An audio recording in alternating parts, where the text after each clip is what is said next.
Hello and welcome to Malmo in Sweden. We are here for day number 4 of the 110th Electric Off-Road Buggy European Championships. And today we start with four-wheel drive practice. Your coverage this week is brought to you by our sponsors T-Works, EFRA, Malmo Sport, Hobbywing, Schumacher, RC XX Shop and S-Works. So thank you to our brilliant sponsors for allowing you to bring us this coverage. The event hosted by the Fruland Club here in Sweden, and what a track they have and event they have put on for us so far. Hosted with Insider Sports Arena, they've laid down a first for European Championships in the form of a carpet track. There have been some modifications to the track overnight, so we've got a few different corners, different jump positions for the track in full drive, and the general consensus is that it is a better track from the drivers. So this morning we've been going around doing some pit walks, finding out the gossip.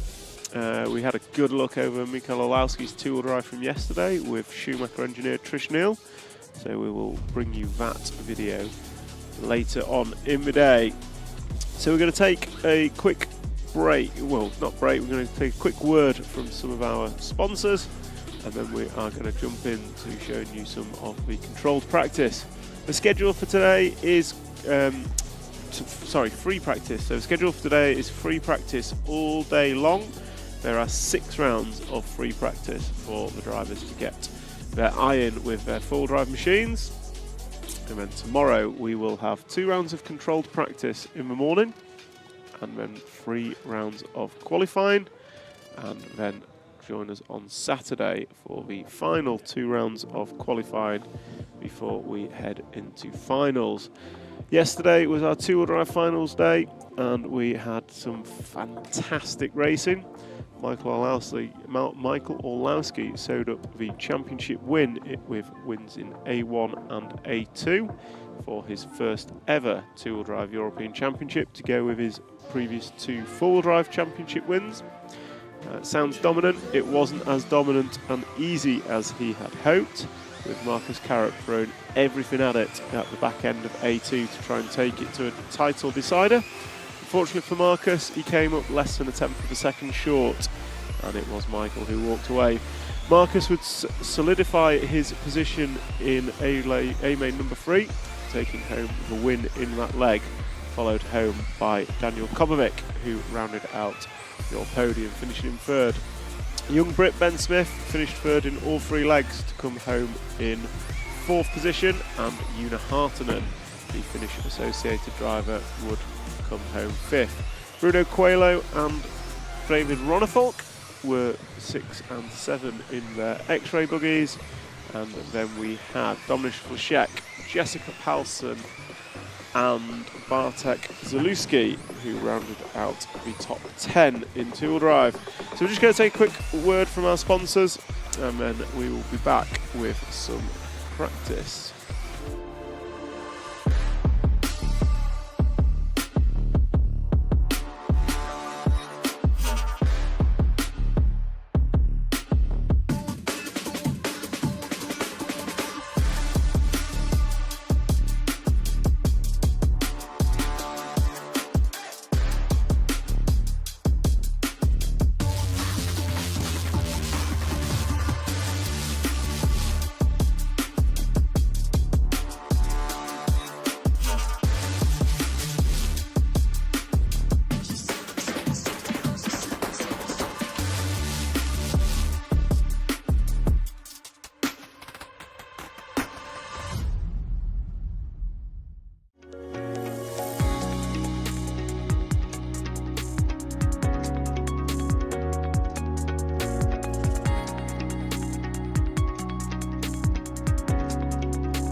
So, welcome back, and just taking a quick look in the comments. Linus Fredrickson, hello, let's go. I agree. Alex C, let's go racing.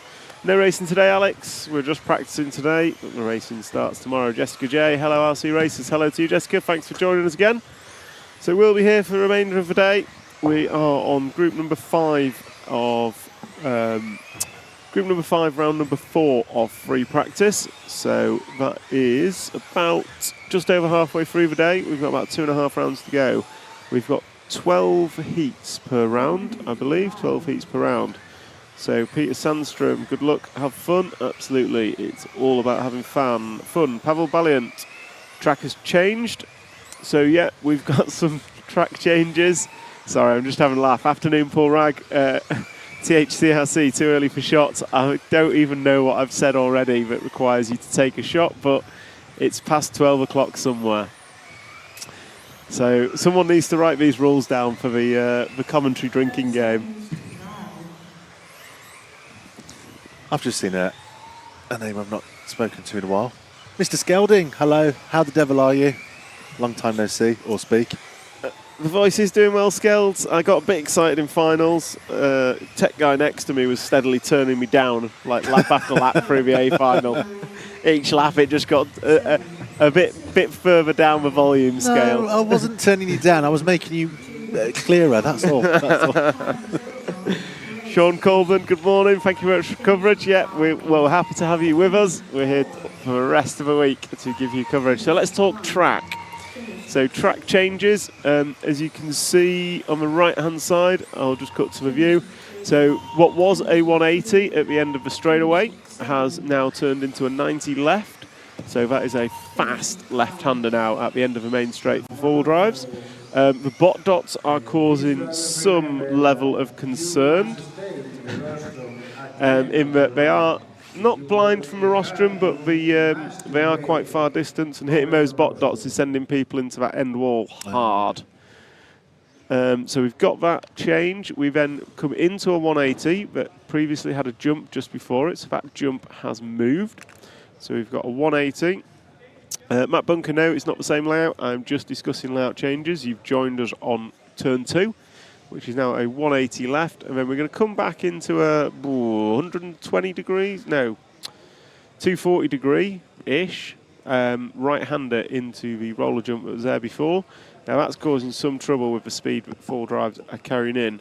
We then go switch back on ourselves. We're going to hit the small jump that was previously 3 lanes over to the right, and then we're going to go through the switchbacks into the tabletop, and then we come through the tabletop as before.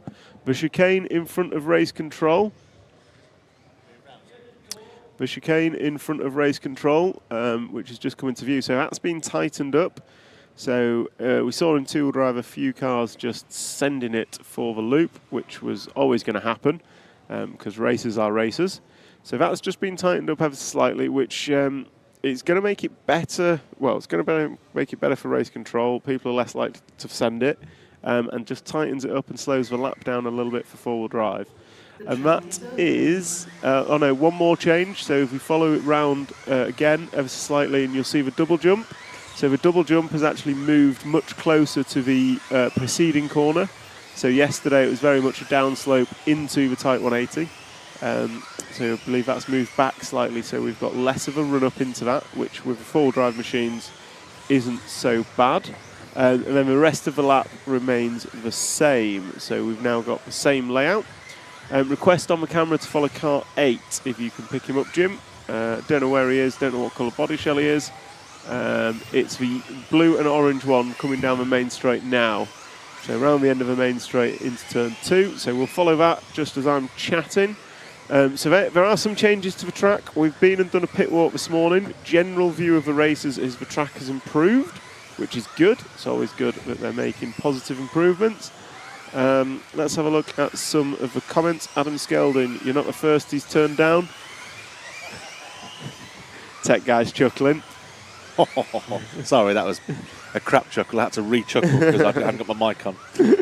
So thank you for that, Skelding. I'll keep him aware of that. Same layout of two drive now. Just talk through the changes. Full drive time, world class coverage. Thank you very much. appreciate any feedback on the coverage. We hope to bring you an entertaining week of full drive RC racing here from the arena in Malmo. What ride height are they running? So we've actually just done a talk with Trish Neal on Orlowski's winning car from yesterday. And yesterday he was running, Orlowski was running about 14 mil ride height. I say about, they know exactly what it is because they measure it incessantly 50 times before each run. And today they're running about 11, 12 mil in the four-wheel drive, or at least they were after one round of practice. So there you go, Pavel. Jessica Jane, nice track exchange, yep. We like the track, yep. Wild guess ride height is 13 to 15 mil, a little bit lower in four-wheel drive, but that was bob on for two-wheel drive. Is there a stock class by Marcus Damerman? No, there is not. The joy of the European Championships is everyone is racing together. You can run a stock motor if you wish. You can run a modified motor if you wish. So yeah, it's basically one class. It's a two-wheel drive buggy or it's a four-wheel drive buggy. We are watching four-wheel drive buggies for the rest of the week. So it is very much going to be whatever motor you want. And talking of motors, it's been quite an interesting week power-wise. So most of the top guys are preferring to use what's known as low centre of gravity batteries. So they're quite low capacity, roughly 3,700 milliamp batteries. And we're also using 4.5 turn motors. So what that means is everything's getting a bit close to the limit. Motors are getting hot, but it's quite a high power drain track. So obviously a fast flowing layout, got quite a lot of heavy braking, which generates heat. And obviously from the heavy braking, there's also heavy acceleration. So it's quite a tough week for the power manufacturers, so your Hobbywings of the world. So there, we've got Sultan Dong in attendance from Hobbywing, who's been supporting the drivers and customers here. And we had a good chat with him earlier as well. I'm sure we'll play that out at some point. Tech guy's rapidly fiddling away with editing to make me look pretty. And then we're going to get that out for you. So yeah, real interesting around the power and power delivery that these guys are experiencing. But generally, all good. We've not seen any flames from cars, unfortunately, because flames always makes life better, right? So yeah, that's about what I know. Tyres are Schumacher tyres. They are all controlled front and rear now. So front and rear tyres and foams all have to be glued in the tyre compound. So there's no real options on tyres. They can glue sidewalls by some amount and they can chop pins off, and that's about it. Matt Pearce, good morning from USA. Looking forward to seeing Orlowski's two-wheel drive car. Cheers. Good morning, Matt. Thanks for joining us all the way from the US of A. We will get the two-wheel drive Orlowski's car overview, look over, whatever we want to call it. So it was me and Trish just talking over it. Trish knew what he was talking about and I didn't, which was great. But yeah, Trish gave us a good rundown of the car that Michael was using. Really interesting. I found it really interesting. And we'll be sure to play that for you later on. Raceway 1, well done coverage. Know how hard it is to get content gathered and edited trackside. At least there's 3 of you. We'll save us 2.5, Will, because I'm not much use. I can hold a microphone and talk, sometimes at the same time. Luckily, I've got a tech guy and a camera guy who know what they're doing and keep me on the straight and narrow. Yeah, but you do it so well. Oh, thank you very much, James. That half is like many of the people's 1.5. Tom. So I'm somewhere between half a person and 1.5 of a person. And I've got to give a shout out to the Fruland Club. The hospitality here has been phenomenal. So 12 o'clock every day, we get a little message that says lunch is served. Today we've been told that Tony F. Doker's waving something at me. He says, text me when he wants me to come up. I'm going to say never. We don't want Tony up here, do we? Yeah, 12 o'clock every day, we get a little message from the club that says lunch is served. And today we had lasagna and salad. Yeah, vegetable lasagna. Yeah, vegetable lasagna and salad. I think how good was that the salad salmon dressing? Oh, the salmon. The salmon was. So my favourite has got to be the day 2 salmon, which was salmon, new potatoes and green beans. Trackside is unheard of. Well, we've had the chicken curry and rice twice already, so I'm hoping the salmon tomorrow, yeah. It'll come back round. That would be good. But yeah, no, massive shout out to the club. Tech guy tells me the internet's good, which is really important. It's insane. Don't know why Sweden have such good internet. Adam Skelding, most important question, how much is a pint? Well, not as much as we thought. So, tech guy, although he's great at tech, he's not calculator guy, because we stood in the supermarket trying to figure out the cost of a pint, and at first it was 40 quid a pint, and then it was £1 a pint, and we settled on we'll go with £1 a pint because it makes us feel better, right? Yeah. So yeah, it's somewhere between £1 and £40. Pretty sure it's not £40 though. If it is, Matt, if you're listening, sorry. No, it wasn't that much. It wasn't like, Sweden trips have passed. No, I think it's the same, if not slightly cheaper than in the UK. Yeah, it's actually, costs have been really reasonable. So, and we found this mega burger place. So it's like the best burgers in the world. So Wreckers Burgers, if you're listening, thank you very much. Yeah. We'll be back. Yeah, we need to get at least one more in before we go home on Sunday. I think so. Can we film car number 6, camera guy? Car number 6, I'm going to guess it is blue and white. Just a very quick, No. whilst he's finding... Oh, go on, let's find car number 6, and I've got something to tell you. We can multitask. Blue and I white, can't. over the start line, left-hand side of the track. It is the Serpent of Tommy Schumacher. Serpent of Tommy Dale, I believe. Yes. No, that's for 9 car. The last... Oh, no, that's 4. What are we after? 6? 6, apparently. Was that a 6 from the last run? Who is car 6? 3. Car 6 is Ewan Tumulty. He's not even out there. No, it can't be. It must be last run. So, no, Ewan Tumulty is car 6 in this. He's not even out there. Remember, viewers, you are watching on a delay. Thank you, Reese. That's been perfect in making us all look stupid. So next request is car number 7. Car number 7 is the quickest after 2. So we will pick up car number 7. Car number 7 should be crossing the line now. So I think it's the blue and yellow on white wheels coming onto the straight now with a bit of pink on the top. There we go. So cameraman's picked up Yolande de Verde. Thank you, Sergio, for your request. Jessica J, greetings from north of France. Bonjour. Hope you're well. You have heard all the French I can say. Sorry. Surely you know Comma Tap L2. Comma Tap 2. Comma Tap L2. What's your name, Bush? I think so. Je m'appelle Tom. Je m'appelle Tom. Je joue toy car racing. I think that's how it goes. So you had something to say. What was it? It was just to say the videos are loaded, so those are your times if you want to know if it's freezing them in. It was quite a long pit walk today. It was 20-minute pit walk, a 15-minute Schumacher chat, and then a good 6 minutes with Dalton from Hobbywing, which will be interesting. So they're all ready to go, and it was also, because the questions always pop up every day, where can I find timing? You can go to my RCM, or if you want a handy all-in-one place, head over to rctv.one. And I've just updated all the links, so the live stream's on there. I've just I've just fired up the radio. So if you want an audio-only version of the beautiful sounds of Mr. Tom Cockle, then you can do so by going to RCTV1 and using the radio player that's about halfway down the page. And the links to Live My RCM and all the schedules are there. So losing the name, one place for everything. If you've got insomnia, I think listening to my dulcet tones on audio would be the cure. Maybe I should sell that to the NHS or American healthcare system, because then I'd earn a lot more money. I was going to say one more thing before I went off and did some things. Don't forget, whilst you're on RCTV1, across the top you'll see that we have a merch store. If you are wanting to get your hands on some juicy RCTV or indeed EFRA merch, as we released a couple of weeks ago, do head over to there. There is a code to use in this event, and the code is Tom 10 Buggy 24. Boom, that's the one. 10 Buggy 24. That will get you 10% off everything in the store during this event only. Clues in the code. So, Sergio, quick comment on the chat. Looking for video on YouTube's not there yet. No, the videos are loaded, on my playlist. So I've got the power to press the button when they play.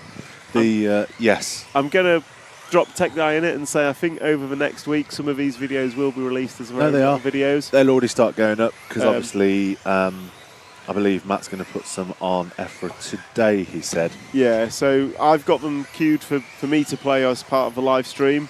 And then once the live stream's done, we cut the necessary sections out and upload them as standalone videos. Maybe we should do the TikTok way of keeping viewers engaged, where, have you seen the guy... I'm not doing a dance. No, you don't have to do a dance. It's like... I've got a face for radio here. It's basically something where someone on TikTok's got one last thing left to do before, I don't know, the pile of whatever falls down, or before he soaks himself, and he just keeps almost going to do it, and then he goes, just 5 more likes, just 5 more likes, and he never does it. Maybe you should do that with these videos. So I'll play the Schumacher Orlowski walkthrough when we have got 10,000 more subscribers. When we've sold £5,000 worth of merch. £1 million. Does that seems reasonable? Yeah. Or am I stretching a little bit there? I think it's reasonable. So we've got 240 people watching. Welcome on board. We've had 8 people like the stream. I've got the stream up and I've just liked it, so we'll make that 9 people. Oh, yeah, we're not going to point out the fact that you weren't even a subscriber to RCTV before day one. Hang on. I have subscribed and I still can't write in the chat. I'm blocked for whatever reason. I can't understand why. So, yeah, if you can like, share and subscribe this stream, that helps us out massively. So, yeah, if you can hit that button, that will help us. It just helps expand the reach of RCTV. It helps with the algorithms, which our RC tech guy claims to understand. I think they're a foreign language. And it also just helps to grow RC scale motorsport for everybody all around the world. So after my talking nonsense, free practice 7 is done. And number 8 will be up next. And before we even get the request for car number 8, I'm going to tell camera guy car number 8 is the one they'll all want to see. So that is Oliver Natras in the car show car, I believe. So what have we got? What have we had this morning? So we've had 3 rounds of practice now. I am just going to load up my RCM and see what the results say for those 3 rounds of practice. Pretty sure Bruno Coelho has been quickest so far.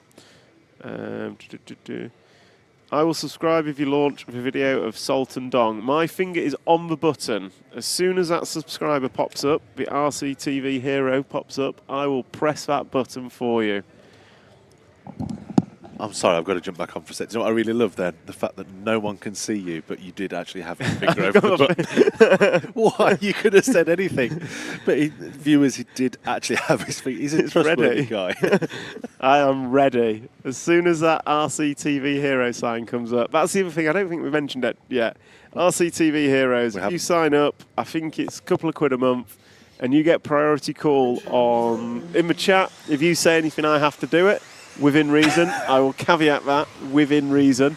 But you get your follow requests, you get your Salt and Dong Hobbywing videos, you get the whole shebang.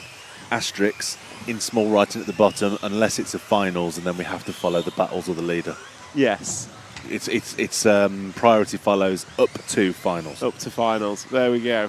So, button or bottom? Button. Always the button. My finger is on the button. I think there's a song about that somewhere in life.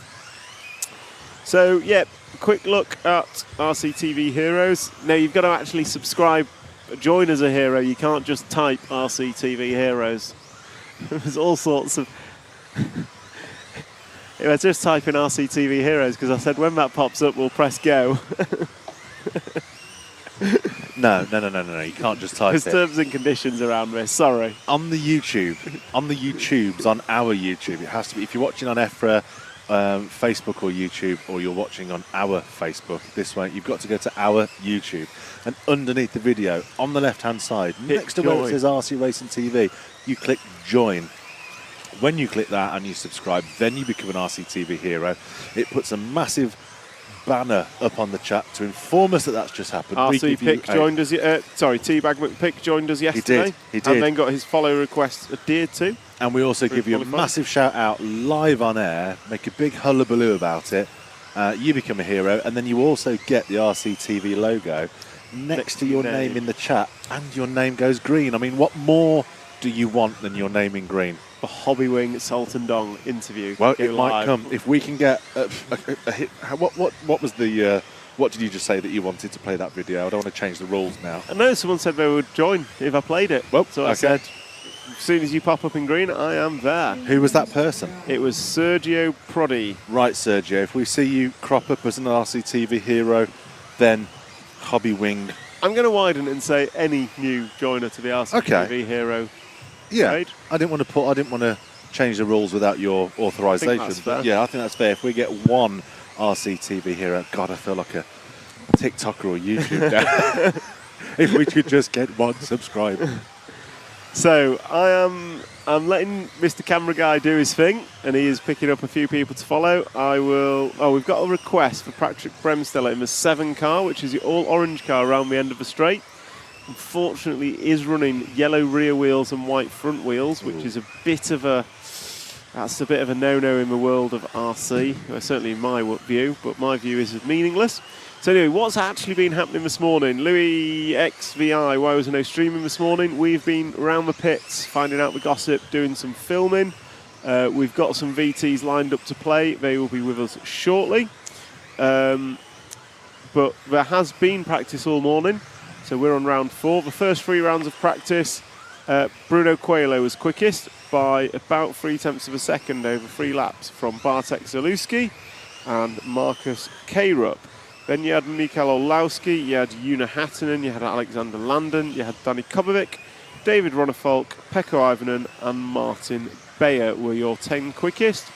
And they were separated by about a second over 3 laps, taking off Coelho's lead of 0.3. It's about half a second between 9 cars over the top 10 over 3 laps. It is just 3 laps in practice. That's what we'll rank people on. We'll see what happens later in the day in terms of 5-minute pace. Sergio, Tom used to race at our club in GP in Kampenhout. My favourite race of all time is the Belgium Grand Prix at Kampenhout. One of the best tracks, just best events ever. I will be back one day, hopefully next year. Superb event, and I love it. John Walton XB425s, no idea. We'll find out later. I don't know the difference between the 24 and the 25 to look at, but I will certainly call Martin Beyer and ask him. Good morning, RCTV from California, Daniel Liu. Good morning, my buddy. And thank you for joining us. Can we film Hovgaard? Yes, so we want the yellow car. I think it's yellow. The other orange car coming off the front side table and across the line now, if we can. So this orange car has 2 pairs of yellow wheels, which is good. It's more acceptable, but not as good as white wheels. So there's Hovgaard, Wonax. How many groups are there? There are 12 groups and 6 rounds of practice. So we are closing out group number 8 of round number 4, and there are 12 groups in a round. So we'll be on to top group scene. Let's go Course Tech. Good morning from Florida, currently in a hurricane watch, so it means no work and effort on my TV. I was going to say a lucky day for you, Lucas, but probably not lucky you're on hurricane watch, but I'm glad we can bring you some entertainment and RC racing to watch and enjoy your day. Mr. McPick, better late than never. What did I miss? You've not missed a whole lot this morning. We've only been on air about 3 heats, so maybe 25 minutes. You were actually mentioned earlier as our most recent RCTV hero, joining through the stream yesterday. So welcome back, and thank you for your contribution to bringing RC Racing TV to the wider world. Raymond Monday. Oh, hey Ray, Sleeping Ray from Melbourne. Glad to have you on board, Ray. As you're an Aussie, I am going to put my plea forward to you. If you need any commentary, either through live streaming or circuit side for the Australian Worlds next year, I am free. Don't you worry. Ray, put in a good word. I am more than willing to come over and do some commentary and help make your Worlds a slightly better event, if at all possible. And I won't call you Sleeping Ray once more, I promise. Oh, Resting Ray, sorry. Correct myself. Sergio, did you not win it one year, or at least today final? Sergio, I am the most winningest driver at Belgium GP over the years. I think I've won it, I want to say 7 or 8 times over the years. One of those is truck, which I'm still counting because it's a record, and the bigger the number, the better. But yeah, I've won Belgium GP a few times. I've not won it many times, but yeah, it's just fantastic. Such a brilliant event, all about fun, which is obviously why we all do RC racing. So yeah, if anyone gets the opportunity to attend Belgium GP, usually the last weekend in June, first weekend in July, It is fantastic. Can you tell me what heat Tommy Dale is in? Off the top of my head, I can't. I think it was heat 7. We'll find out next time. Well, actually, I've got the heat arrangements in front of me. Let me just scoot down. Heat 5 is not in heat 5. Heat 6 doesn't look to be in heat 6. Yeah, car 9, heat number 7. For Tommy Dale, car 9, heat number 7. Matt Bunker RC, no, it's a little different after straight. Yep, the track has changed. You'll see it on the follow cam as we go round. So, who are you going to pick up on this one? Let's pick up the Yokomo of Lynn Blatter. So, purple and white one. That is Lynn, a young Swiss racer for Yokomo, and we'll follow her for a little while until Mr. Cameraman decides to pick up someone else.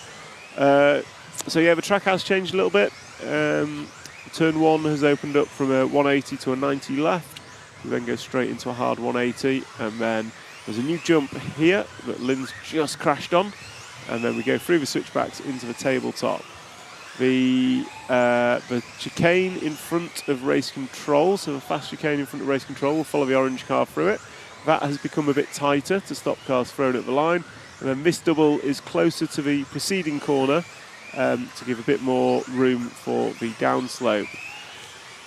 Sergio probably know, I've never actually raced X-Ray. It would have been X-Factory or Schumacher or Yokomo. So X-Factory, Schumacher or Yokomo are the companies I have previously raced for at Belgium Grand Prix. Cheers Tom, no worries Lisa, doing my best. Are you going to be at the GP next year? I don't know, I would like to attend. I always want to attend, just see what life throws in the way. Ray, Australian Nats at World's Track next week will be live coverage, so make sure you tune in and join your commentary, put my name for me. Thank you, Resting Ray. Enjoy the Australian Nats, and I hope the whole family's well, and you guys over on the other side of the world are having fun with your RC, and make sure that Lachlan wins the Nats for me. Mark, not missed any walkabouts yet.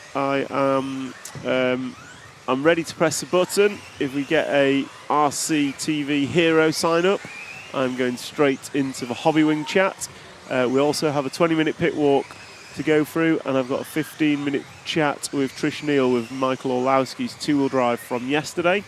They will be played at some point, I'm not sure when, probably after the top heats or in the middle of the next round. RCTV camping out GP next year.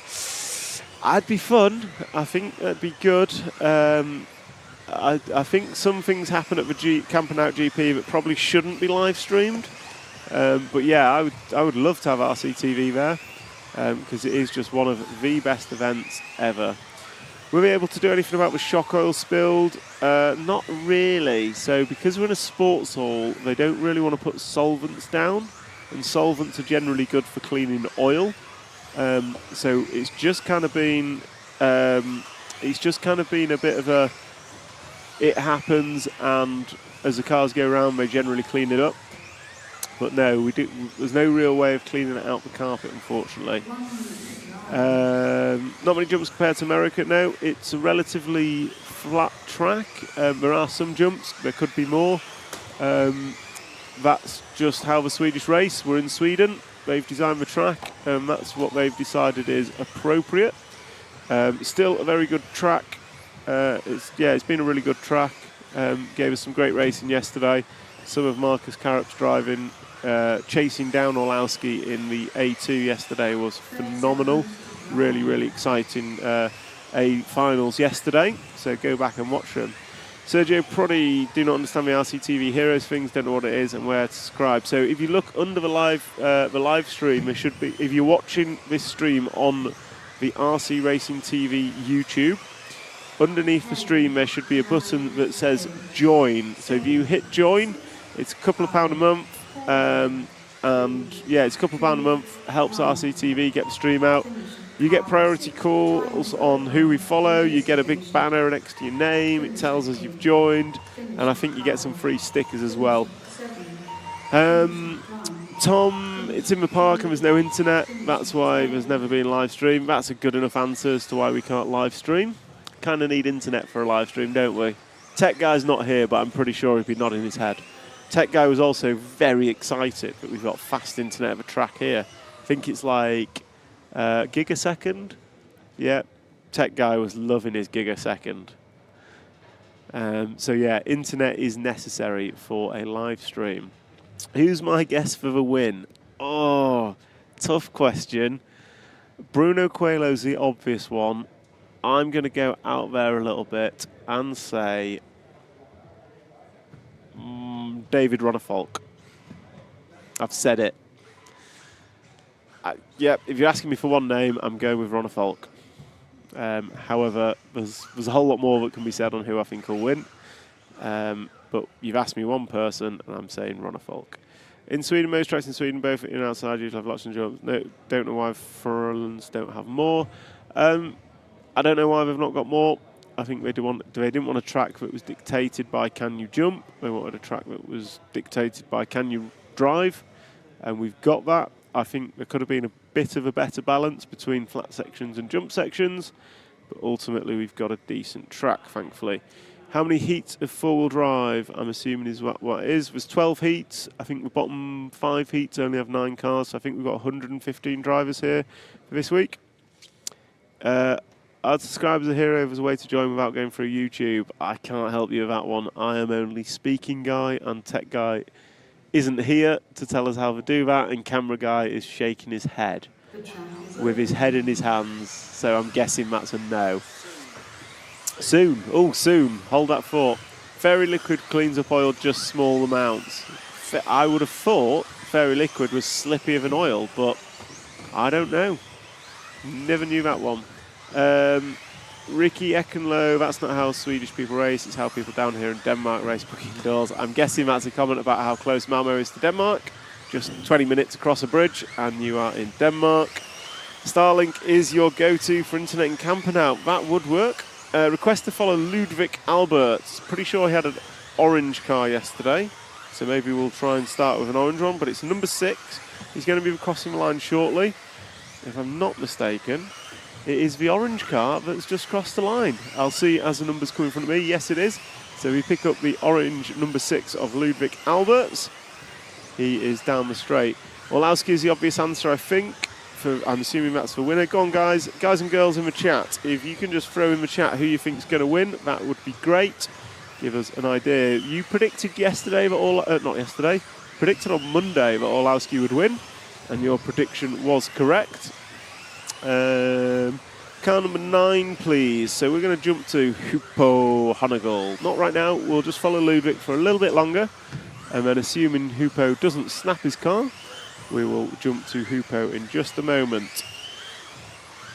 I'm just going to take a quick... Oh, what's faster, a painted wing or yellow tyres? I assume we mean yellow wheels, and yellow wheels are never fast, so painted wing has to be faster. And we discovered yesterday with Una Hattonen that no cap is quicker than cap, but we don't know whether forward cap or back cap is quicker, but no cap was the setup for Una.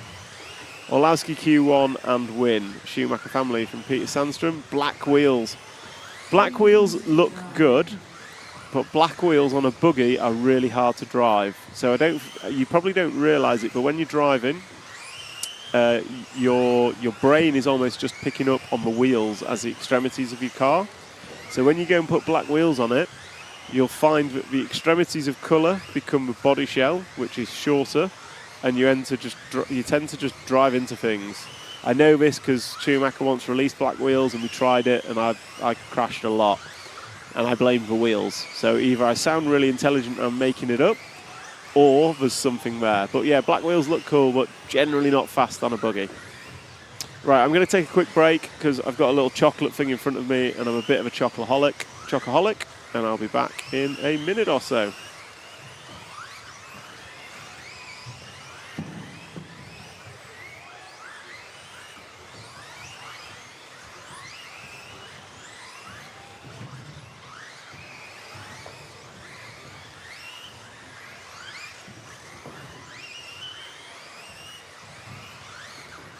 So, Mr. Cameraman, if we can drop back to Hoopo for a couple of laps. Blue, orange and yellow machine. Stalwart of 10th Off-Road European Championships. I think this is his 24th or 26th in a row. Takes him all the way back to 98, 99. 99 was... I think 98 was Teesside in the UK.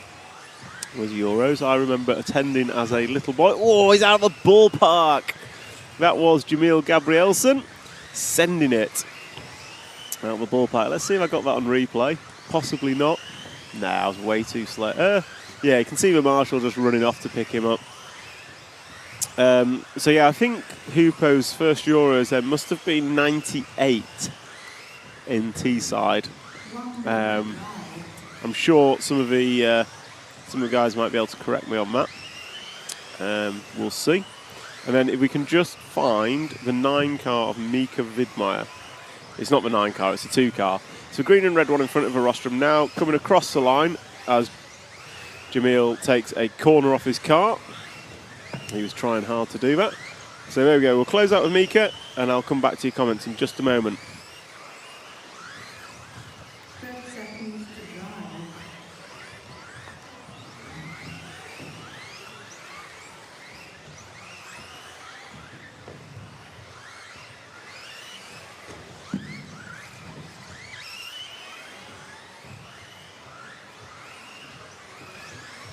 So just pick up the comments. So a couple of people asking for Mika. We've got Mika on camera now. Alan O'Brien struggled to see apexes. I assume you mean with black wheels. I thought yours would be orange, Alan. Go with iron brew colour. Lee Bond, anyone opted for sunnies indoors? I haven't seen any sunglasses this week. Probably for the best. I will say, Monday was beautiful weather. Could see from my commentary booth, you can just see outside, and all I saw was beautiful sunshine all day. Excuse me. And then since Tuesday morning, getting to the track at about 7:30, it has non-stop rained. So I'm very glad to be indoors. But in answer to the question, no, I haven't seen any sunglasses. Anton Berger, Mika, but yeah, we got Mika. Don't know who will go. We'll start with Landon in this one, if we can. I say that as though we go off in order. They're just random, so good luck. He knows the body shell, brilliant. Sergio Prodi, that's the reason I drive pink body and white wheels, because it's very visible on Astro and indoor, agree. Nils Witch with track, and then confused face, I think. Emojis don't work in YouTube chat, so I'm going to pretend that was a really happy face because you love the track. So thanks for your support, Nils.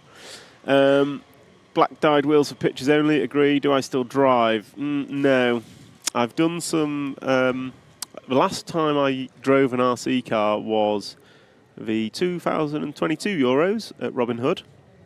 A track where I've done a few laps practice over the years. Yeah, I was rubbish. So that was my retirement race, I believe. But I have actually just got some new Schumacher buggies. And I do intend on I intend on hopefully doing some winter racing in the UK at Worksop, which would be interesting. Sergio, if you come to the GP next year, I promise I'll get you some Belgian chocolates. All right, deal. When I come to the GP, I'll get some Belgian chocolates and we'll have a great time. Kajur, yes, 98 was Teesside. Good memories. I believe from memory it rained a lot. And if I'm not mistaken, it rained on the hour, every hour pretty much. So it was always the same heat, but it was wet, which was always good fun. Full drive goes to the Polish Punisher. Which one? There was 3 poles in the A final yesterday. So yeah, it could be anyone. Any one of 3 Polish that you may be referring to in that. But I assume you're going to mean Mikael Olowski, and yeah, Mikael is quick, as you'd expect. Best lap, Landon and Elias Johansson. So we're following Landon at the minute. We'll jump in a moment. Just checked in, fastest lap time has been an 18.7-ish, I think. Bruno did a couple of them in the last round of practice. The track is different, so yeah, it's a different track, so don't be surprised if lap times are not what you expect. Was that London, Mr. Cameraman? Okay. Can we find Elias Johansson in the 8 car? Should be about halfway around the lap. Bright yellow car in front of your Neumann coming into a front side tabletop now. So we'll stick with Elias for a little bit. Do you still drive somewhat? Honestly, I've not picked a radio up for 2 years, but I enjoy RC, I enjoy the community, I enjoy the events. I just need to get it out of my head that I'm not quick anymore. I look at people like Tommy Hall, Ben Smith, and last time I raced competitively, I was competitive with them, if not beating them, and now they wipe the floor with me. So I just have to be a little bit more reserved in my expectations. Belgium Grand Prix was amazing this year. Belgium Grand Prix is amazing every year. Goes without saying. Belgium Grand Prix is the #1 race on the calendar for me. Teabag McPick, or it could be Pecco. Is that Pecco's Finnish, I believe, not Polish. We were talking about the Polish drivers, but yeah, Pecco could win.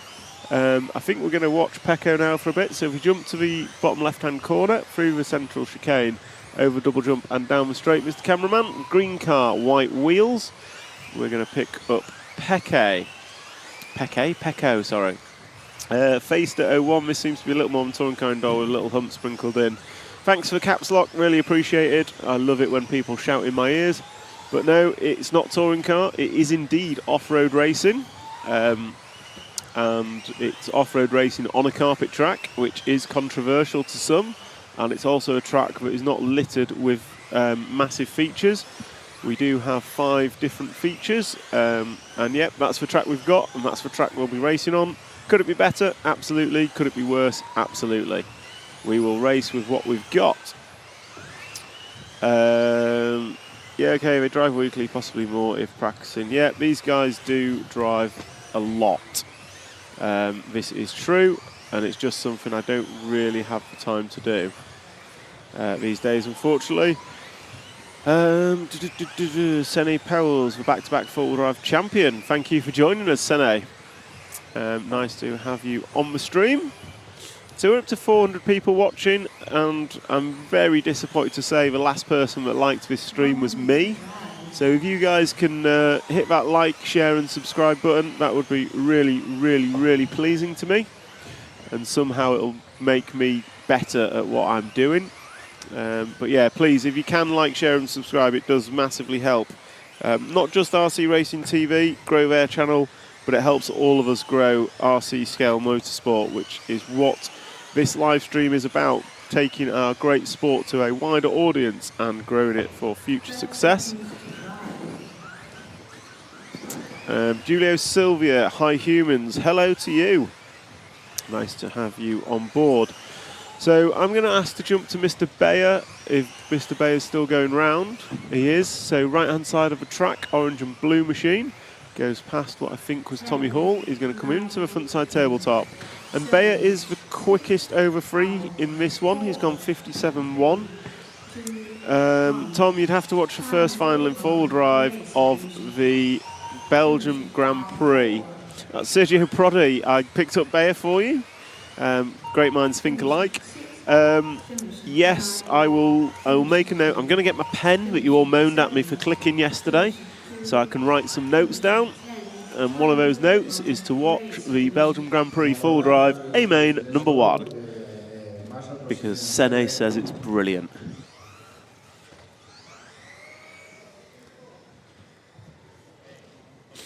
Denevlo, all right, Cockers. All right, Mush, how you doing? Hope you're good. So we have got the top heat of practice, top seeded heat of practice coming up next. We are going to follow Bruno Coelho to start with, because he has been El Rapido in the first few rounds. And then after, we're going to go to some VTs, so I can stop talking. You'll send me a link. Thank you very much. Feel free to, I don't know if you can put links in YouTube chats. Tech Guy's not listening to me, or is he? No, Tech Guy's not listening. He's editing video as we speak. I'm just looking over his shoulder as he's watching all the drivers congratulate Mikael Olowski on his win in A2 yesterday. So, 450 people watching, 9 likes. Come on, guys, you can like this.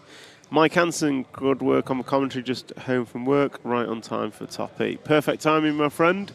Don't know where you are in the world to be finishing work at 1 p.m, but good on you. Half days for the win. Obviously, you might be somewhere where it's like 9 p.m. and you've worked really late, so apologies if it is. So we're going to pick up Bruno Coelho to start with. If anyone has any requests after that, let me know and I'll do what I can. So Bruno in the orange and white X-ray machine, as he always is. Martin Otzberg, being an RC TV hero is not expensive. Become a hero and support these guys. It's important for our RC industry. Thank you very much. Really, really appreciate it. Will we have a pit walk today, Tom? Yep, the pit walk is done, Mark Hedlin. So the pit walk is done. It's in the queue of videos that I've got to play. So we've got a 20-minute pit walk. We've got a 15-minute Schumacher talk with Olowski's Buggy. And we've got a 5-minute talk with Sultan Dong from Hobbywing. And Raggy's telling me we've got 64 likes, which tells me my YouTube's not updating, which is excellent. And I've got 122 likes now. Thank you, guys. That was quick. 9 to 123 in the push of a button called refresh. So we're following Bruno Coelho. He is the orange and white X-ray machine as he rail slides down the tabletop and crosses the line. And that time by for Bruno was a 19.3. Quickest lap in this session is Olowski with an 18.7. I've not really been following lap times this morning. I know Bruno's done a couple of 18.7s, so yeah, not really sure if that's quickest or not, but I will go with the fact that an 18.7 is the quickest. That'll do. The link has been sent on Messenger. Thank you, Sene. I will pick that up and watch it when I get a break. So let's jump around. We've seen a bit of X-ray and Bruno, and we know he's fast as he crosses the line with an 18.9. Olowski's running some quick laps, so we'll pick him up as he comes in front of the rostrum now in his usual blue and green colours of the Schumacher machine. And if we can zoom out a little bit and pick up Marcus in the same frame, that would be grand, as Marcus bobbles over a double and drops behind. Olowski gets a bobble. So we go around the end of the straight. Oh, some hard braking into that 180. So we'll just discuss the track changes as they go around. So starting here, we've got the chicane has been tightened to avoid throwing it at the line. This doubles move slightly back. So we've got less run up and more landing. It's the same through to turn 1 now. Turn 1's now a 90 left rather than 180. We brake hard into the 180. We've then got a new jump here coming into the switchbacks into the tabletop. So a few little changes just to make the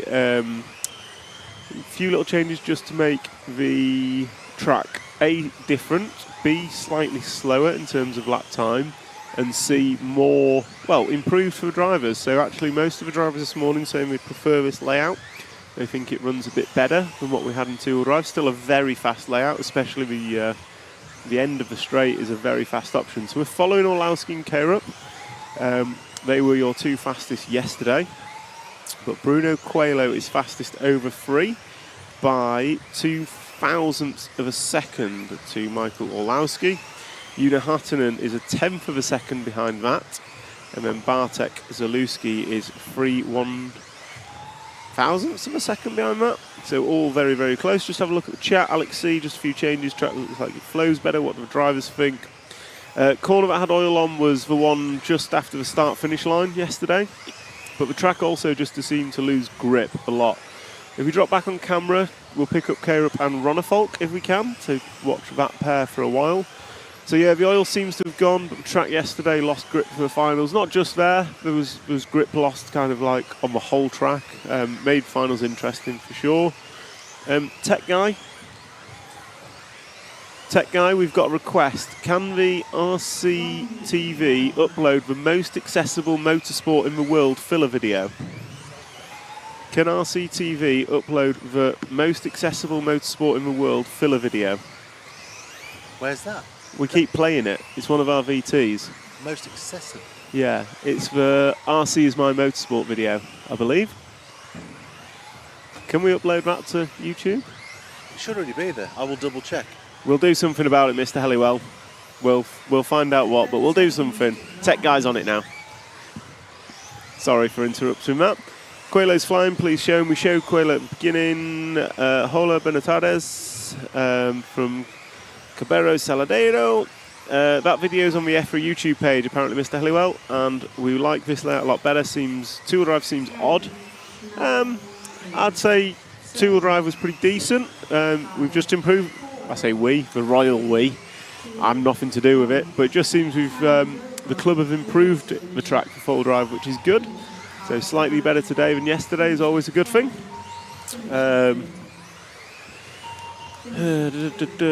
Video on for YouTube. Andy Gordon, what cars do people race? Last I raced it was Cats and Optima Mids and Yokomos. So Andy Gordon, your top cars will be team associated. There are Yokomos still around. Schumacher Cat is still around. Team associated, a company called S-Works and X-Ray. X-Ray being a big one. So Bruno Coelho going to take the top spot for that practice. Not the quickest lap. The absolute best lap was an 18.6 from Bruno Coelho. Sorry, I'm just reading it wrong. So he had Bruno Coelho, Una Hattunen, Danny Kobovic, Marcus Krupp. It's all jumped round. Bruno Coelho, Bartosz Salewski, Marcus Krupp, Mikael Olowski. Keeps jumping round. Sorry, guys. One screen shows Una at the top. I'll read what I can see in front of me. Una Hattunen, Bruno Coelho, Bartosz Salewski, and that's gone as well. My screens keep jumping around. So we've got about a 20-minute break. There's no race action. So I am going to jump into VTs. We're going to start with Hobbywing, and then we're going to go into a pit walk. So that'll be about 25 minutes. And if we have time, we'll jump into Olowski's talk with Trish about Olowski's car, but we'll see where we get to. We might cut that one and jump back. Links just popped up in the chat, Mr. Halliwell, for the YouTube video of the RC is my motorsport filler that we play. If it's not that one, let me know and I will get Tech Guy on it. So we're going to jump to a Hobbywing chat with Sultan Dong. We're going to go through a pit walk, and then, depending on time, we may be back or we may go into a Schumacher Orlowski chat. All right, guys, speak to you soon. Okay, so we are here in the pits here in Malmo, Sweden, and I am joined by Sultan Dong from Hobbywing. Welcome, Sultan. Thank you. So I believe this is your first trip to the Off-Road European Championships. Yes, exactly. And are you here just supporting the team drivers, or is the... Yeah, actually, most of the customer and also our international and European team drivers, I take care of them. Yeah. Excellent. So the event in two-wheel drive, I think, went very well for you.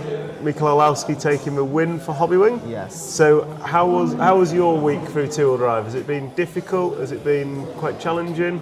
I have to say this one is a very special because from the power setup side, we can see it's totally different than before. This is the first time indoor, and also it's quite a big size. And we found a new trend for the power setting. This time, almost all the fastest driver, they use 4.5 motor. That's more like touring car. Yeah. And with lots of boost and the turbo. This is, we cannot find it before. So it's very special. But fortunately, our power system always super reliable, so no big problem. We just fine-tuning the setup and had very good result. We have 6 in the top 10. In the top 10, yeah. So really good performance.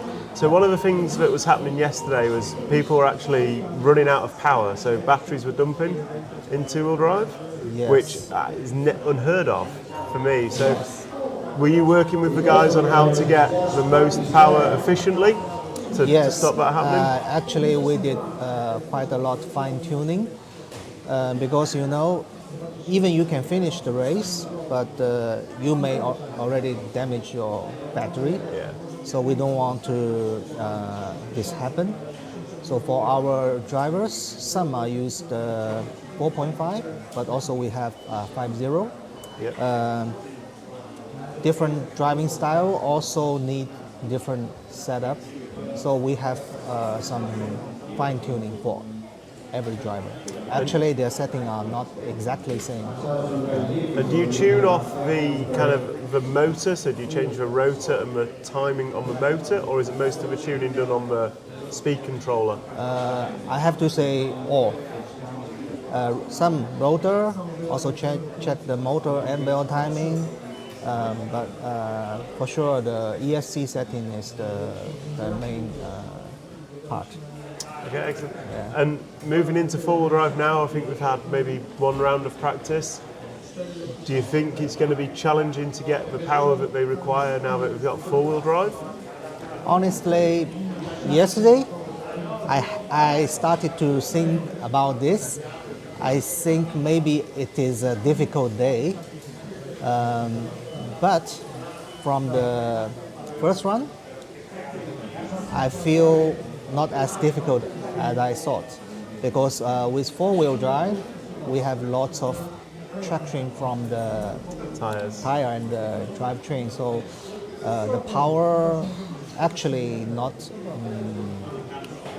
bad. I have to say, even with a 5.0, just now Bruno used a 5.0 motor for the first run, also quite good. So the only big problem is the battery capacity. Yeah. Yeah. So we will find out how to fine tuning the setup. And I think some of the battery capacities, the drivers prefer a lower battery, which is smaller. So it's the drivers are choosing a smaller battery rather than the big battery they could use. They all love the low center of gravity low one, center, lighter. But at the meantime, they will have the risk. Yeah. So will Hobbywing ever produce batteries? Maybe. Maybe. Why not? But, then you have the whole power system. Yeah, until now, we don't have a plan.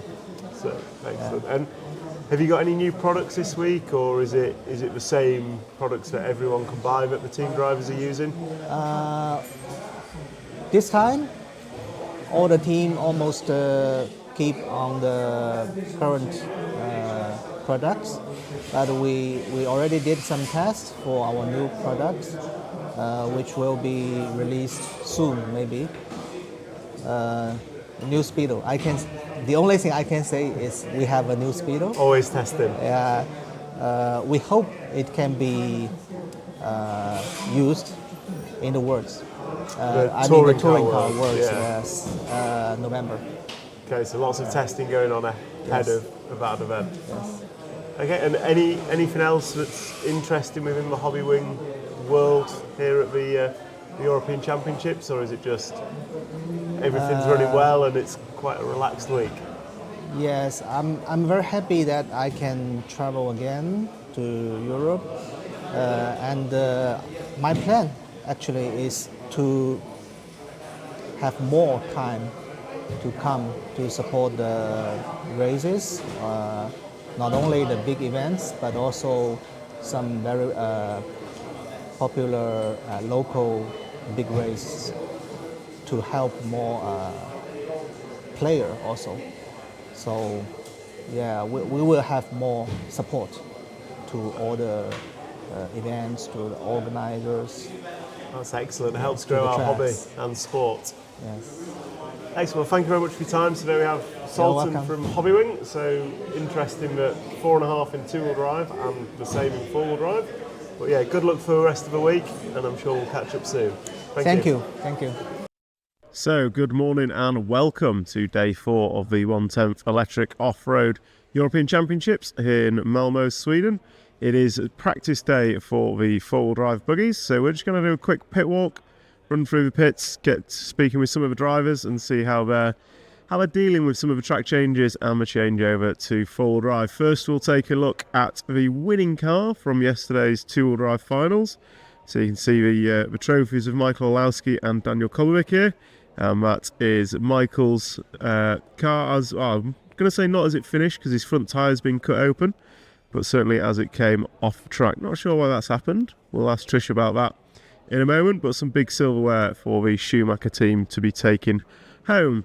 So we're going to start with the Danish team because they're first in the pits as we walk through. So Jesper, got a minute?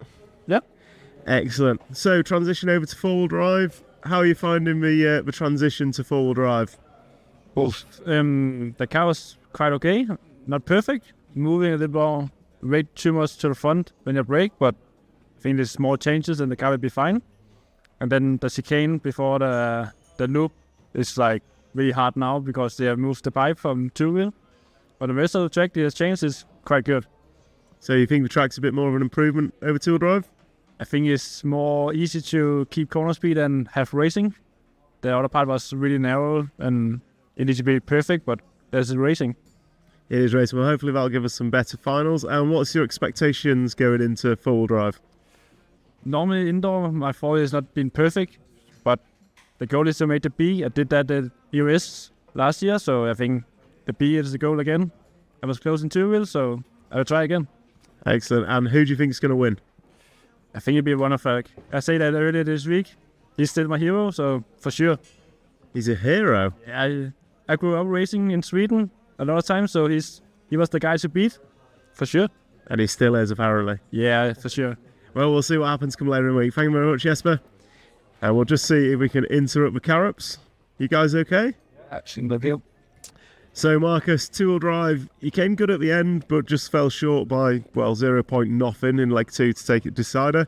What's your plan of attack going into four-wheel drive? First of all, seating high, so I can put pressure on the top guy. Sure. And then, putting all the pressure in the qualifiers, trying to force some mistakes on the other guys, and just try to get up on there on the grid so I can fight for the win. Excellent. How do you find the transition from two-wheel drive to four-wheel drive? Is your car working well? I know we're only like one or maybe two practices in so far. I mean, for me, my car was amazing. It's just I need to just try some stuff, seeing if we can improve anything. But the first practice here was amazing for me. I mean, I'm feeling really confident going into this. Excellent. Always nice to start practice well. Jonas, chief mechanic, are you going to make the car faster for four-wheel drive than it was for two-wheel drive? I hope so, yeah, and hopefully from the beginning instead of waiting until the last couple of qualifiers to get him up the grid so he won't have people to overtake. So. And anything special this week on the four-wheel drive, or is it just more of the same and go with what you know? No, we've got some options on the car, but nothing we can disclose here. But we've made some progress with the four-wheel drive, so it should be even better. Excellent. Well, good luck, Team Carrot, and hope to see you in the mains later this week. Thank you. So we'll carry on, and next up I can see Michael's just got up, so I'm going to steal his seat. Better not. He absolutely will. So Trish, how's it going? Successful two-wheel drive event for the Schumacher team? Yeah, absolutely grateful for what could have came together. It could have even been a bit more. Ben Smith hovering, you get 3 thirds, finishing 4th. You think, you think a bit of consistency would get you that result. But if I'm honest, yesterday couldn't have gone much better for me. So it's amazing. It doesn't always go that way. So you just enjoy those moments. The cars worked really well throughout the whole meeting. We did small adjustments. So kind of happy I didn't have a stressful 3 days. The only stresses were rerunning of a round, various things, that go on like they do with any race. But really it was good. The facility is great that's here, so it's been nice to be here. Obviously there's been talk of the track and what could be more from it. But at the end of the day, it's a track that's really well presented. There's nothing weird going on. We can all make the jumps. Last Euros, we had a bit more trouble with that. It was difficult. So everyone's always going to have their little 2 pence to kind of put in on that one. So no one to four-wheel drive. And how's that going for the team after 2 rounds of practice so far? One so far for, obviously, the top eats.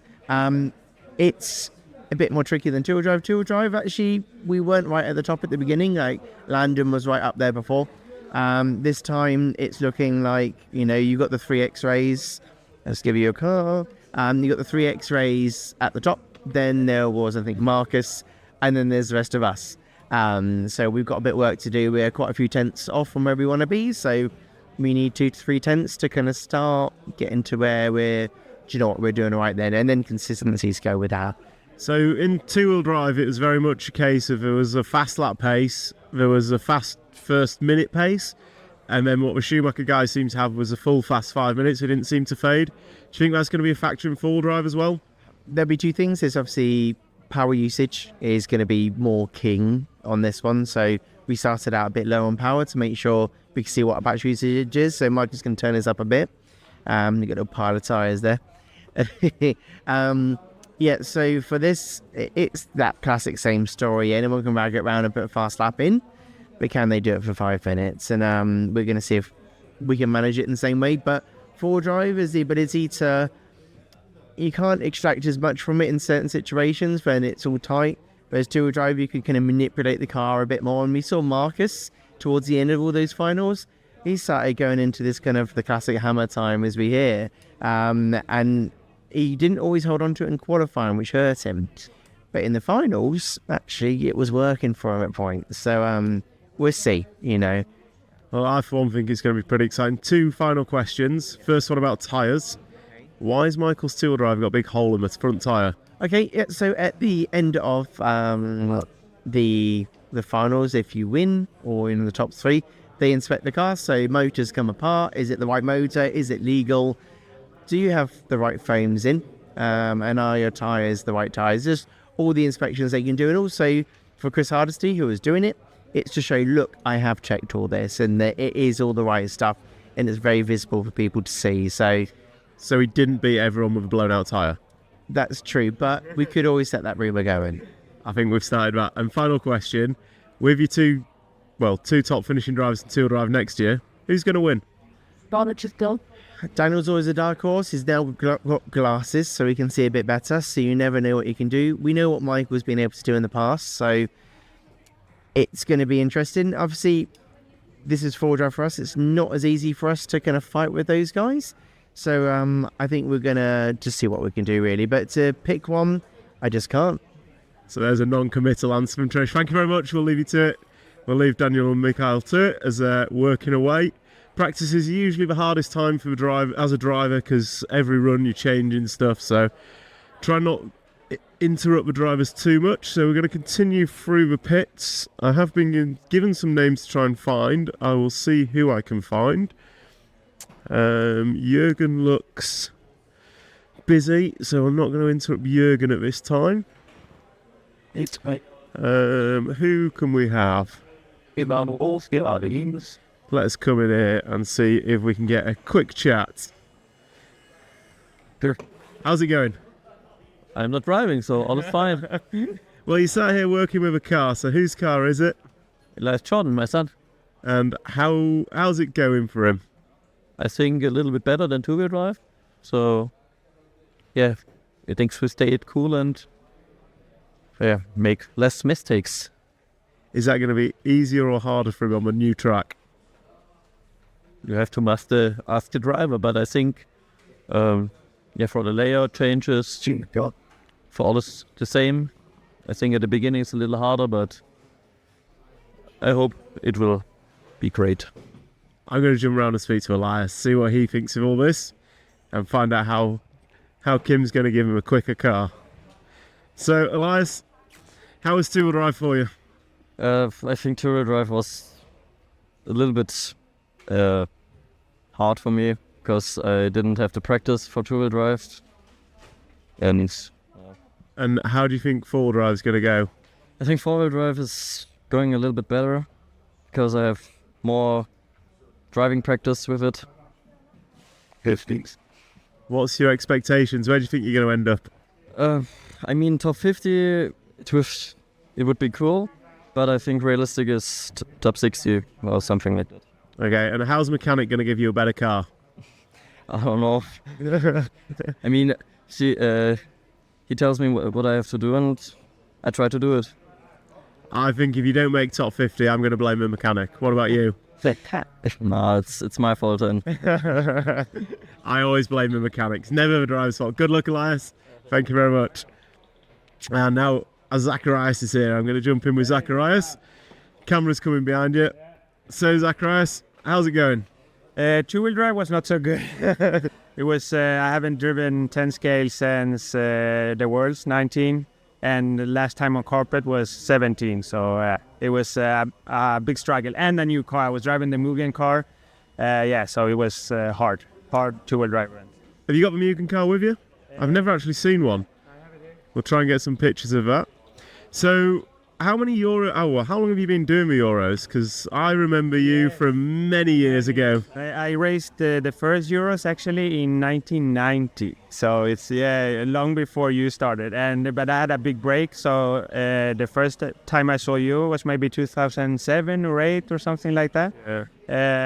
And then I raced all the Euros until COVID, basically. Now last 5 years I haven't been racing anything, and I had a baby, so life gets in the way. Yeah. But now my baby is getting bigger, so it's easier to travel. So this year I've been doing most in like 8 scale races, nationals. We went to the plus 40 Euros, which was really, really fun, and we're having a lot of fun.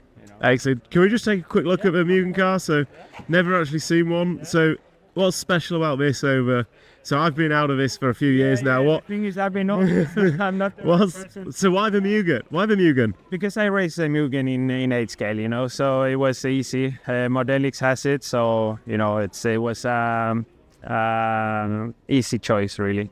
To be honest, come to Euros without even testing the car. It was completely new when I came. Was hard. I would have needed a few weeks to get it up to speed, and So if it makes you feel any better, even the guys that tested a lot before they came found it hard. Yeah, I know. So but we are having fun, which is important. That's what it's all about. An Attack RC. Tell me about that. Yeah, so I'm still doing. I heard on the live stream you talked about it. Yeah, I'm still doing it, almost full time. So when did you start that? Because I remember you painting body shells years ago, but I thought it was just the odd one. No, I started maybe around 2000. Well, I actually painted my bodies when I was 11 years old. With spray cans and stuff like that. But I actually bought like an airbrush and a good. A good equipment around maybe 2007, and then I started for myself, then for people around me. Then I did the Facebook page, and now I have so many requests that I don't post anything, because posting only means that more people write me. So actually at the moment I think I have like 80 bodies waiting at home to get painted. So I should stop promoting Attack RC.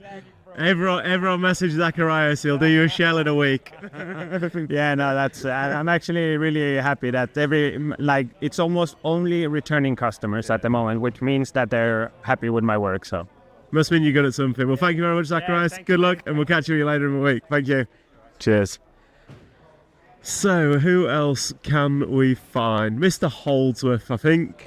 Nah, we won't speak to Holdsworth. We'll speak to Reese Ward, youngster in the corner. I can just squeeze through. That's right. Mr. Reese. What's that? If we just turn around. Oh no, he's going to go there. So, how's it going?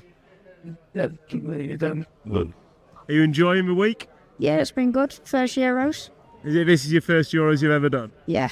And what do you think of the track? No, really. It's good. I'd like more jumps though. I think everyone would like more jumps. And we've had two-wheel drive. It seemed to go pretty good for you. How's four-wheel drive practice gone so far? First one was good. Second one, my speedo overheated. I think mechanic needs to do a bit more work. What do we reckon? Yeah. So we're blaming the mechanic if it doesn't work. I think that's fair, isn't it? Yeah. Excellent. Well, thank you very much for your time, and good luck this week. Hope you enjoy it. Yeah. So that's Reese Ward, one of the young British drivers with the X-ray machine. And as we continue down, Jamie Hall's just going out for practice, which would suggest the top heats are starting soon. I'm going to see who else we can find on the way. Bruno looks busy. David doesn't look busy. David, you got a minute? Sure. So two-wheel drive, I think probably you were unlucky at times, could have been higher on the grid, would have made a difference in the finals. How did you find it overall in the end? Well, obviously I wasn't pleased with the result considering the speed we had early on in qualifying. But like you said, a couple of bad luck moments there. I had almost a DNF, let's say, in Q1 where I faded on the last lap, so I didn't make it over the loop. That was a top 3 run. Had a third in the second run, then second in the third run, which then was cancelled. So, yeah, then had a good run going in the new Q3, let's say, and then unfortunately our gearbox failed. So, yeah, another DNF. And then I did the first mistake actually in Q4. That was on me, but that meant like going into Q5, I needed a run to even be in the main. So then you can't risk anything. So I just kept it on the wheels. It was good enough for 5th on the grid. But from 5th on the grid on the carpet racing, you can't really, expect to do anything. So, I was just trying to, be there for when something would happen. In the first one, I was very close with Daniel and Bruno. He made a small mistake and I got caught in his car, so that was unfortunate. But a 4th was still decent from the A1, and then A2 and A3, I just had a bit mistake on my own, which I'm disappointed about because, there was stuff happening there towards the end of A3. So if I was just there, I could have maybe had a chance on making the podium still, but in the end, finished 7th. So a bit disappointing for sure. Lots of bad luck there in qualifying. So hopefully we can turn things around here with 4 drive and do a little bit better. Practice 1 was looking good for the team. I think it was 1, 2, 3, if I'm not mistaken. Yeah, I think 1, 2, 3, and then Martin was 5th. So yeah, very good. Our cars are always good on the carpet. So we feel very strong, but yeah, still need to keep on working on small details here and there, not to let the competition get too close. It will be close in qualifying no matter what, but so far it was a good start, and hopefully we can keep it going. So, probably $1 million question. Two-wheel drive, you obviously gridded up Brian Bruno. Is it easier or harder to race with a teammate than, say, someone from a different brand? I mean, of course, the last thing I wanted to do there in the main was to ruin both our races. So with Bruno in front of me in the 2 dry mains, I take a bit of margin on the braking spots around the track. And it's very difficult because the drivers have different driving styles, and some brake a little bit earlier, some brake later. So you need to have that margin, and especially as Bruno is my teammate, I made sure to keep a bit of margin not to ruin both of our races. So if it was a different guy in front, maybe I would have been a bit more aggressive. I would have preferred to be a little bit further up on the grid, but that's how it goes sometimes, and hopefully we can do that in 4 drive instead. Well, good luck. Thanks for your time, and good luck in qualifying, and rest of practice. Thank you very much. So we're going to continue down. I'm looking at Tech Guide to see how long I've got. 2 minutes. Did you say 2 minutes left? So we're going to have one more, and I am going to jump in with Sven. He's going to close his laptop, close all the secret designs down. Don't know what that was. It looked like a new associated 3-wheel drive buggy. So Sven, how's it going? Yeah, good. How did you find 2-wheel drive? Easier than 4-wheel drive. So 4-wheel drive's a struggle this morning? A little bit, yeah. Just getting used to driving modified again, because I usually only drive stock class in Germany. So everything is a bit quick compared to what I usually drive, yeah. And how have you found the changes to the track layout? It's better than 2-wheel drive. Still very difficult and maybe missing some jumps, but a small step into the right direction. Perfect. Well, it's good that it's improved rather than got worse. And last question, who's your hot tip? Who's going to win 4-wheel drive? Marcus Carup. Perfect. Thank you very much, Sven, and good luck. So I'm going to wrap up pit walk number 1 there. I think we're about 20 minutes in, and we're going to go and probably call some races. Got some interviews set up for later in the day, which we're going to do, and bring you those VTs through the day. Thank you very much, and we'll catch you soon. Okay, we are back with practice. So just quick checking the comments. James Hellowell, no worries. I won't take any thanks or credit because it's Tech Guy that did it. Mitch on the mic, Svensson the smiling assassin. We always like a smiling assassin in the background. Yeah, anyone got any comments? Hope you enjoyed the pit walk. If there's anyone you want me to go and see, I've got my clicky pen and I'll get stuff written down. We're going to go and do some more later on. Yeah, comments, feedback, get it in the chat.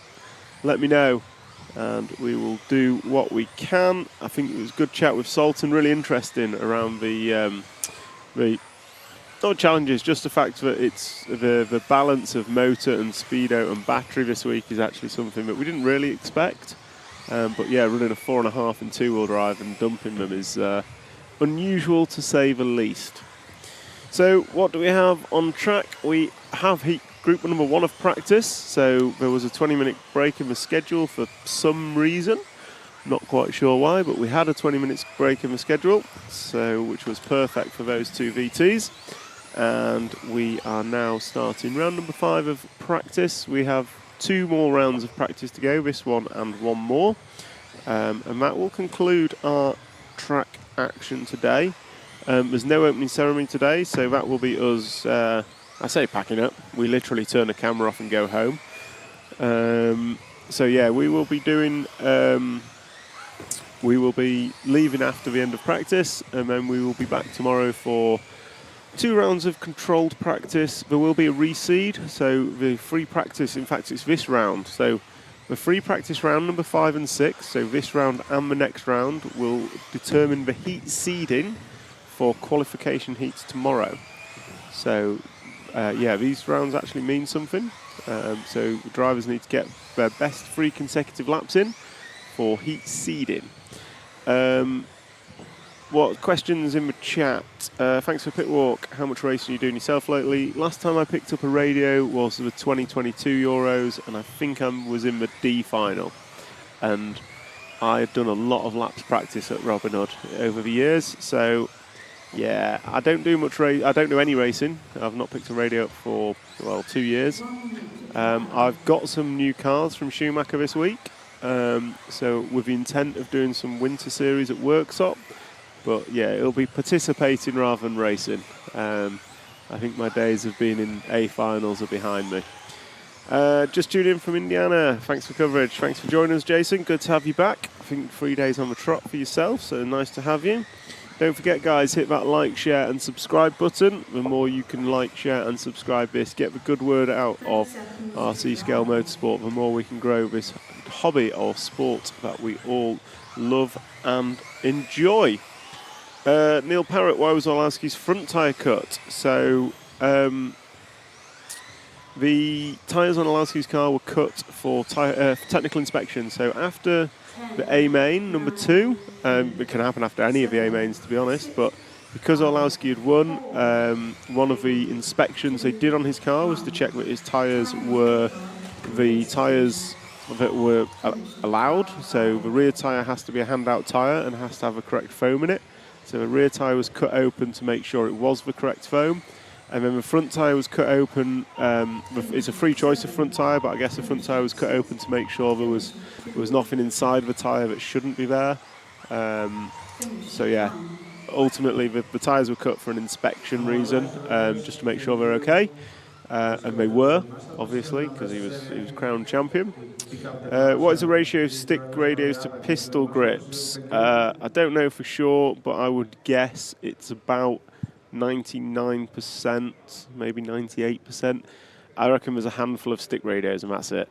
Not many Brits use them these days. More of the old school Brits that have been around a while. Most new drivers in Britain actually use pistol grip radios.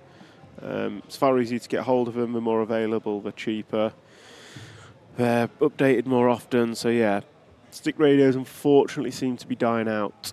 I say unfortunately, there's nothing better or worse about them, but it's certainly easier to get hold of pistol radios, and it's a very difficult change to make. I'm a stick radio user myself, and I once did an 8 scale race with a wheel radio, and towards the end of it I could get the hang of it.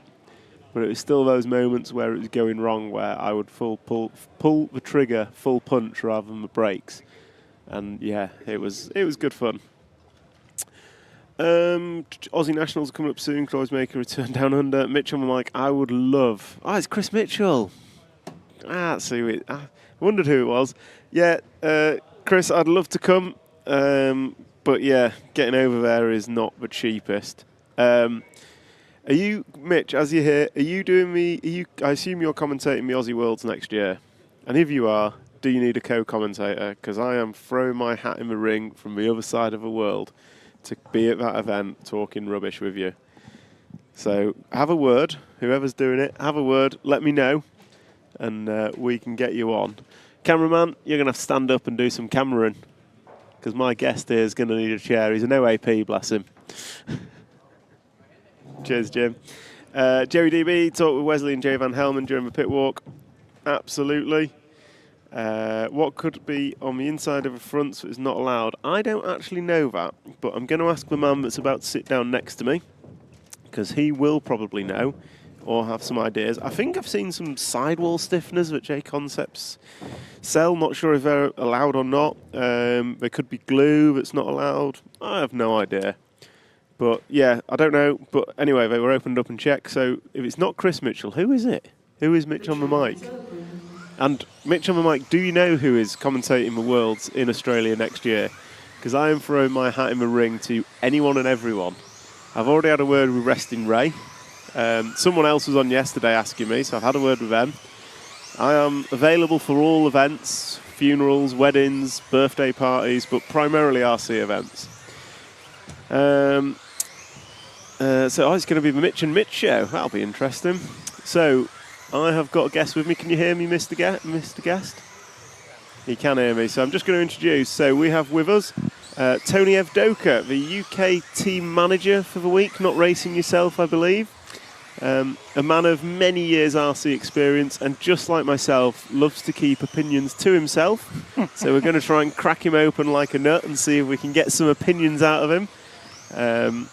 So yeah, welcome Tony, how are you? Hi Tom, what a lovely viewpoint you got from up here. My goodness me. I got to say, the Farulan Club have looked after us this week. Tony asked me before he popped up if he could get us a drink from the cafe. And I sent him a picture of the stock that we have, and his response was, "You've got more stock than the cafe." Have you seen the food room, Tony? Yeah, I have actually. Yeah. We've got the key for the food room. I tell you what, actually, the food here is, you go to a venue where it's very much burgers and chips. A reliance on what's available to you. But they've got some nice stuff. They've got some buns, hot dogs. They've got salads. On Tuesday we got salmon, new potatoes and green beans. We've had chicken curry twice, and today was a vegetable lasagna. And I have to say, very reasonably priced too. They've obviously got the monopoly, but my goodness, they're very reasonable. But the club is doing an amazing job. I really do think the club is put in a tremendous effort for this. They're very well presented, very friendly. Accommodating for anything. Yeah, anything that I've asked for, and I haven't asked for much, but it's unlike you, Tony. Yeah, I know, but they're really, really good. We're really very, very impressed. Congrats to them from me for sure. Well, as I say, I've been singing my praise up here. From a media side, we have a brilliant vantage point. Anything we've asked for, they've done for us. Tech guys all over the internet. Yep. The internet's really fast. He loves it. Yeah. So it's been brilliant for us. So, how have you ended up as team manager? Dare I say, one of the least diplomatic racers I know, coming from also one of the least diplomatic racers I know. How did you end up as team manager? Well, I sort of made a decision that I was going to come to the event, irrelevant of, not actually racing. I could have raced, but it's participation at our level, Tony. Yeah, making up the numbers is more like it, Tom.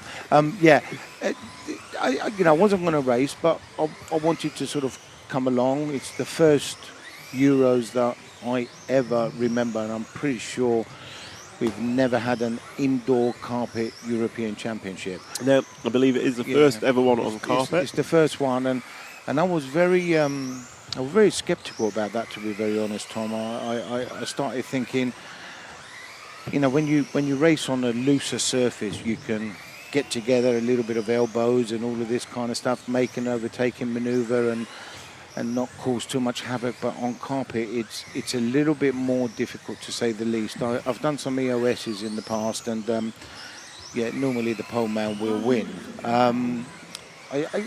Saying all of that, there was some really good racing in the Marcus Carrup at the end of A2. Oh man, my goodness me, that lad. Of course, his dad is a very established racer himself. I've spent all week saying this track's all about precision and accuracy, and you're not going to just be able to find that time out of nowhere. And he threw that out the window for you. That last, I think it was 2 minutes and 20 seconds, he got past Daniel Kobovic. Yep, that's and he had about a 3-second gap to Michael, maybe and 2. I didn't think he would make that up, actually.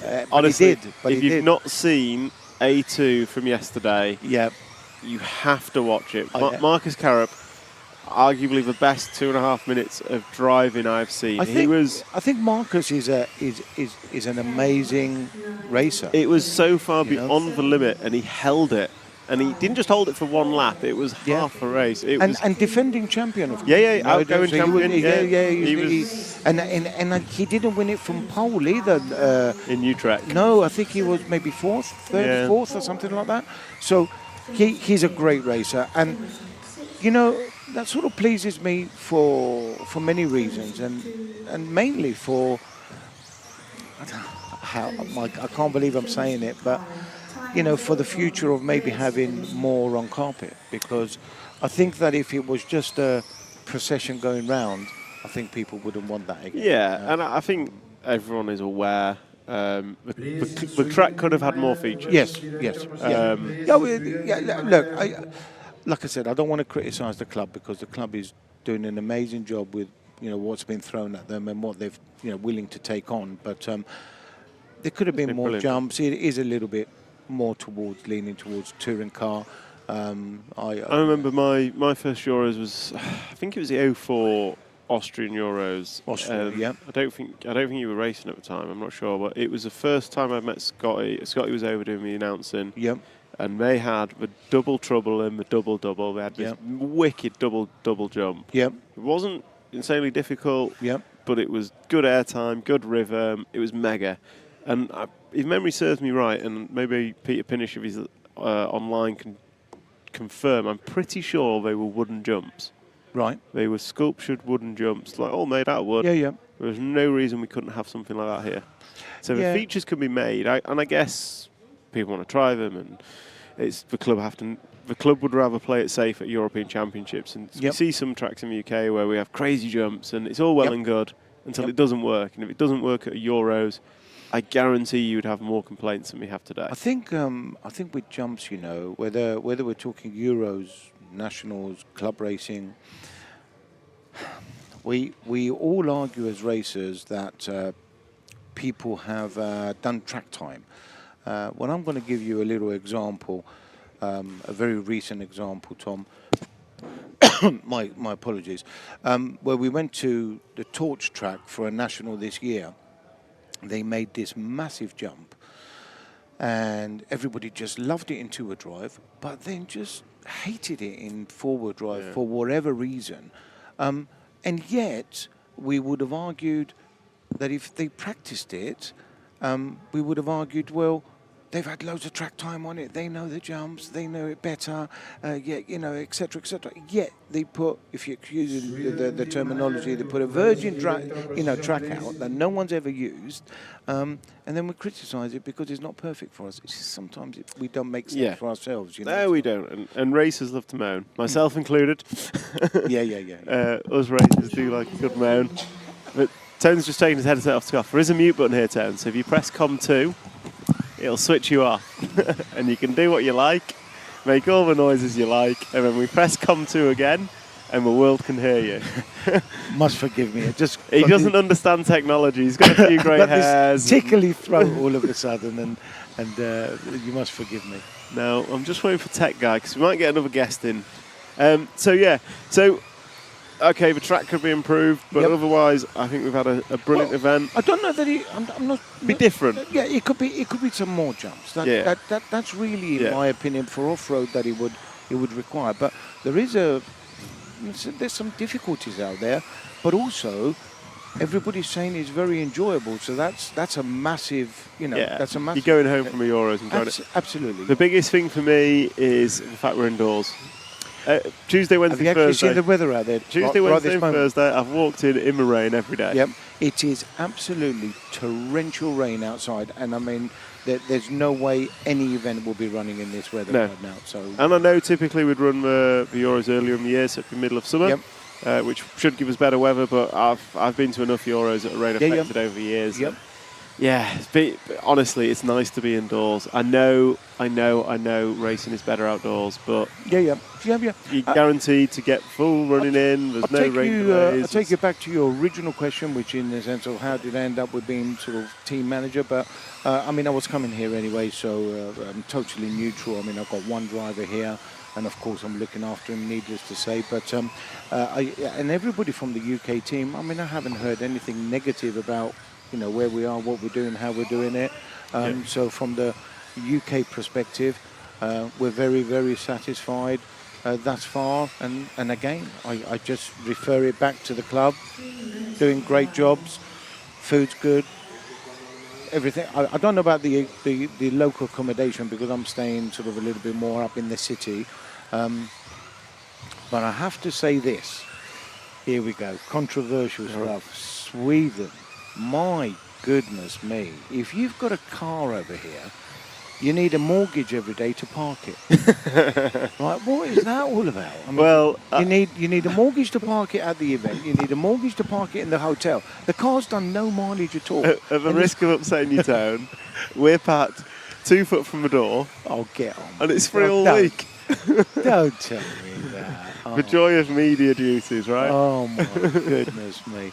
But I don't get that. And yeah, I mean, I know that a lot of these countries, and rightly so, I suppose, like get on a bike, and I can't do any of that. I need a broom.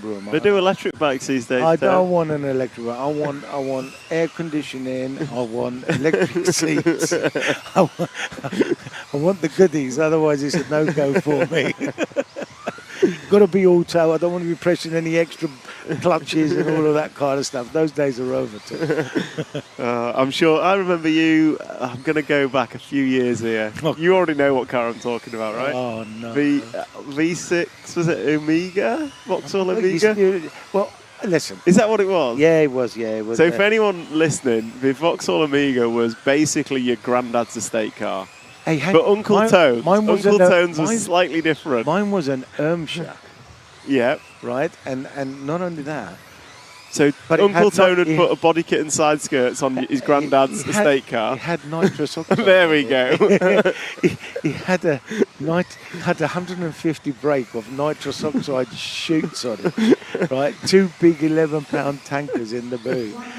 Yes, I was a little bit of a boy in my time. Oh my God, did you have to bring that up? Absolutely, that's what we're here for. Dear.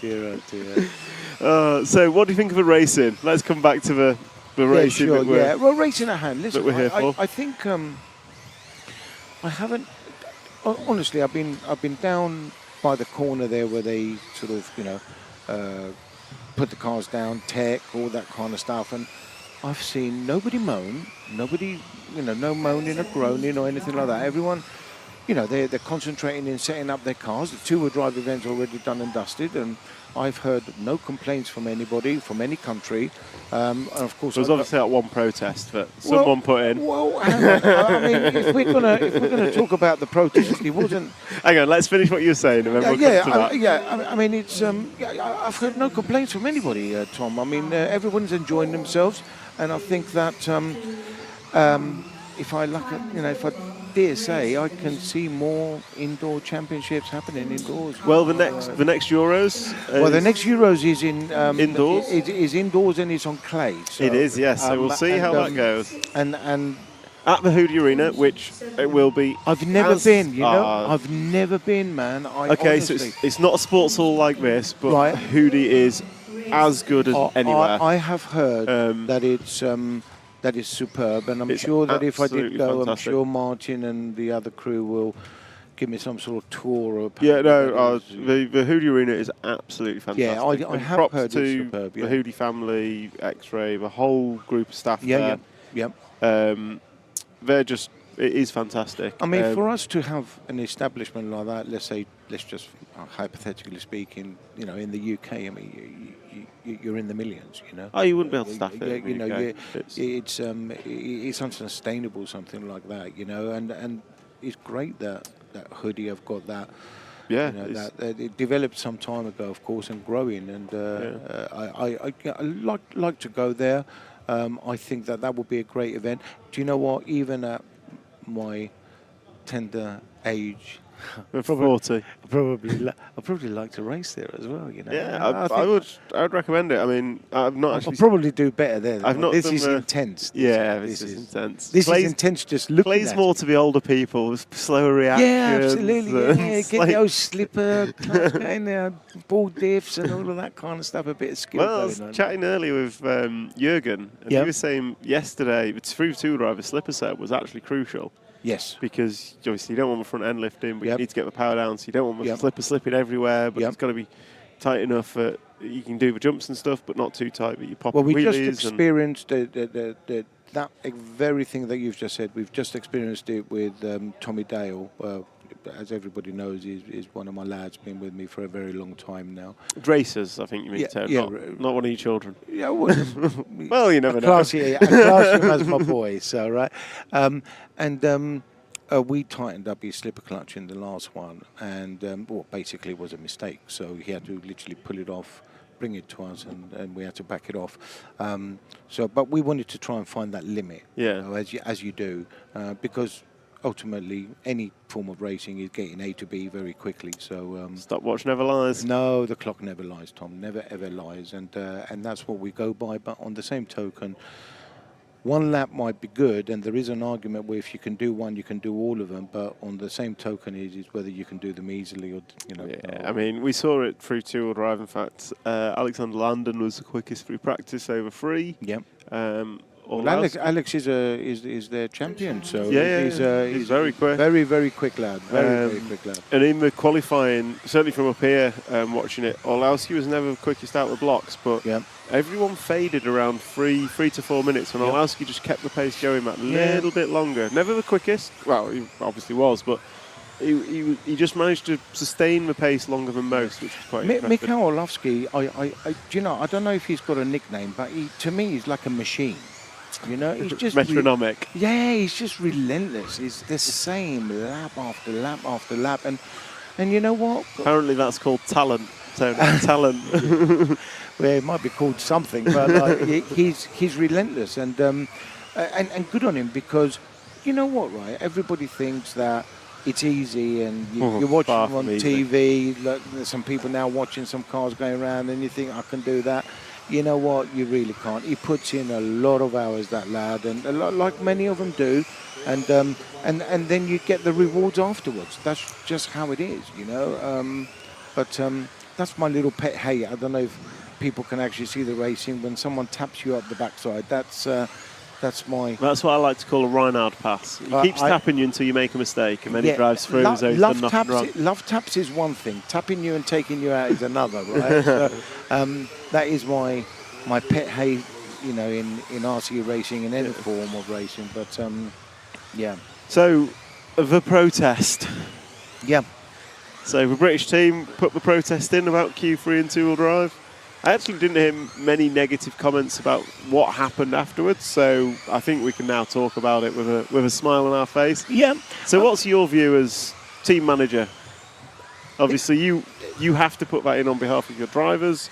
You are there to represent the drivers regardless of your own personal opinion. Correct.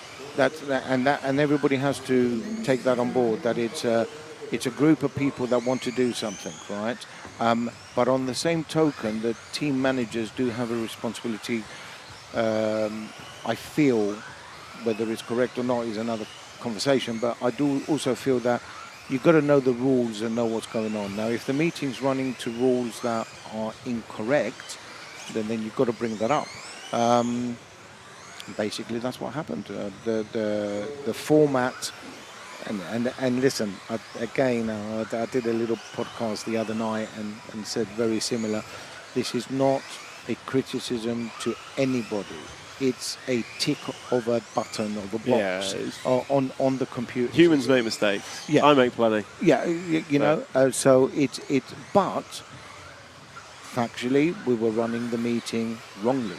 And round 3 should be going... on the driver's fastest time. From the fastest time of...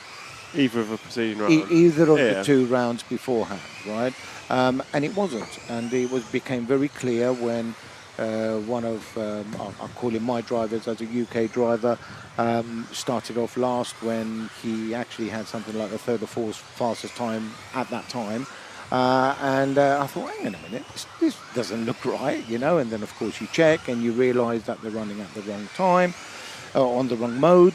I spoke to race control. Race control said, well, you know, you have to put it in writing, and of course you have to pay money. It's unlike you to get your hand in your pocket, isn't it, Tone? Yeah, to be very fair, I did an IOU. I think after 45 years of racing, I think they knew I was good for it. And even if I wasn't, I'm sure the BRCA organisation would have backed me up for €100, right? So I'm sure the drivers would have. Yeah, the drivers would have as well. So, so you put in an official protest that will cost you €100 if it fails. Yeah. And that's just to stop people putting in stupid protests. You don't want people talking a load of, you know, whatever. And you know, when we spoke to everybody at the team managers meeting, when we spoke to everybody, and they had to do an international vote, I think that's what it's called, and it was clear cut that everybody agreed. So yeah, 10-7. I was snuck into that meeting. Yeah, you did. Yeah, of course you did. You was after the chocolate, weren't you? Yeah. Yeah, absolutely. I just did you get the chocolate? No, I've still got no chocolates. I can't believe it. You got all that cafe stuff over there. You promised no me chocolates, and the chocolates don't arrive. Was there a box of Lindt chocolates for every driver, or was it every team manager? Every team manager. So talking about the hospitality, every team manager and the media team got a bag of 3 boxes of Lindt chocolates when we arrived, which already makes it the best meeting I've ever attended, because I'm a bit of a chocoholic. So are you going to ask me how many I've had? What, boxes? Yeah. I'm hoping it's only 3. If you've had more, then I'm going to be disappointed. I'm not saying anything. Well, next time you handed some out, you know where we are, Uncle Tone. Hey, look, there's a legend just about to go up. Look. A legend? Who's that? Oh, is it top 8 already? No. You're looking at me wrong end of a rostrum. No, not on the rostrum. Oh, maybe the one after this one then. Who is it? The Mr. Burton? David Burton. David Burton. Yeah, one of 41 people to have ever won a national in the UK. You're not one of those 41, are you? No. Second is the best I could do. That's HRC, Hampshire Racing Centre? It is, yes. The alleged place that I did many laps. Oh, it's like me and Robin Hood. Yeah. Did you get that? Did you get? Occasionally, I was told I'd done a few laps around Robin Hood. Oh, of course I did. I think I did maybe over the years. I probably did about 20 laps practice around Robin Hood. Yeah, I'm really going to believe that. No, so in all honesty, I did a lot of running around Robin Hood. There was one year, so we were having trouble with. It was one of the Cat SX series cars. I can't remember which one exactly.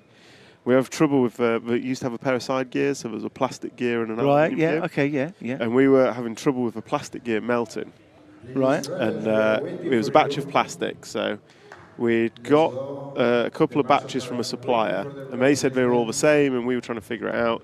So we needed to test them. Okay. And we had a rig at work, and we tested them, and none of them failed. And we went racing at the weekend, and they failed. Yeah. So it's like, right, the only way we know how to test these and get to the point of failure was to put them on track and test them. Yep. So we had a bag, like the gears looked identical. Yep. Supplier says they're identical. Blah blah blah. So I ended up going to Robin Hood for 2-3 days a week. Yep.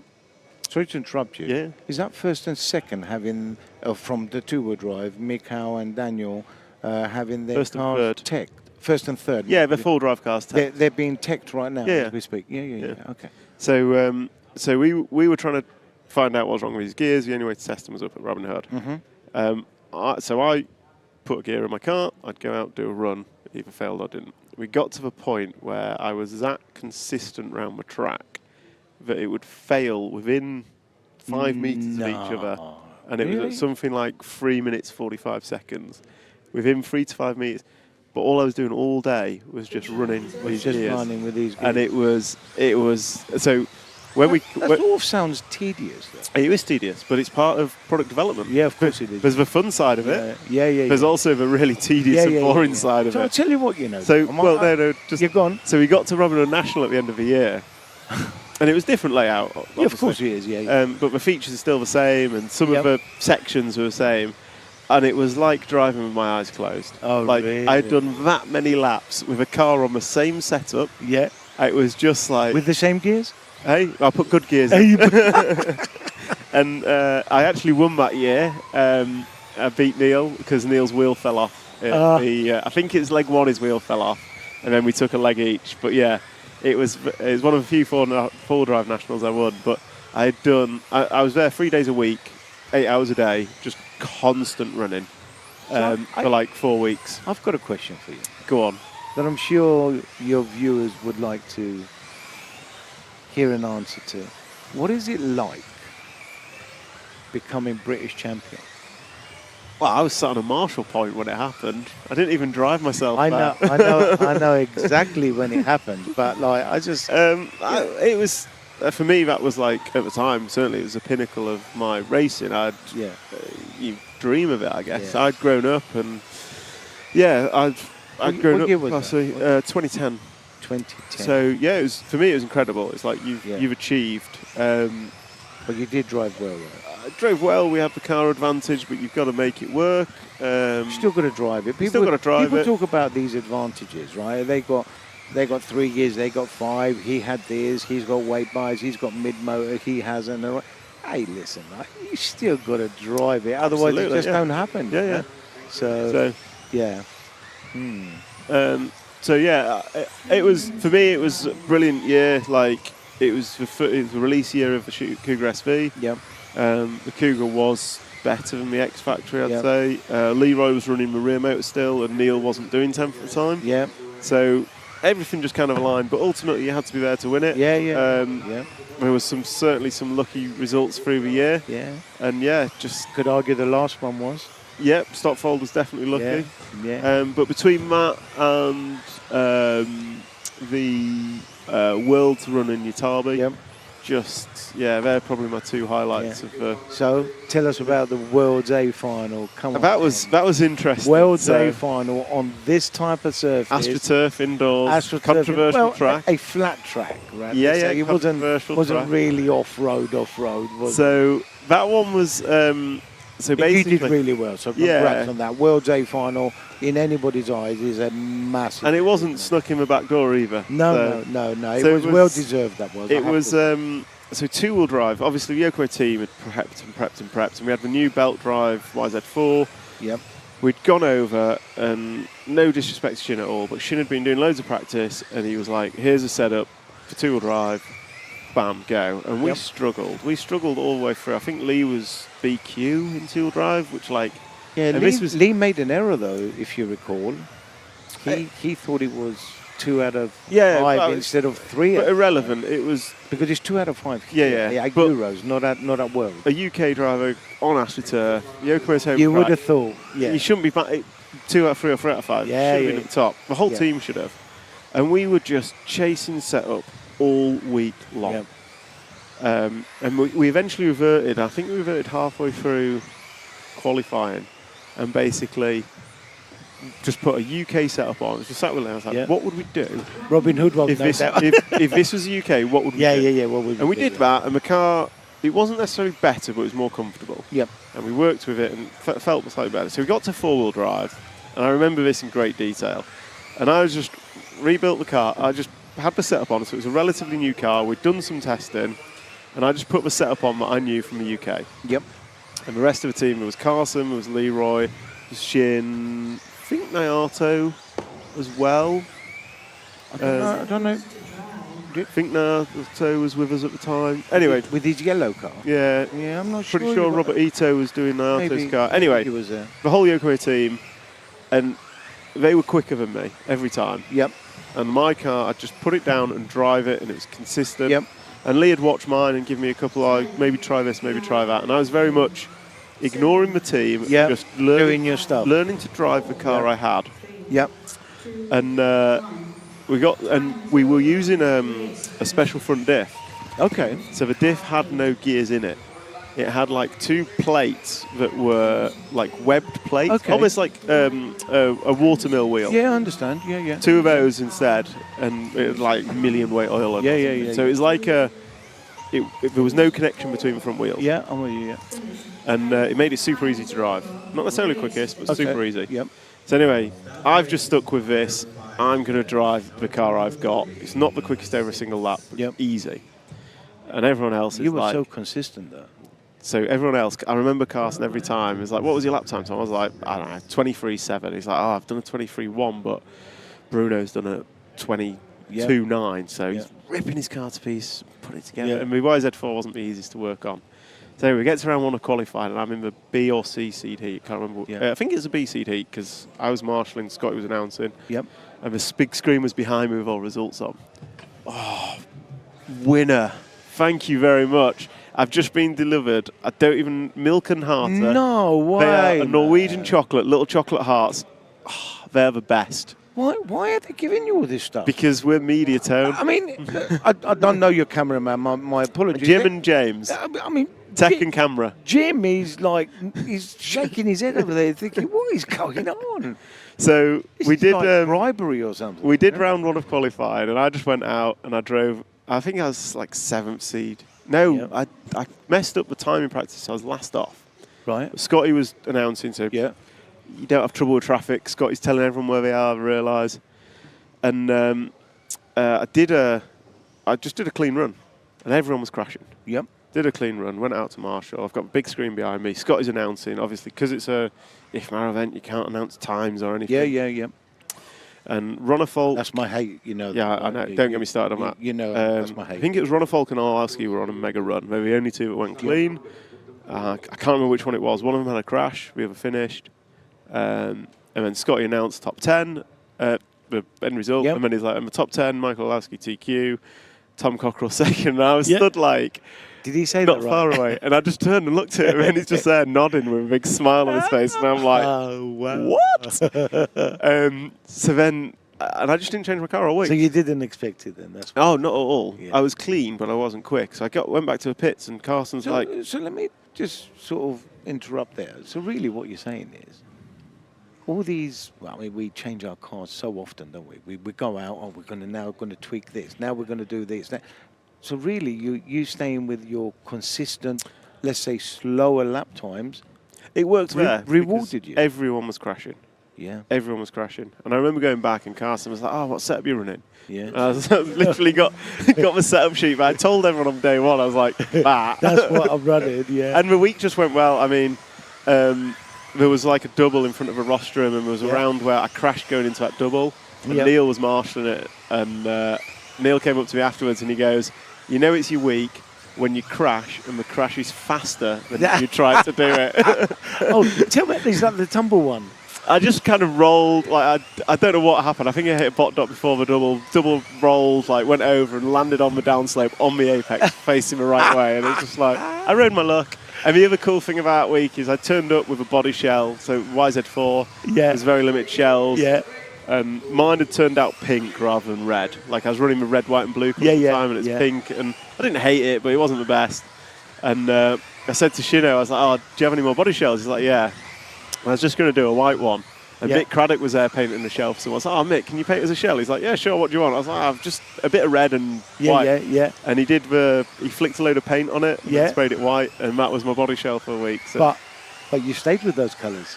Not that body shell. No, but the red and white. Yeah. You did, you stayed with the red and white. And then the other one, which I don't think many people know this, so we obviously 2 years later we're in China for Worlds.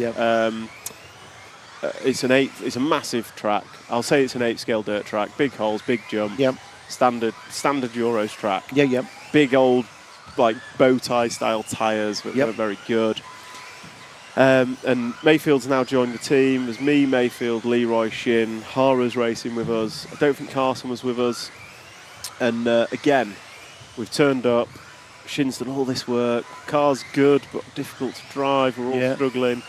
And I said to Lee halfway through practice, I was like, Lee, this is not right. Like, Lee, I was like in the 30s or 40s or whatever, and Leroy was like 10s, 12s, whatever. And so it's like he's not where he should be. Yeah. Mayfield's struggling as well.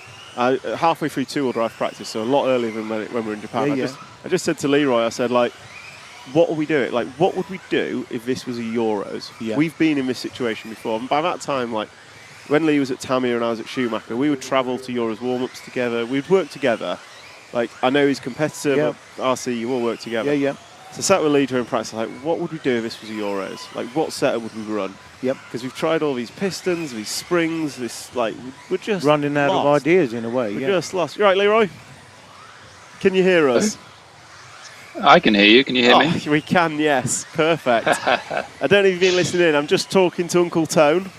I was enjoying the reminiscing. And I'm just talking about the China Worlds. So I was saying, obviously, there's me, you, Mayfield, Hara, Shin, big old 8th track, and we get halfway through practice, and we're all kind of struggling. I'm rubbish because there's jumps, but you and Mayfield are struggling.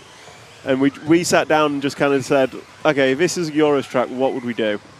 And I think you just basically, I think I did it first, and we just built a set of shocks that we would run, set my car to a Euros setup, and I was still rubbish, but it looked a bit better. And then you went and tried it, and it was just like you jumped from 12th to 2nd, and it was like, bingo. And it comes back to just doing what you know. Like, it's that ability to, you know how your car works, you know what you know, and sometimes you come to these big events and you lose your head with new parts or new setups or do something different. And that was a real example where Leroy took it, did really well, then Mayfield took it and went and won. Yeah, I mean, that was our we should have biggest kept that problem. one a secret. Exactly. If we didn't tell Ryan, I might have been sat here as the world champion from that race. But yeah, I heard you talking about the Itabi one too, and I think you're definitely right. It's like we had something great and won the warm-up, and then in the days following just went for perfection. And then when it came back to the Worlds, perfection was not what we needed. And we just needed something we were comfortable with. Yeah. And we got lost in trying to find the tenths of a second a lap at the substitute of not being able to drive it very well. And then someone put some stupid rubber strips in the track, but there you go. Yeah, we've got Scotty just joined the chat as well, saying what a good memory. So I'll always remember that one, Scotty. So yeah, it's just I guess those are my like highlights of RC memory. So what about you, Tony? You've been around. You said 45 years. Yeah. Looks maybe more, but a lot of memory. What's your memory of RC? I'll tell you a little memory. First and foremost, hi Lee, we miss you, man. We really do. Hey mate. Yeah. I wish I was there.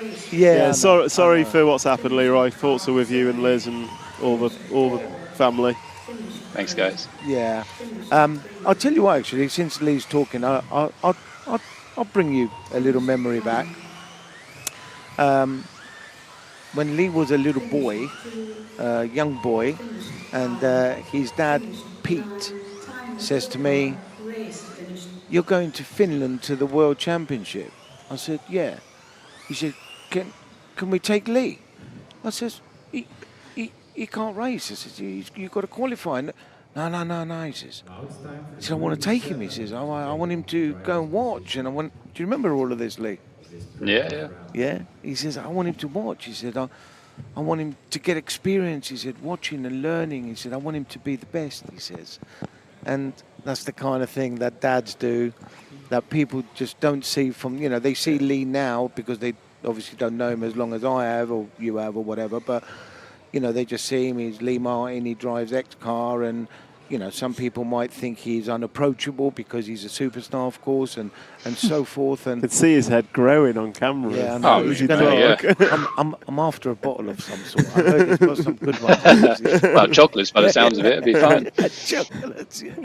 No, but the dads that put in so much time and everything else, and as we speak, one of my boys, or my boy that's racing the Serpent brand, up and coming driver, Tommy Dale, Lee knows him.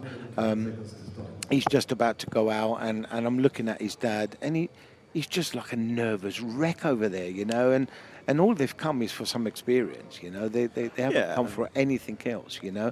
And look, he's shaking it, but the race hasn't even started yet, and it's only seeding practice. It's this is all the effort, the years you don't see that actually make for great drivers. Of course, you obviously saw Lee growing up. I remember one of my early EOSs where Michael Orlowski and his dad. And well, I've seen a lot of I've seen a lot of families over the years. I mean, I can name, for example, maybe let's say I don't know, Darren Bloomfield with Tony, his dad, and of course, you know, our good friend Neil Cragg, and we've recently lost late Nick, great. you know, but I, you know, again, only because Lee's with us and talking.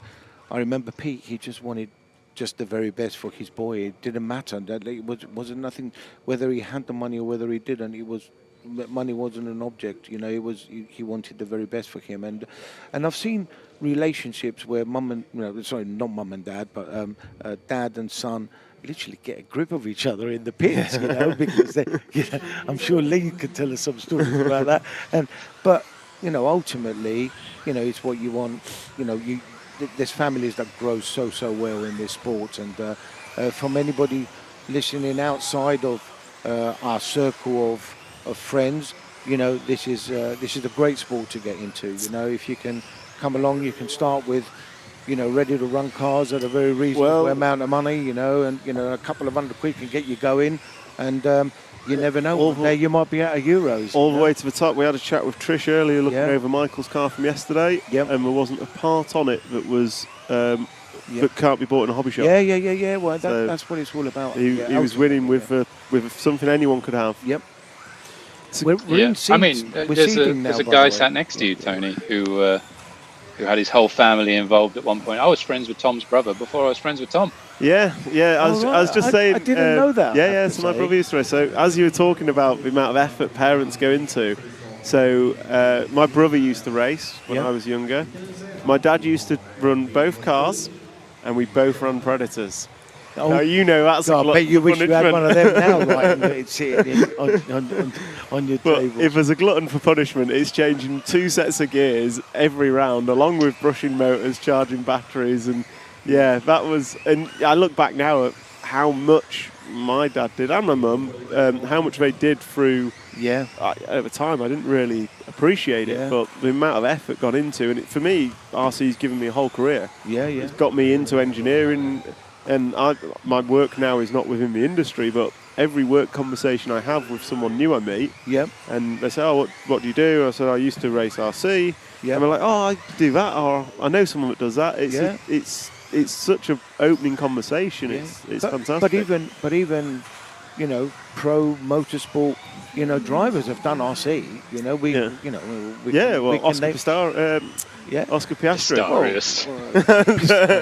Piastri. Not too sure about that. It wasn't the other one.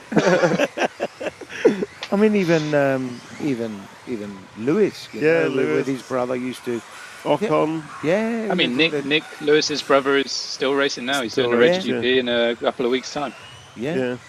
We've got a comment in the chat, Leroy, and I'm gonna throw this one at you. And he's a RCTV hero, so that means we have to answer him.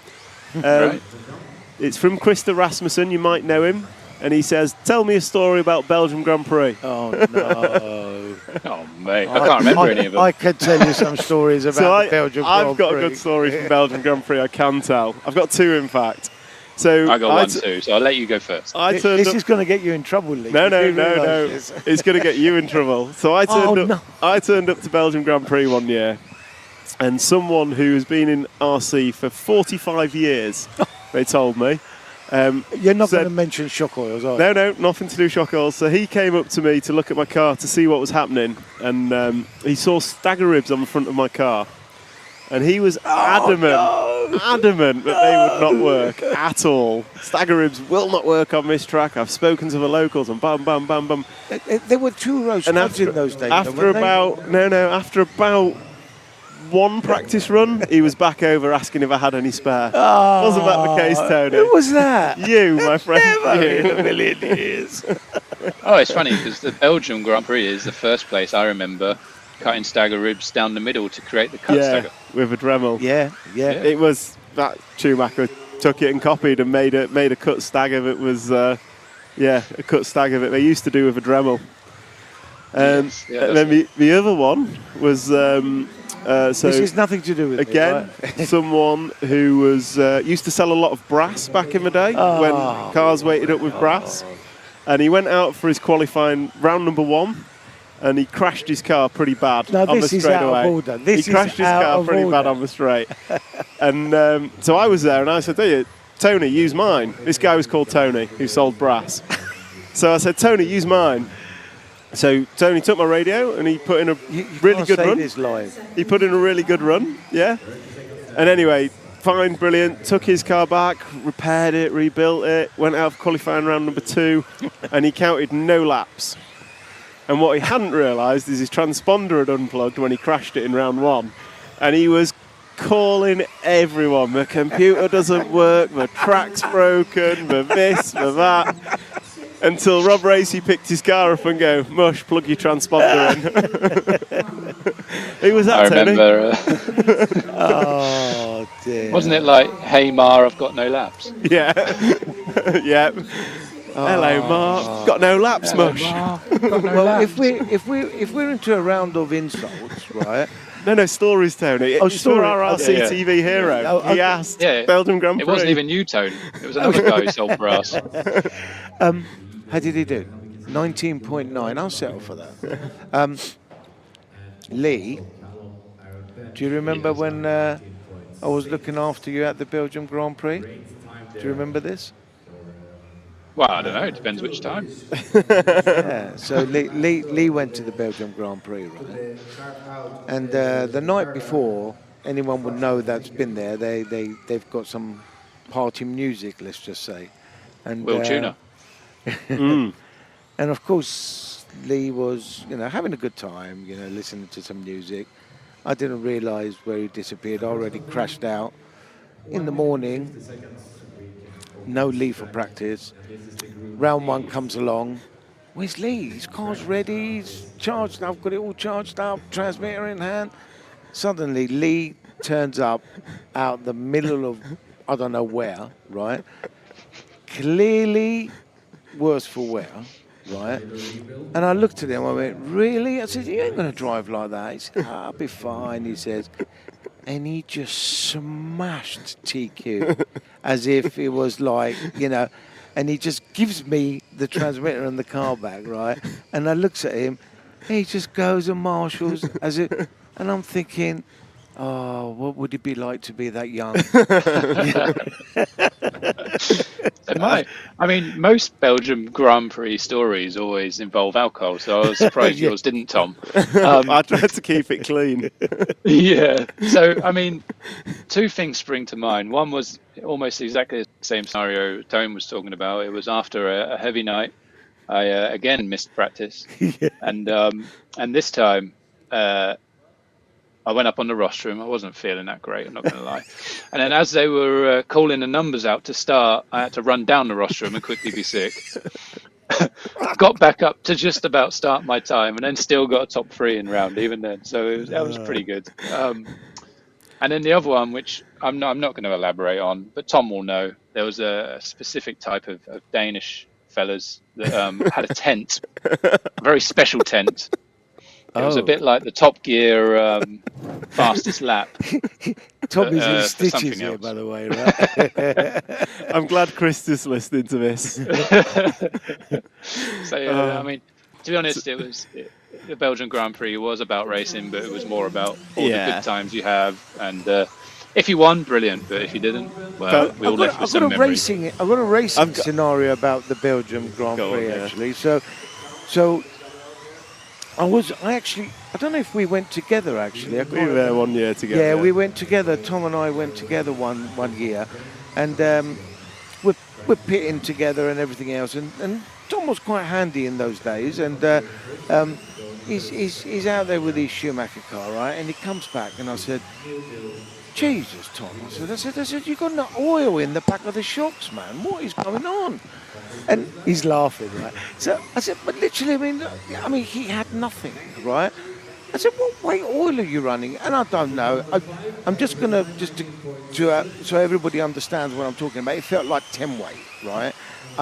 He had literally as if there was no oil in the shocks whatsoever, right? And somehow he's miraculously TQ'd around, right? And then, out of the blue, this was like round one.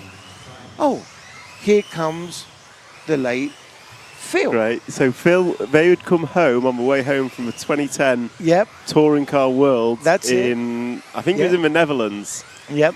So Phil, that we recently sadly lost, comes along with Christine. Who at the time was my boss. Well, his boss, the Schumacher designer, and everything else to boot.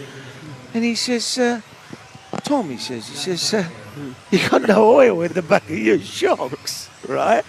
I said, Phil, I've been telling him. I said, he doesn't listen, right? What does Tom do? Totally ignores him and TQs and wins the meeting with no rear shock oil. Now, I know people are going to find this hard to believe, but this is true, isn't it? It is entirely true, and it was Lee that I beat at that meeting. And oh, did you? The reason I didn't know that. The reason I didn't put any shock oil in is because I was a little worse for wear and couldn't actually bear to do anything to my car. So the dream comes into it again, Lee.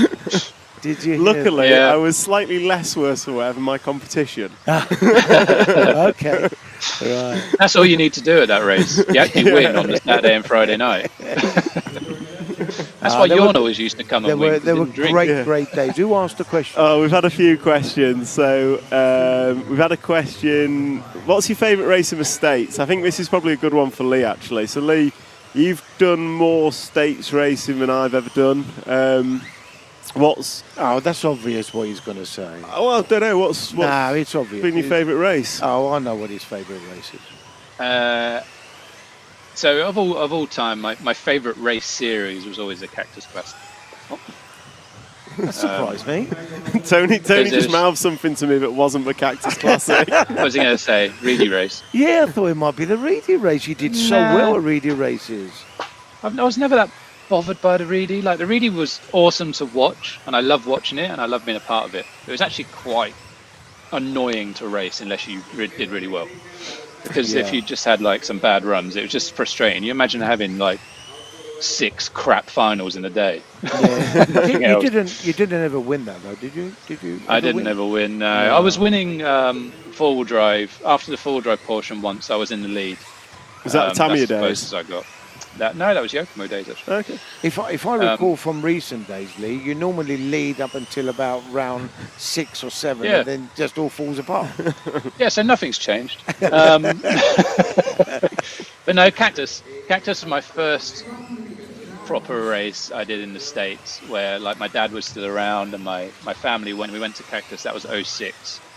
And it was at that point, it was the Belgian Grand Prix of America.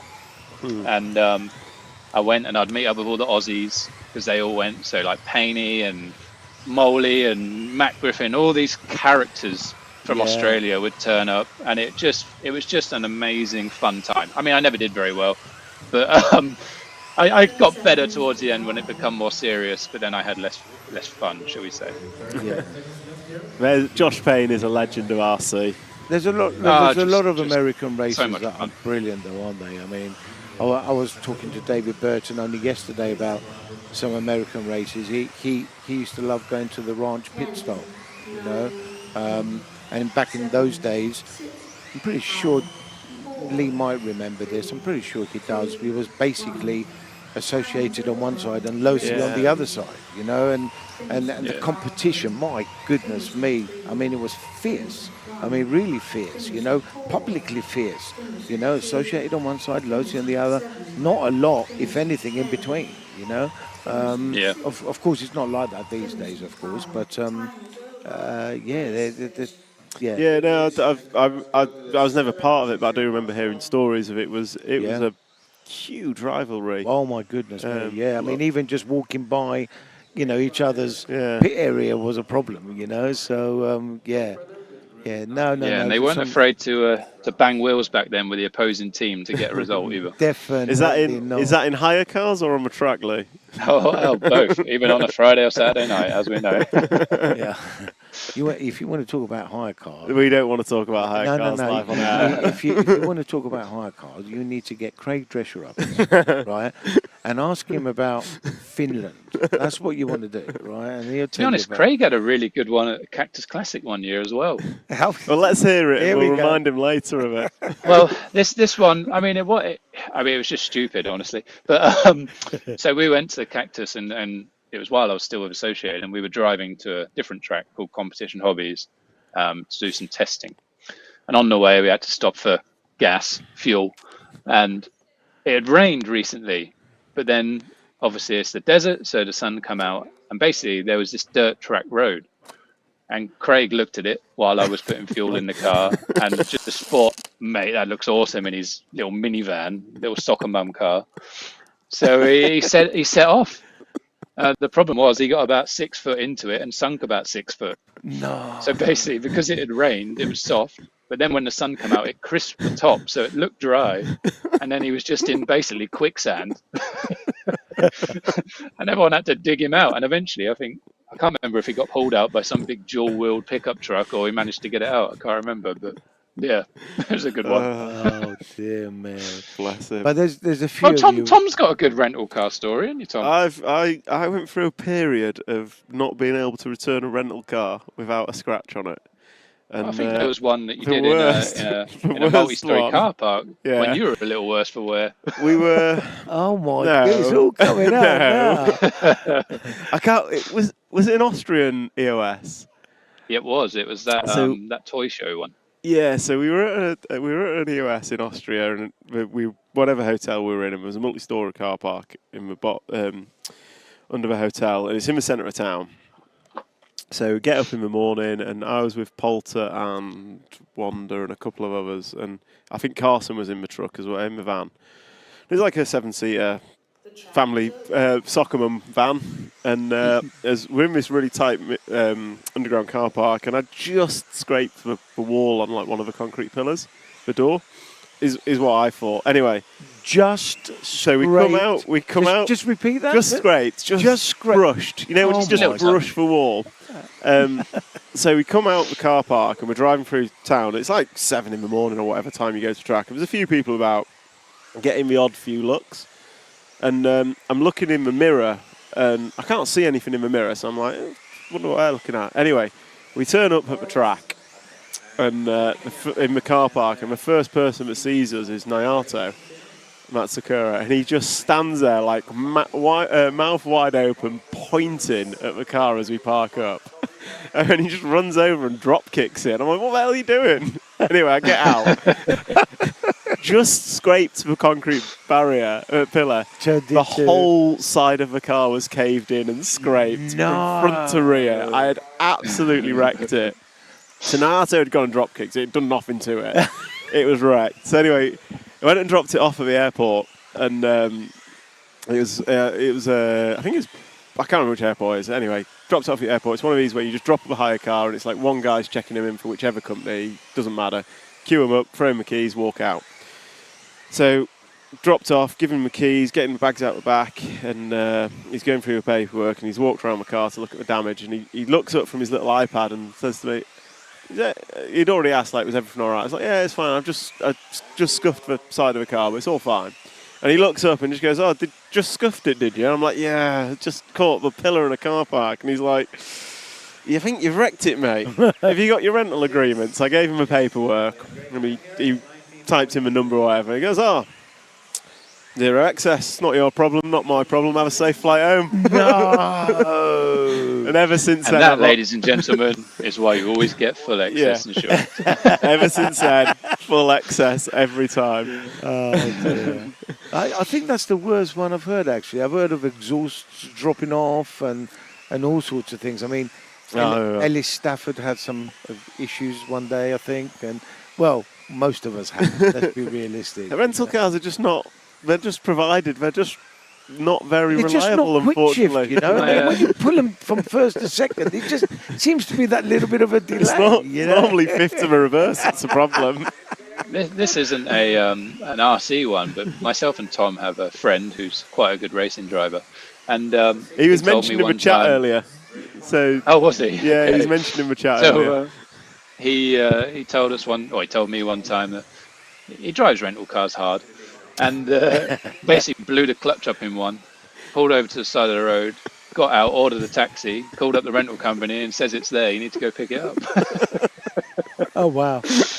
Yeah. Maybe right. You had to get a flight or something. I don't know. I'm gonna move it on. We've got 2 heats left of this round of practice. Leroy, I assume you've been watching two-wheel drive. I have. What did you think? What did you think of it all? Yeah, it was quite good racing. It was very carpet racing style. But yeah, I mean, it looked all right, didn't it? Who's your? I miss a dirt track. Not gonna lie. But. Yeah, well, you can get a dirt track next year, indoors, Yes. Hoodie Arena. Yes. So Exactly. and Hoodie always put on a great event, so I'm sure that'll be a fantastic European Championship. Slightly different to this one, different grip level, but I'm sure it'll still be fun. So as we go into four-wheel drive, Olowski obviously somewhat dominated two-wheel drive. Korup was rapid in the end of A2. Don't know where his turn of pace came from, but it was pretty That was impressive. amazing. That was amazing. That really was. Came from having to. That's where it came Well, from. yeah. I mean, on a track where there's not really anywhere to make up time, he was eating half a second out of Olowski a lap. It was. I think Mikhail knew that he just got to get it over the line as well. He's very professional like that, Mikhail Olowski. I think that, let's not think that he was being reeled in like a baby or anything. I mean, he knew what he needed to do, in my opinion. Yeah. So coming into full drive, what's your predictions? Yeah, I think it's going to be hard to beat Bruno. Looking at the track and the style, I think if it was a little bit more open and a bit more like curvy lines, then the belt drive cars would be amazing. But the quick stops and fast acceleration at the hairpin, maybe that will just lead a little bit into X-Ray being slightly on top. But then you can never count out Mikhail, because he's just, like you said, he's a machine, and he will keep going around that track as fast as he can until he wins something or dies trying. Yeah, I think if you remember, we had a conversation before the meeting of the two-wheel drive, and I sort of tipped Mikhail for a double as such, but I mean, Bruno does look super quick, as do some others, to be very fair, and these next two seeding practice runs may give us a little bit more of an inclination what's going to happen, but I think it might be closer in four-wheel drive than it was in two-wheel drive. But I think Mikhail's got this desire that he just wants. How many has he won now? 5 or 6? No, that was his No, third. that's his off-road. fourth. That was his fourth Yesterday. Euros. 1, Third. 2, 3. Yeah, third. Sorry. Third yesterday in off-road. He had 2015 He's got to catch up, in innit? Robin Hood, 22 in Robin Hood, and 23 in Utrecht, and then yesterday. Wait a minute, Lee. How many you got? 7, Lee? 6? I got 6. So 6 for Lee. How many's Neil got? 9 for Neil. Neil has, maybe has 9. Yeah, 8 or 9. 9. 9 for Neil and 11 for Craig Drescher. Yeah. So There's one point I thought I was going to catch Craig, and then it just didn't happen. Lost a few unlucky ones like Sweden and stuff like that. So yeah. So and then don't forget COVID Neil, hit. COVID Neil took away a few for me and Neil. I'm sure of it. Neil stole one from Bradders as well. Don't forget. Yeah. Well, yeah. Took him out basically, but yeah. Bradders, my God, I haven't seen him for a while. He's doing well. Do you speak to him, Lee? Yeah, I actually talked to him yesterday or the day before. Is he well? Family good? I think he's doing well. Yeah. I mean, we normally just talk to each other when we're discussing something completely non-related to anything. Yeah. Probably some funny video we've sent each other, but yeah. So some of the top heats are coming up. Yeah. now, So this will be. What about the associated guys, Leroy? So I know Neil always I think- struggles in the UK with the full drive on carpet. Carpet's not really Neil's thing, but Una was quickest in the last round of practice. yeah, I think they're going to be good. Again, I think that deceleration, acceleration from a shaft drive might be helping them here at this particular layout because it is fast stop, fast stop. So I think they'll be fine. I think the new AE is quite an improvement on what it was before, and we all know Neil doesn't even set the car up for carpet half the time. So Yeah. So I think they'll be all right, mate. I think Carrick will have a good chance. I hope Una has a good go. He's that guy that's just shown all the promise and just needs that title to establish himself fully, I think. I mean, it was 10 years ago at the Swedish Euros where Una made his first day. Una, Michael and Daniel all that week in his 10 years. 10 10 years ago. It was a dirt track about half the size of this and the grip of ice, basically. It was the one I should have won. Yeah. Lee, I can think of quite a few you should have won. You would have had a lot more than 6, you know. So, yeah, but that one, a Marshall decided to kick me. So you know, they're running down to 10, 11 mil. Yeah, right, running about 10 10 mil. 11 mil. I mean, that's I'm just, surprised they're that high, honestly. I mean, what is actually working at that ride height? I mean, not a lot, is it really? Especially with the shocks upside down. Hey, now, to be honest, when you there go was a bit controversy lower than about 10, that, you know that? Really? No, not heard Oh, that. you were, Oh, let's hear it, Uncle Tone. Oh, here he goes. Come on. Hello, No, Mark. I can't speak about it. Yeah, you can. Absolutely. Can I? Yeah, absolutely. You're team manager. Get on with it. Dear me. Here we go. Well, Come on. Oh, I didn't mean to say anything. Anyway, there was a scenario where someone said that we should not allow upside down shocks. Why? Hey, I wanted the messenger, right? Well, we're gonna shoot the messenger here. I wanted the messenger. So what was that all about? Well, because cars. And hold on, what was the justification of that? Well, the justification, the cause of the suggestion, which is what it wasn't. We shouldn't. It was a suggestion that maybe we should think about it. Is because yesterday there was, I think, 2, maybe 3 cars that broke and shed oil around part of the circuit, and they felt that because it was a weaker kind of scenario on the car when the shocks are upside down, they could easily break easier. I don't think it changes anything. So well, there was a suggestion of that. I think that's. I can understand why it's probably easy to break a shock cap off if it's at the bottom, but I don't think that's.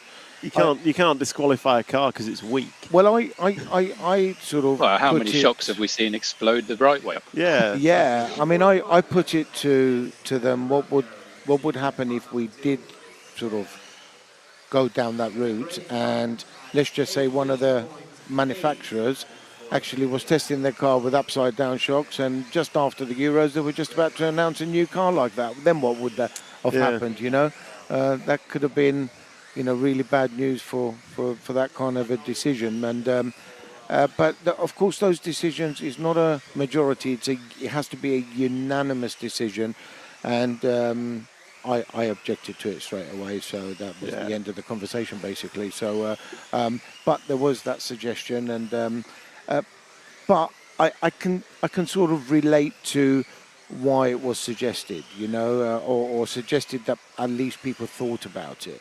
At one stage, it was going to, they were going to ask us to take it back to our drivers and discuss, but of course, half the UK team are running upside down shocks, so that was never going to be a conversation for me to have. So, that was it came to a halt pretty quickly. It's one of those trends that is after my time, so it's started in the last few years, this whole upside down shock thing. Have you tried it, Leroy? What does it do?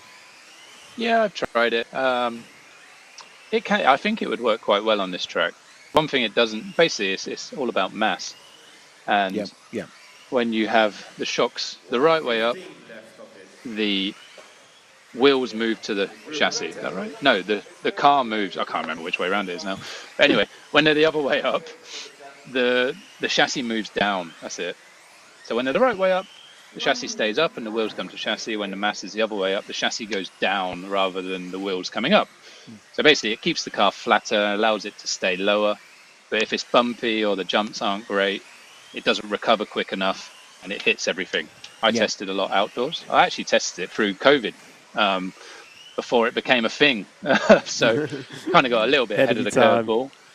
Yeah, but it's a shame through COVID I couldn't test on a carpet track. Lee's absolutely correct, of course, of what he just said, and it's also a scenario of mass transfer. So you're not transferring the weight front to back as prominent as you would do if the shocks were the conventional way round. So of course on carpet racing, that's you're looking for that. It's helpful. You don't want to be sort of pitching in too hard or vice versa, you know. So that's where it comes into its own, if you like. So, yeah. Yep. Yeah, definitely. I know they try and get the front to squat down on the front suspension. But then when they got through like whoops and jump slide and stuff like that, it just wouldn't recover quick enough and would spit the rider off. Yeah. So, didn't BMW actually make a bike with them upside down? If I'm not mistaken. yeah, a few people have over the time. Yeah. And now they've just got all that crazy adjustable robotic suspension instead. Oh, you know a lot about that, don't you, Lee? What, crazy robotic suspension? Yeah, or crazy robotic something or another that you get up to. Yeah, definitely crazy robotic film vehicles. Yeah, film vehicles, that's the ones. Yeah. So, I mean, when Tom was talking earlier about his whole job coming from RC, I mean, you look at the path mine's taken, still doing RC, but on the other hand, doing big feature films and commercials using knowledge from RC and driving basically RC vehicles. Big old RC cars with cameras attached. If I can just interrupt that, there's some very fast drivers coming up in this one. Of course, we've got the Hall brothers, and obviously Tommy Hall being British champion. We've got Martin Bayer, the X-ray designer. He's running in this one, and of course, Jorn Neumann. I don't know how many times European champion. How many times has Jorn won the Euros? He must He's got one more than me, I think. He's on 7. He's got seven-time European champion. We've got Holdsworth and so forth. There's some real fast drivers coming up. Is this 11 or 12? This is 11 of 12. This is 11 of 12. This one and the next one for top 8. So this and I'm gonna have to leave because I'll go pick my child up from school in a second. Oh yeah, I forgot. Lee, again, our condolences to everyone, and hope the family is holding up quite strong there. Thanks, guys. I will. Go on, Leroy. No, go on. I was going to say I will come back later to grab some of the later runs. Hey, no more gossip. I'm not coming up here. God knows what's going to happen to me when I get down in the pits area. I think I invited Tony under false pretenses here. Yeah. No, it's been great having you on, Leroy.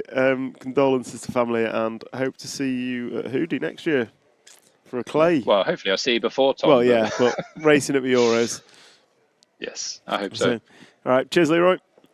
All right, guys. I'll see you in a bit. Thank you. So, Bye-bye. Sorry to the guys and girls in the chat. We got a bit off field there, but no, always nice to reminisce and show what actually there's another side to RC racing, which is the friends and family you meet along the way, which is a brilliant part of what we do, I guess. And yeah, of course it is. Yeah, I always say it's why we do it, isn't it? Surely? How we begin to do it, anyway. I always say that you could drop me in any city in the world, and within half an hour, I'd probably find a friend through RC, and I think that's a big part of what we do. That's nice. But yes, we're going to turn our attention back to actually toy car racing that's going on the track, and this is round number 5, group number 11. So round 5 of qualifying is a seeding practice. Yep. Three in a row. Your best 3 consecutive laps is taken, and you'll be ranked on your best 3 consecutive laps between rounds 5 and 6, and then that will set your heat seeding for qualifying. All 5 rounds of qualifying. So we're following the 1 car of Alexander Landon. So he was your BQ man yesterday. He was quickest in practice for 2-wheel drive.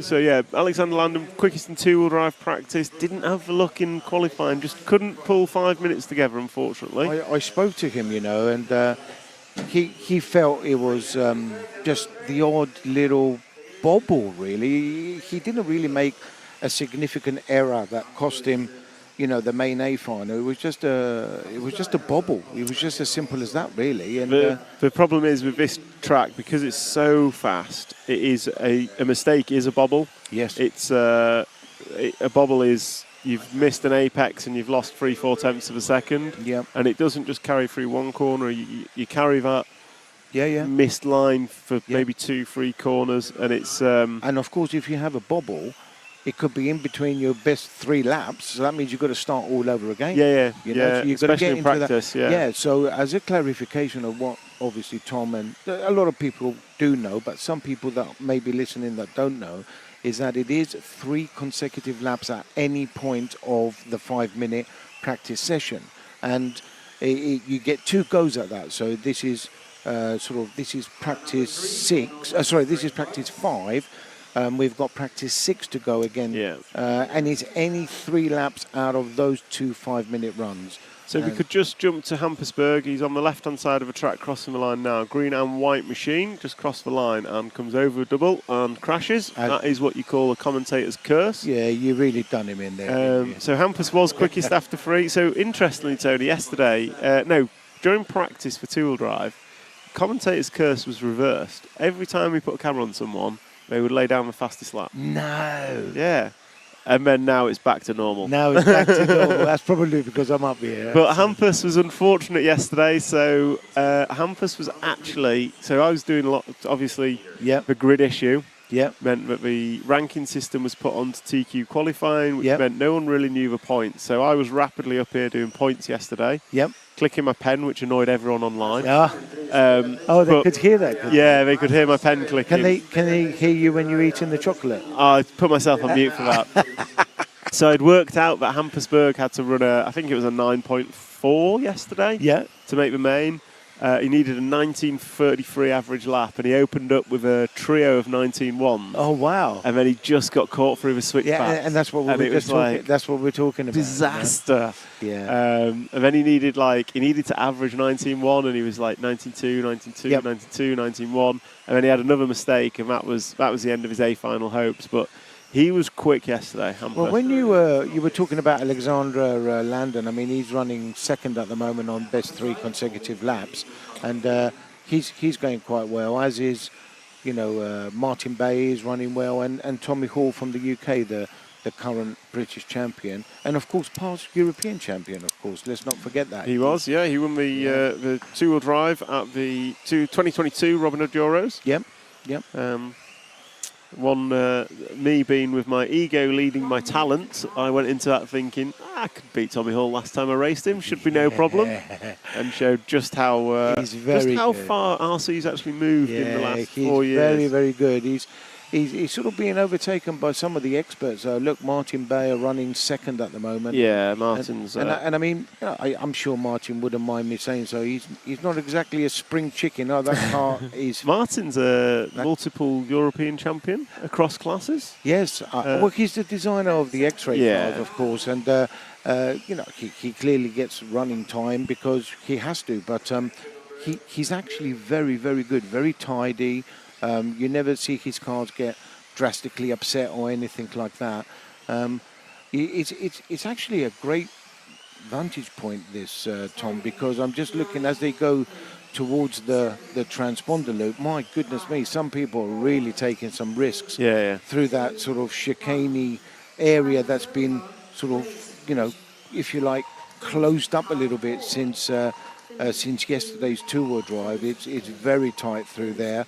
They thought they were going to slow them down. If anything, my goodness, these four-wheel drives are just rapid. I think the intent of changing the chicane was to stop the throwing it at the loop. The desire to launch it across the line, because we saw in the round that wasn't the round, Marcus Carup hit the barrier and ended up crossing the line, didn't count. The marshal threw the car the wrong way down the track. It just caused...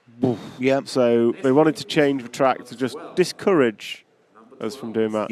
I think a shout out to Martin. I think he's done wonderful things at X-Ray. For sure. The cars were good, always been good, but when Martin joined, he kind of brought the whole program along a level, which I think has been he's very really very methodical by the way that he works, and it's a credit to him, to be fair, because absolutely. I think the X-Ray cars are very good cars, and a lot, if not all, is down to his ideas. So that's fantastic. Top Heat just about to go on, so of course Mikhailovsky would lead them off, and Daniel Kobovic will sort of try and hunt him down, as will Marcus Bruno.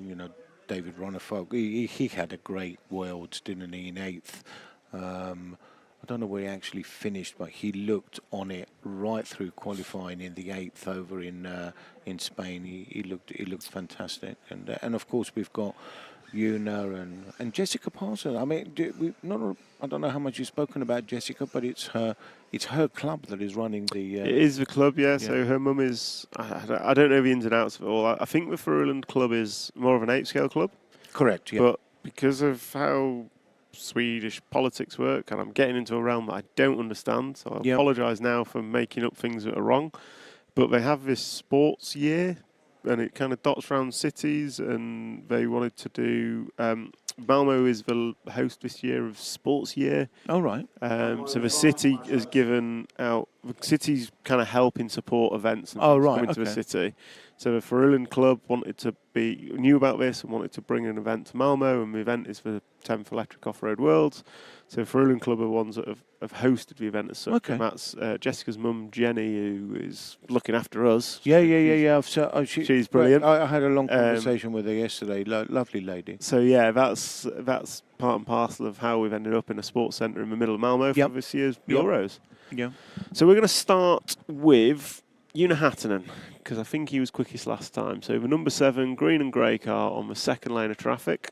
And on a different note, did you know that Malmo is playing Rangers tonight? Here?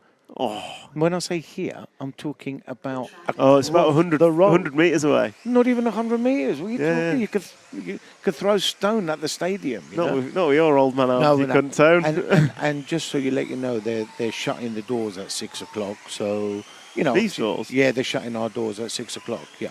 So how do we get out? Well, you can get out, but you won't be. If you go out, you can't get in. You can't get back in again. Yeah. So, but I mean, it's sold out. 30,000 people. So the Scots are coming to town. Excellent. Yeah, I know. I'll feel half at home. I wonder if one of my guys, Mike Carberry, great guy, Mike Carberry from Scotland. I wonder if he's coming. Well, I'll drop him a message and find out. Because I think the boys like Rangers, if I'm not mistaken. Well, at least one of them does anyway. So let's tell me if everyone doesn't like Celtic. Yeah, that would be a frosty Christmas dinner. I'm not getting into that conversation. Who starts off quick then? We were watching Una. We're going to stick with Una. So Una is the green and grey car down the straightaway, and he is chasing down Jessica Palsson. He's just had an error. 18.6 we saw last time by from Bruno. Not last time by, last round by Bruno Coelho. Okay, yeah. Best we've seen so far is an 18.8 from Mikael Olowski. Obviously, this is only practice, and it is they do have to put the fastest 3 together for a seeded position. And full drive is that fast and frantic. It would not surprise me if there are a few people that don't pull together 3 laps, unfortunately. Marcus looks absolutely rapid here, Tom. Look at Marcus Carroll coming down the street. Marcus Carroll is the third in the queue behind Una Hattunen. Yeah, he is absolutely on it here. We've got a request to follow Bartek. Now, once I find Bartek's car on track, so we'll jump. While you guys do that, 18.8 from Marcus. He's absolutely 18.7. 18.7 now. Oh, but an 18.5 from Bruno Coelho. Oh, my goodness me. These guys going at it, and it's only practice. Yeah, they always do. So we can jump to the end of the straight now. Jim, pink car, will follow Bartos for a little bit. So Bruno Coelho backs up. So he's now got a free lap time of a 56.1. So 56.1 for Bruno Coelho. So that's averaging an 18.7. He's got an 18.5 best lap. And he backs that up with a 21. That's kind of Ben Jemison levels of consistency. So that pink card, it looks extremely low on the back end of that. It does, doesn't it? So that's the X-ray machine of Bartosz Saluski. Did kind of faded yesterday in the finals, but certainly was rapid early doors. There's Bruno here coming down the straight. That is Bruno, the orange and yellow. So we're following Saluski. We've got 2 minutes to go of this practice session. 3 minutes down and 2 to go. So we'll just watch one more lap with Bartek, and then we will probably jump to fastest man of the moment, which is Bruno Coelho. And he's got a 56.1 for 3 laps. Marcus Krupp has a 56.4. And then a 56.5 for Mikael Olowski. So we can jump to Bruno as he crosses the start-finish line. and we'll close. Well, maybe not close it out, but we'll certainly follow Bruno for a few laps. 18.9 last time by for Bruno. So, as always, his four-wheel drive just looks glued. It looks glued, but I have to say, it does lift up a wheel going into the corner, a rear wheel going into the corner. But do you know what, right? He is so precise. This is where he's finding his time. I mean, he's literally millimetres, if not touching those pot dots, every single lap. Yeah. He is absolutely outstanding, Tom. He really is. Similar to his two-wheel drive, it looks relatively slow through the slow-speed corners. It's not slow. I know it's not. I know it's not. But similar to his two-wheel drive, it just looks like he's driving at about 90%. Yeah, I agree. It just doesn't. It's not. It doesn't look like it's being driven fast. Yep. And his two-wheel drive was similar. Yep. In that it looks so safe and so stable, and he just couldn't pull the ultimate fast lap out in two-wheel drive. Yep. But he's thrown down 18.5s in four-wheel drive, just brushing off a track marker there. And he's done that a couple of times. That's what I did in my hire car. Just a brush. Just a brush. Yeah, right. Okay. I mean, look, he is absolutely superb. Look, so that was an 18.9. Yeah. But these laps, again, you've seen quite a lot of drop-off. So 18.7, 18.5 fastest lap, and we're now all running 18.9s, 19.0s. So I don't know if it's tyres are wearing after 1, 2, 3 laps. Don't know if it's shocks and diffs are warming up or batteries are going flat. Well, this gives you an indication on setup, doesn't it? A little bit of drop-off after the first couple of laps. I mean, are you starting at the correct diff oil and then it's softening up a little bit and then it doesn't become the correct diff oil? I mean, in 10th cars, they warm up so quickly, I mean, they do in 8ths as well, but... So that's that. So that's a wrap of group number 12 and round number 5 of free practice as we follow Bruno to his mechanic. So what's it mean? Bruno went quickest by a good few tenths over Marcus Krupp. Then we had Michael Orlowski, Bartek Zalewski, David Ronnefolk, Una Hatton and Danny Kobovic, Ben Smith, Dominic Vlašek and Jessica Paulson. Shout out to Ben Smith. Shout out to Ben Smith. 3 threes to get 4th. Oh, man. Do you know what, right? He was only, yards away from the podium. He really was. He drove absolutely brilliant. I've seen 7 points make a podium before. And he had 3, 3 and a 3 from 6 on the grid, and on a carpet track to overtake. It's very. Yeah, he did well. Yeah. Right, I'm going to thank you very much, Tony. I'll let you go. Thank you very much for joining us. No problems. Wishing everyone. It was lovely to reminisce with you. Yeah, it might not be the commentary of what's on track, but it keeps entertained. Regards to everyone back home. Yeah, thank you, Tony. So, thank you very much, Tony Evdoka, for probably a good hour of your time. After asking for 10 minutes. Let's just hope they don't want me. So I'm going to just give Mr. Cameraman his chair back because he's giving me evils. And I'm just going to run through some of the comments and see what we've got. I appreciate some of you didn't really enjoy us chatting, but that's all right. Predictions for full drive TQ. I've already put my stake in the ground for David Ronnefolk. That's my stake in the ground. Favourite race in the States was Cactus for Leroy. Mine, I've not done much in the States. I've done what did I do in the States? 2008 Miami Clash. J Concepts Clash in Miami was fantastic. And I've done Motorama, which is always good. Worlds in Chico was fantastic. But I'd probably say the Clash in 2008 was my favourite States race. Landon's fast but inconsistent in two-wheel drive. We discussed. Convo better off Mike, possibly. Apologies for getting a bit off topic. Sorry, a few old guys with many years racing. That's where we tend to head. Paul Ragg, it's only practice. Yeah, but we're here to bring you all the coverage from the week. So we'll keep on with this. Ben Elliott listened about hire cars. Jamie Booth. Jamie Booth's got many stories, I'm sure. So the pen's gone away, don't worry. Followed Bartek, followed Bruno. Motors in full drive, so somewhere between a 4.5 and a 5.0 was what I saw. So when we spoke with Sultan Dong earlier of Hobbywing, he was saying 4.5s. We had a quick chat with Jürgen, he was saying 5.0. They are running slim batteries. Right, Craig. Craig Drescher's just joined me in the booth. Do you want a headset? Oh. Oh, fantastic. If we've got Jonas coming up, how do we do that?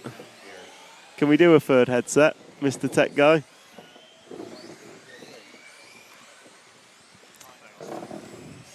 So, Mr. Drescher has joined me in the booth. Craig, you should have been here probably 10 minutes ago when we had Leroy on and we were discussing hire cars. Oh, yes. The good old hire cars. How are you, gents? I'm very well, thanks. How are you? Oh, good, thanks. Yeah, much better last round. So, yeah, I think we're kind of getting in the window, which is... So, Una was quickest in round 4? Or did I see the wrong results? No, I think he was, actually. Yeah. So, yeah, just still bouncing around with setups and stuff. He wasn't as comfortable that time, but then Marcus managed to pick up the pace. So, between the pair of them, I think hopefully for the next seeding round, we'll... put it in a window for both of them to be, you know, competitive and on the pace. And are you focusing on single lap or 5-minute pace? No, I think 5-minute pace. It always seems to, you know, it seems a false economy to chase them fast feed lap. But in all honesty, you're still going for it anyway. Yeah. You're pushing 100%. So just nice that they can do it for more than 3 laps if they're in that comfortable window, which is seemingly the best place to be. But their minds get muddled even if they are consistent, but then slow. Yeah, well, Bruno's just thrown down an 18.5. I know that very early doors, but that was fairly impressive. If you watch for lap times at the end of the run, pretty much no one was quicker than an 18.9. So it seems like we're getting drop off almost immediately after the first minute. The cars are dropping off on terms of lap time. And when you watch them down trackside, they definitely look crisper at the blocks for the first, like you say, first minute or two. And we had a similar thing in two-wheel drive, yeah. And I think the cars are getting so heavily abused. The equipment's, you know, just ramping up with the heat and just everything's warming up and generating heat, and it just kind of slows things down. I think the tyres get warmer and probably get a little bit squidgier on track as well. So you've got tyres, diffs, motors all heating up, batteries going. Yep, and tyre wear, and you know, there's been people dumping, people shutting down. There's you know, the forward drives are a lot more kind of brutal with the equipment. I mean, I was watching some of the races yesterday from the two-wheel drive finals whilst we had dinner, and watching from up this side, they look like 12 scales going around. Yeah, they are so fast. People probably don't appreciate we're quite high up in the stand. When you get down on the track level, the track looks bigger, cars look way faster than they do up here. Yeah, well, actually, I mean, because you don't. Well, the screenshots that I saw was kind of just generic kind of super wide view, overview, and you couldn't even see the cars go around. They're so fast, but. For me, I know there's been like a mixed bag on, you know, is it off-road? I enjoyed the racing yesterday. But I think, I think Marcus in A2 just demonstrated. You know, that was a very, very good race. You know, it's one of them kind of like champions drives and exciting races. We didn't win the race, but you know, when it's that situation for me, I appreciate a good race. Yeah. You know, Michael tightened up.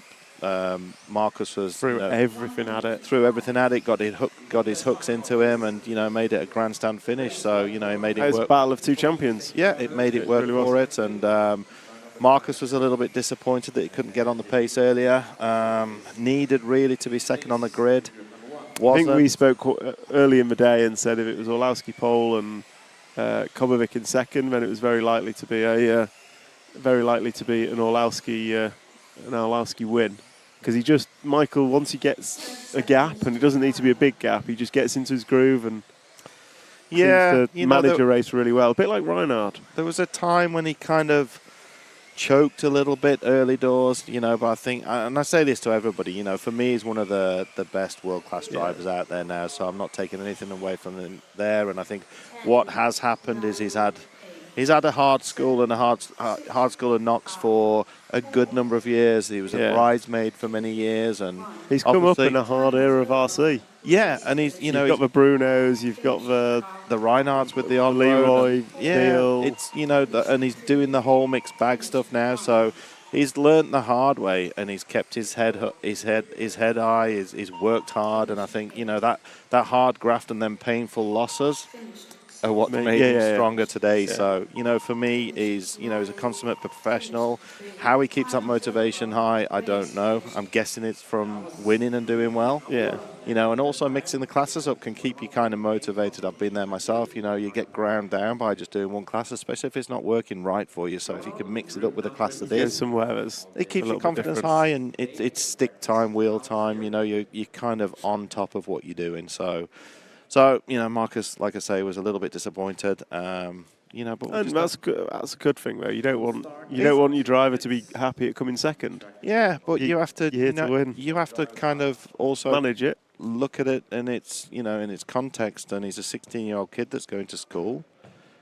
These are the guys who've already been there. Yeah, he's not a professional RC racer. So for what he's achieving, it's fantastic. Yeah, and all credit to him. So he's a controversial racer at times because he's aggressive, but I think in his short stint as being at the top, he's already learnt, and he's starting to give some respect back now to the drivers, and I think they've all been through it. Bruno's been through it, where he's kind of like, I think everyone's fiery been through, hasn't it? and wants to win, and he's kind of gone the hard way about passing people and taking people. We've all been there, and Michael's been through the same thing as well. So I think if you look at all the champions, they've all been through that phase at some point. It's part and parcel of maturing as a racer. And it's the new era of the style of racing that they do. It's very attack style and attack-minded racing. Watching them finals with Bruno and Marcus yesterday, it was pretty impressive watching trackside when Marcus got a bit squiffy coming onto the straight, and Bruno gave him no room to breathe. He was there. I'm here. I'm coming through. And that's what we want, from a media point of view. That's what we want to see. We want to see good, hard, close racing. You don't fair racing, but good, hard, close racing. And you don't get second chances. And Bruno also conceded when Marcus did the same thing at the end of the straight. I guess it was a lap after. They went wheel to wheel for like 4 corners. Yeah, so great. That was pretty cool to watch, and that's what we want to see. So whilst the track may not be fully off-road, I'm thankful we're inside because it is absolutely pissing it down outside. It's Monday, so I can just see the window from here. Monday, beautiful sunshine all day. Yeah. Every day since we've turned up in the rain and we've gone home in the rain. Yeah. So for everyone that's criticising an indoor Euros, we wouldn't have one. Yeah. If we were outside. And the fact of the matter is, in Europe, we don't want to be racing on dirt anymore. Well, I think it'll be Euros different next year, and I think that will be different. I think it's an exceptional venue. It's obviously been a place where we've hosted the Worlds in the past. We've not had a Euros on dirt since Reims, I don't think. Reims was well supported in preparation for the World, so I think it'll be well supported. It's something a little bit different. The facility is good. It's relatively cheap for everybody to get to. So I'm hoping it's going to be a full event, and I'm hoping it's going to be, well attended and highly contested. The thing is there's a dirt track and there's a dirt track. If you go into something that is an unknown quantity or it's an 8-scale track adapted, there's always a big question mark about how suitable it's going to be. Yeah. If you go into Hooda, you know it's going to be a good 10th scale, well-prepped dirt track. You do. With a crew that can run an event. So it makes a big difference. It does, definitely. And, and I think people get a little bit excited that it is something different. So, 90% of the Europeans that have come here, I'm sure they're happy with what they've got. Yes, visually from the outside looking in. I've actually not read a lot of the comments. It's just people talking in the pits that everybody's going nuts about, what the track is and stuff. Of course, we would like to see more jumps, and it would be good, but could be better. But it's brilliant what we've got. Look at the tracks that we've raced on the past. I know. I know. What would I prefer? I think I prefer this. Yeah. It's hard. The guys are having to work so hard out there to get these things around the track at this pace. The electronics guys, so speaking with Sultan from Hobbywing and Jürgen from LRP, they're having to work hard. Yeah. They're doing more adjustments on the motors and speedos than they've ever done before. So actually the performance is coming from tuning the equipment we've got rather than beating a track that's random or difficult or bigger holes and gearing needs to be thought about. Everything, and temperatures, and I made a comment to Jürgen earlier. I said, hey, what's going on? He said, what do you mean? I said, look at your table. I said, it's like the old days. Like the brush days, yeah. I said, I'm going to start calling you Mike Reedy. He said, yeah, the only difference is it's just there's no carbon dust everywhere, which is nice, and no filings from the com lathe. So, but it is. There's motors out. There's batteries out. It's a challenge, and that's what we're here for. It's tough on the equipment. The diff tuning is kind of in that window as well, where everything's heating up, and the guys are. I don't know if we've not done a speed check on these, but it'd be interesting to see what the kind of speeds are relative to, say, Utrecht last year, and I think we'd be quite surprised how fast they're going. Speed's quite high. I mean, 4.5 in two-wheel drive yesterday for some of the races was a little unheard of, and boosted to the max. You know, it's. I mean, I think before the last round I spoke to Ronner Falk, and I said, how's it going? He said, we're finding our way, it's good. He said, my car has been so awesome back home, especially his four-wheel drive testing. He said, and it's been so fast, and I come here thinking it's going to be fast enough, and he said, it's like racing a stock car. Yeah. That's the comparison. He said, you know, they have had to ramp everything up, go down on the motors, go up on the turbo. And it changes all your setup, because suddenly your cars are faster, they're carrying more force through the corners. What the setup you had is not necessarily the right setup, but it's making people work for it, which... Yeah, there's a lot of two-wheel hiking out there, and, you know, balance issues where the car's pitching, rolling and yawing, and, you know, trying to get that to stay flat, but be able to hit and ride the dots, and, you know, still get over the hops, which are in tricky places actually, so people don't even see that. You know, whilst it's only a little hop, it's right on the entry to the corner. So getting the line right and the speed right is pretty killer. And I guess some of the cones, like the end of the straight, which I'm guessing people don't know. Don't think they can see them quite. The drivers can't from see here. them, It's so super easy, but they're pushing the limits, and. The wall at the end of the straight's taken a few victims today. What is nice is that we've had quite a few good snappers. I saw one in two-wheel drive with a front end flying off the car, and I did give a big cheer. And I think it was Elias. I apologise. I said, I'm not cheering because you crashed. I said, I just like a good, snapper. Good crash. Especially when it's not our brand. We've had a few breakages ourselves. I won't ask you about tech and what I saw in there. Yes, two-wheel drive, the chassis, yeah. But no, I mean, like when I see a front end flying one way and a rear end flying the other way, it's always fun. We used to have them back in the day, so it's nice to bring them back. Some of these corners are brutal out here, so it's a weird one. Square-edged wooden It's not corners. a car-breaking track. There's very few retirements, but it appears when there is a retirement, it's a big one. It's a good one. Yeah. You know, there's lots There's of a wheel broken arms removed. And some of the ones don't seemingly look like they're nasty, but of course they're travelling so fast. Yeah. So what's happening in the AE camp? Is it new car this week? Is it no? New parts? Everything's kind of in the wind. What you know. Yeah, sticking with what we know. You know, the car, particularly two-wheel drive's relatively new for us. We're still trying to find our way around it.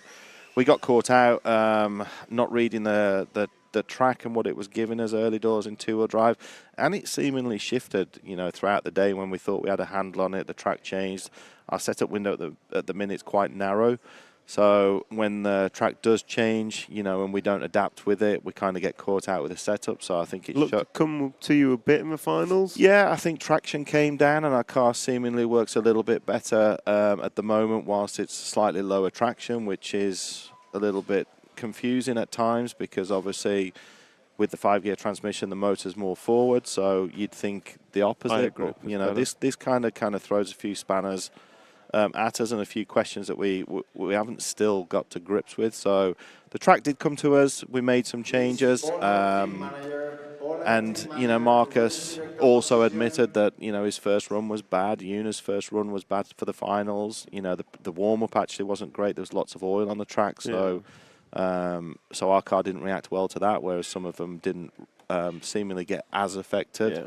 So we kind of reset, got Marcus and Yuna's head back in the game for the final, which can be difficult, because then it's 2 from 2. When you're just counting the A2 and A3, so Pressure's on. Yeah, pressure's on, and both of them rose to the occasion, used their experience, and I think the cars were good.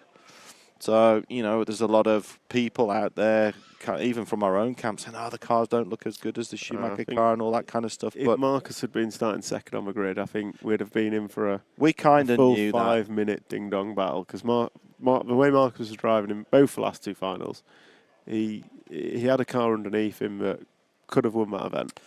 Yeah, and that's racing, Not necessarily should have. Michael drove superbly and not taking anything away from him, but amazing, yeah. Marcus showed something special in those two finals. He did. He knuckled down, and Marcus made him work for it. He qualified exceptionally well. From that standpoint, he put himself in the best possible position. Obviously, had a buffer with Daniel being in second, so one of two things could have happened there. One, Daniel could have tightened up and ended up back in the field. Feel what happened in leg one, which is kind of like that. Or Daniel was passionate and wanted to win and took it to Michael and give him a good, not to take him out, but that accidental tap, nudge, side by side that pulls the rest of the field back into the game and gives Marcus a lucky break is kind of what we needed. It didn't happen in leg one. And I chatted to a few of the guys about this. A question for you actually afterwards, but a few of the top guys I've spoken to. So, is it easier to race a teammate or someone of another brand? And they all say, not that they have any intent of taking anyone out, but if they're behind someone from another brand, they're slightly closer, there's more pressure, they'll go for a slightly more risky move.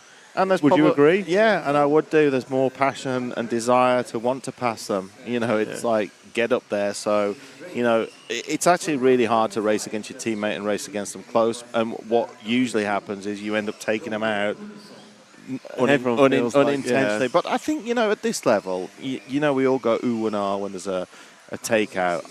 Honestly speaking, I don't think any of them mean it. They're racing so hard and so close. And so quick. The speed that the stuff's happening. You don't actually get chance to, you're going in as hard as you can anyway, and usually it's from somebody just drifting wide, not somebody setting up an intentional pass, unless they've got a bit squirrely on a corner beforehand, or that there's a particular section that you can carry more speed and you're going to go for it. But, they don't mean to tag people, and they don't mean to, take them out. And, when you've got no slip in the tyres and it's open wheel racing, you can't race side by side unless it's a straight wheel bang. Otherwise, one car's off. Yeah. So, the passing opportunities are very limited. So you've got to take them when they happen. And then when it's teammates racing each other, the tendency is to give an extra 5% space gap. Yeah, but what marks these guys out, and I'll use Marcus as an example here, is, that ability to raise your game when it's needed. Yeah. To chase somebody down and pull them extra tenths out when you've not done a lap time like that all weekend, and then you do 4 or 5 of them on the bounce. On a track that slowed. Yeah, on a track that had slowed lost the second lap, and he just found... the frustration coming for Marcus from leg one, because he said he wasn't patient enough, and I just said, I'm glad you said that, because for me, second or third would have been better than 10th. Yeah. It puts you in a stronger position, going into leg 2 and 3, but, he reset, regrouped, and was quite mature about it. So it's, credit to him for doing what he did. And, also pulled it out the bag. Both of our guys moved up in the positions from qualifying, so that's always a bonus, or even staying where you are. Yeah, where you are at that level. So it would have been nice to have a couple more in the final. I was really disheartened. Not disheartened. Alex was unlucky. Yeah, upset for Alex, because he was so fast in practice. And qualifying. He was never slow. He just didn't get the rub of the green. And I've said to him, of course you can't, take it away from somebody being depressed and upset that their results didn't reflect what their performance was. And he is obviously very upset about that. But had it been round one and had he tagged onto the back of Michael... Well, he crashed in corner 2 or 3. Exactly. So, and I say, it's strange to say that one crash can set the tone, but as you say, if he'd got a clean first lap and tagged on to Michael, got the toe and got the confidence, not even caught him, even finished second or third in round, he'd have had a 2 or 3 in round, and that sets your tone. Instead, he crashed on lap 1.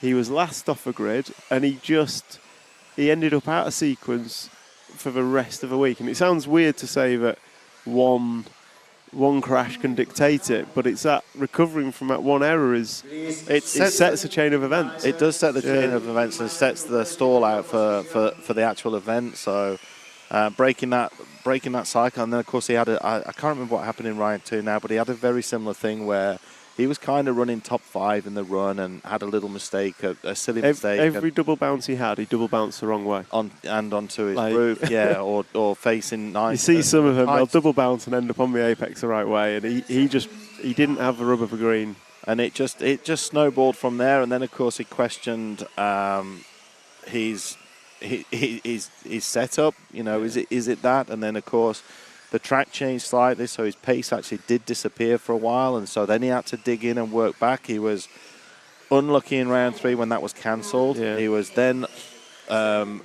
brave enough to kind of make some changes and still get a 5th in the rerun round. So he didn't. He was no negative loss there.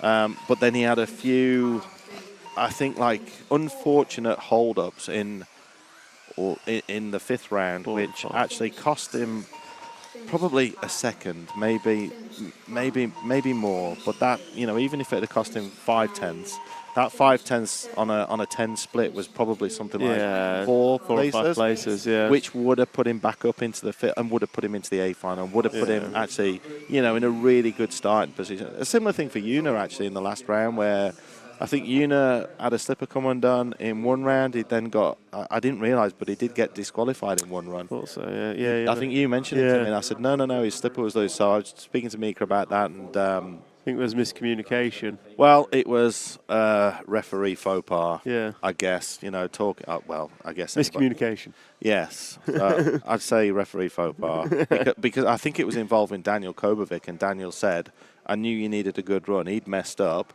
so he was actually trying to get out of Una's way, and even so, Una. I think Daniel crashed coming off this jump. He was under the jump and then tried to get out of the way, and then Una kind of went round him, and then Una came back onto the racing line. He bashed wheels with Daniel. Yeah, but Daniel had also said he'd run wide to let him go, so he'd had a double kind of like go. And I think, did Daniel land on him accidentally or something? And it was something like that. They had it coming together, and I think fans had seen the coming together, and I think both guys agreed that it no was harm, no foul, crack on. Yeah, because they were trying to actually help each other. So and then to get a penalty on top of that, so Una ended up 7th.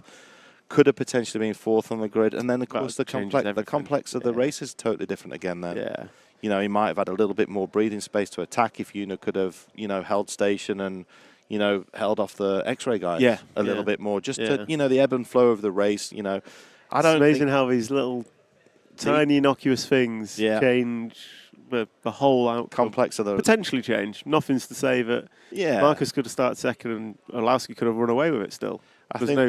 I think we'd all like to be in the position where we TQ and we can dictate the race from the front, to know that we've kind of not got the cushion of our teammate behind us, but Michael's got a strong mind, and I think he knows what he's doing, and I think also they all know what they're doing. Let's be honest, they're all quick, and put them at the front. They've all got their own way of leading a race. So we did need to split them Schumacher guys up front, and it's difficult with the setup side of things, and then the mental game as well. It's all fun in the pits when these kind of things happen.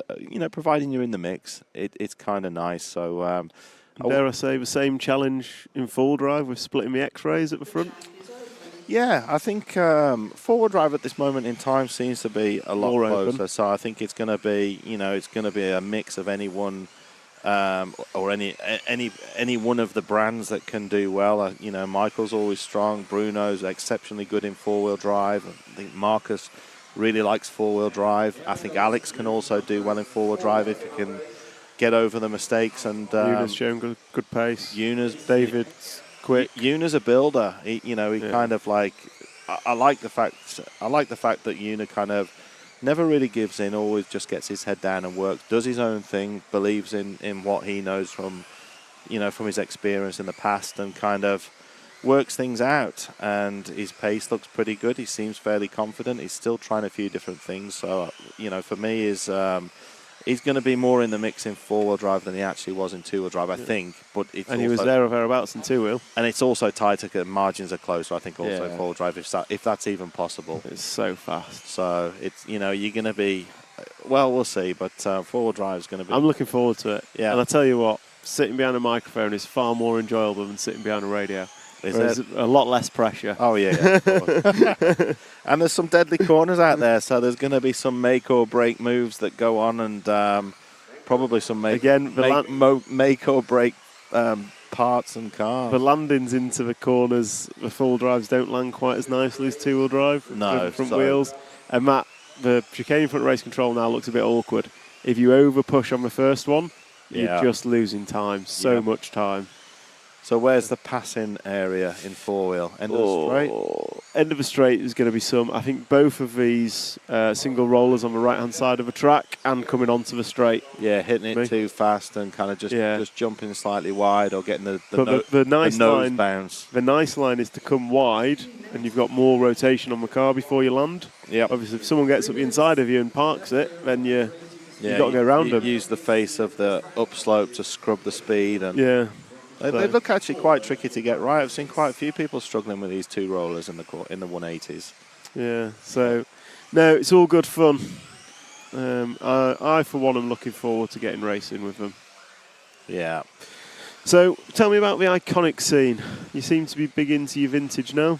Yeah, well, I am a vintage vintage kind of person myself, so loved it. I kind of went to meet some old friends, Jamie and the gang, and went to one of the iconic revivals and didn't race, just went to meet up with people and spent a couple of days up there probably 3 years ago and got to see lots and lots of the people that I've grown up with and spent time with when I was younger, and guys that actually got me into racing, and absolutely loved it. So they did offer me a drive there, and I said it wasn't fair because I'd literally just come down to kind of spend some time and take some gifts and stuff for the raffle. It's for Parkinson's. Reedy died of Parkinson's and had Parkinson's, so it's kind of like, it was hitting many chords with me. So loved the event, and obviously started to get a car and stuff ready. Actually, Lee got me a car ready. I lie. I didn't get a car ready at all. Lee got all my cars ready for me to race, and went and raced the following year. Absolutely loved it. Did both of the iconic events. Loved both of them. And it was it just kick-started it. So I'm still not doing a lot of that racing. I've done 2 events this year. I will do more.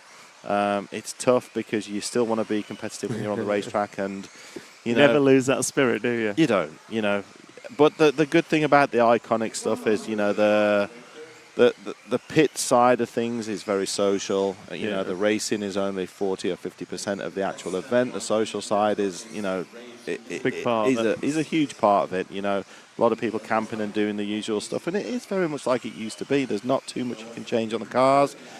You're kind of restricted, so once you've got your setup kind of nailed down in the practice, it is what it is. I'll tell you what is scary.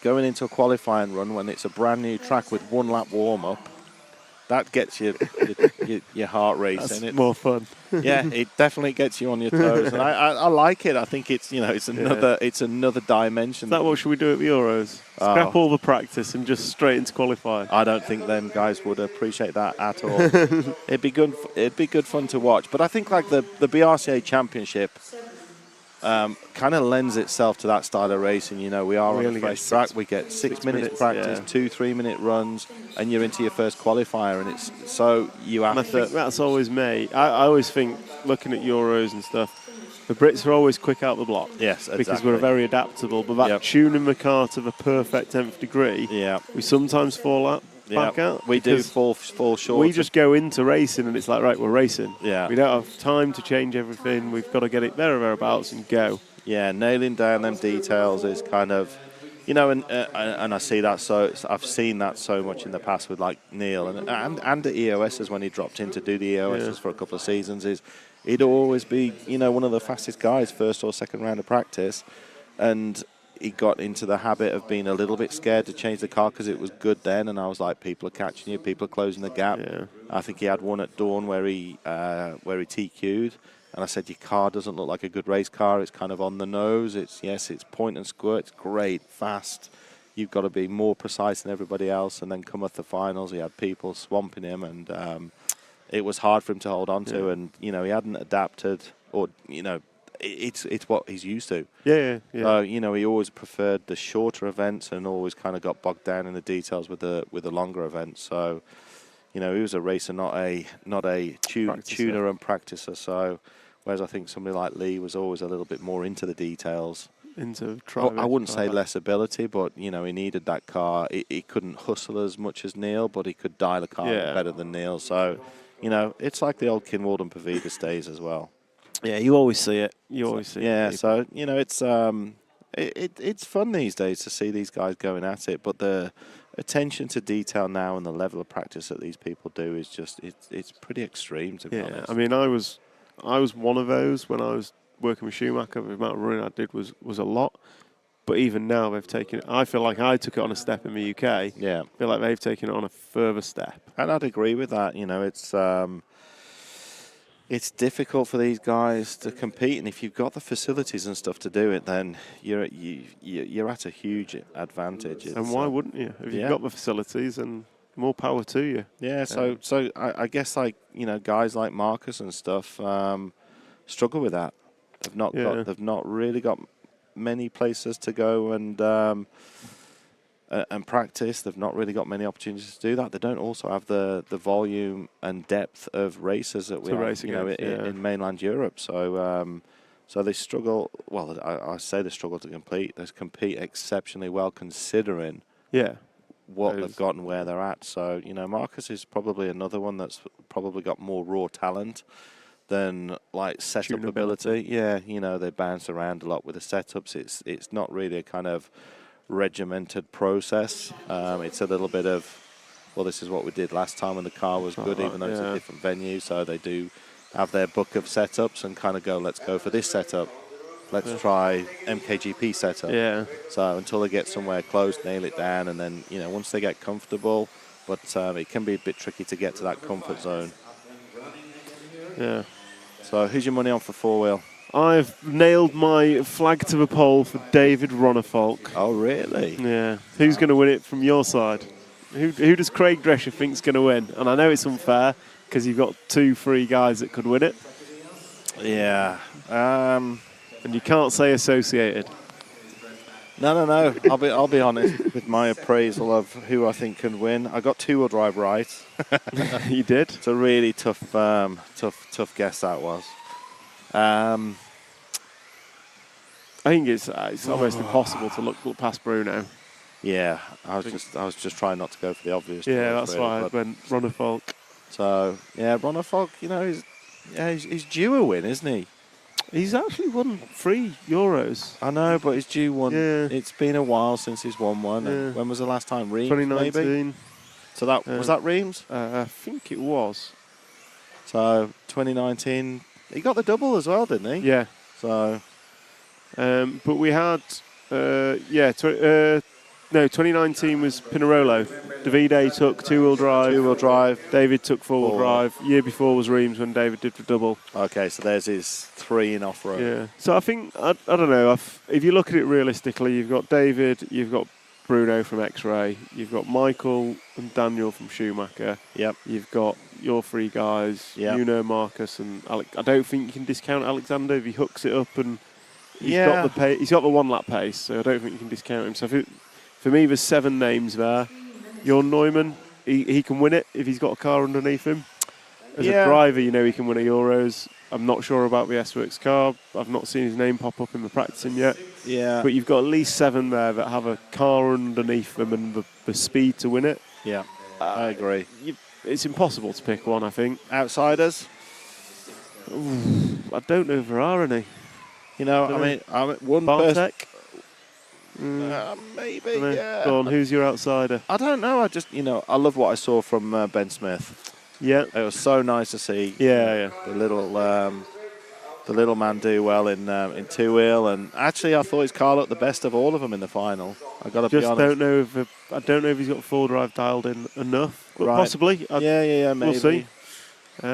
Again, I think the track will change. Yeah. I think the ebb and flow of the event, if someone picks up at the right time and rides the wave, then it's about being there at the end of it. Yeah, I think, so I haven't said who my pick would be, but yeah, let me have another 5 minutes. You're going Ben Smith?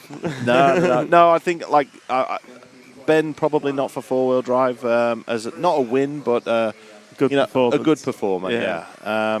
But no, I loved seeing what I saw in Ben. Yeah, no, it's great to see him do well. Shame 3 thirds put him 4th. A podium would have been a cherry on top. But to be honest, when he's got that many pitmen with him, I mean, you would expect a guy to do well, wouldn't you? You know, one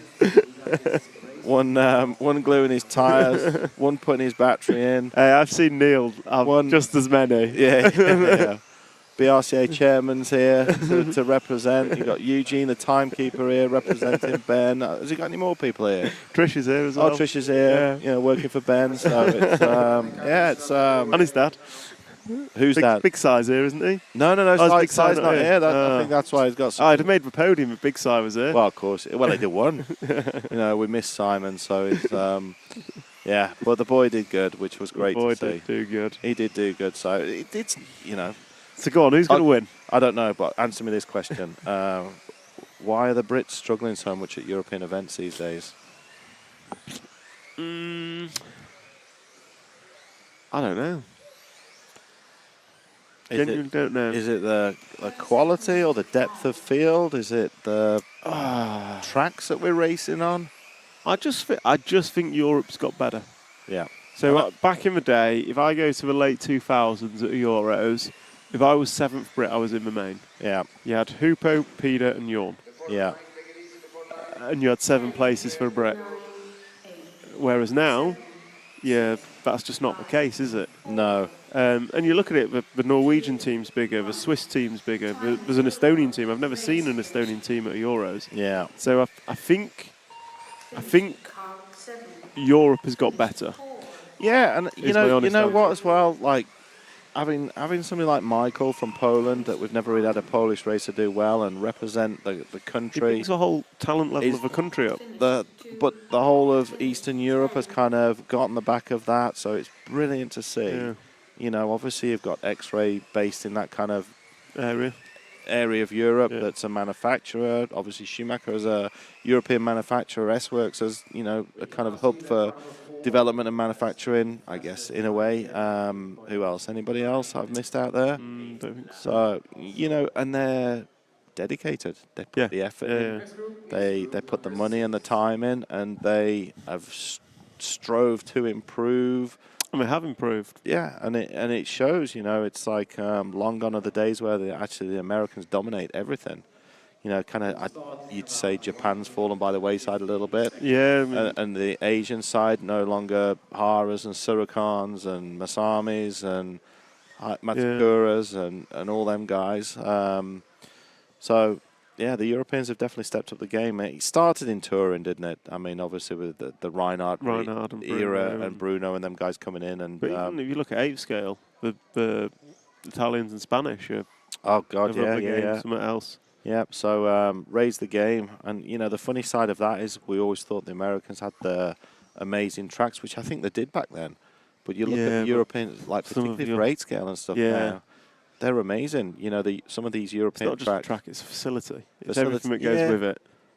So you the Americans have a little bit more of the traditional blown out tracks now, don't they? Yeah. With change and...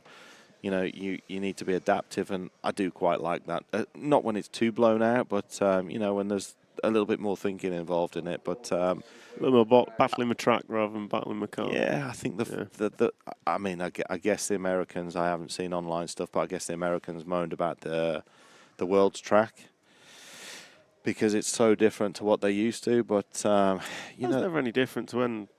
Europeans went to America and it's a play track. It's completely different. And But I think for me, the talent level in the Europe's risen, and that in itself brings everything else up. Yeah. Like, I remember being a youngster, and the talent level at the UK national scene was, I thought, unreal. Yeah. Like, you had Craggs, yourself, Kenningley's, all these people who were go to Euros and were at the top of the Euros, and it's like you are racing Europe's best.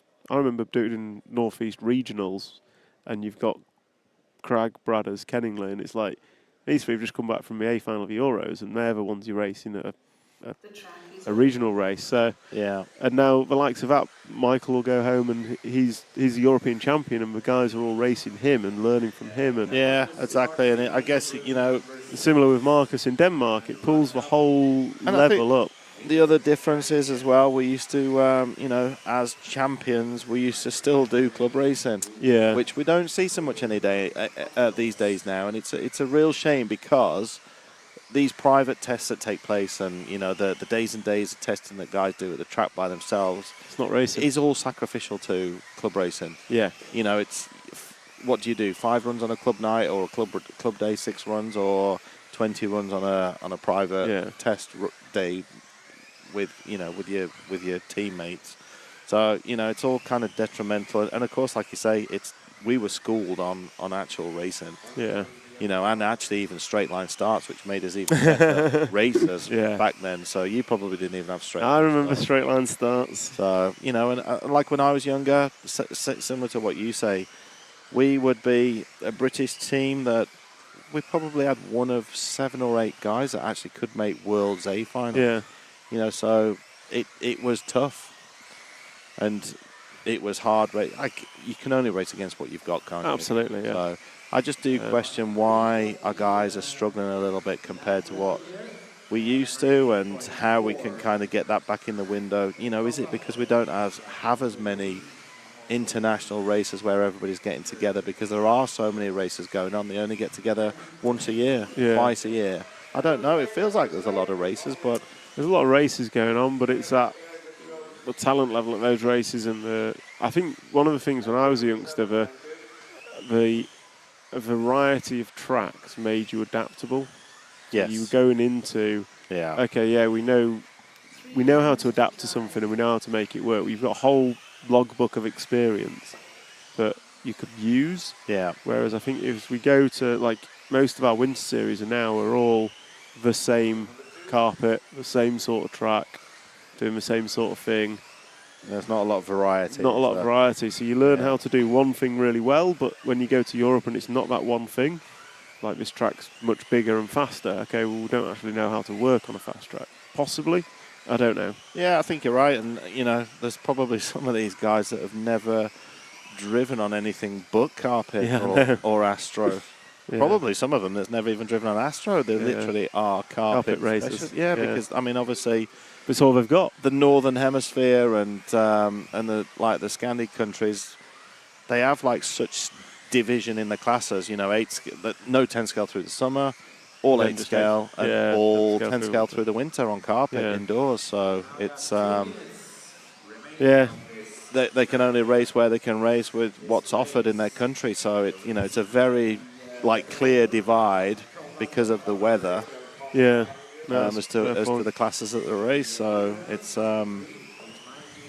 it's a funny one. So I guess. So who's going to win? You're not avoiding the question. I'm not avoiding it. My brain's not working today. I'm so tired.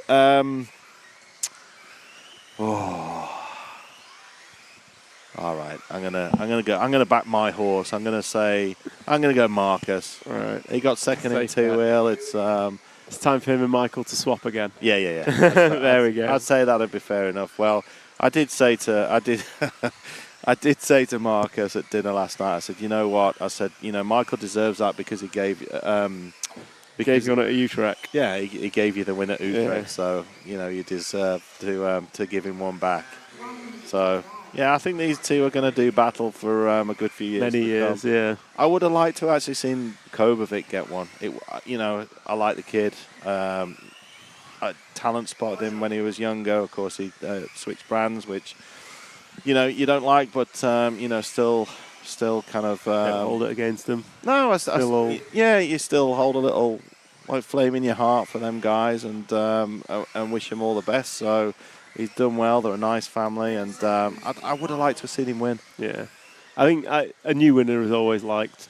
Yeah, Whenever it is, definitely. or Landon or Una. And a young Una one would as like well. Having a young one. It'd be good to see Una take a I said that to his dad. Said I was heartbroken when the LCQ didn't work out for him, and his dad said, "Yeah, me too." He said, but his dad said, "I felt it coming 2 laps before that. I could see him slow down and tighten up." But that's what happens in them finals. They're nerve janglers. It's watching. That's them. why we love them. It is as a crowd. That's why we love them. As a neutral, you do, but it's so. But seeing Davide take third worlds was, I think, as much as I say I want a new winner, seeing him do that was impressive. I mean, I think it's. I don't think you can underestimate how not lucky, but how prepared you need to be for a car to finish an hour main.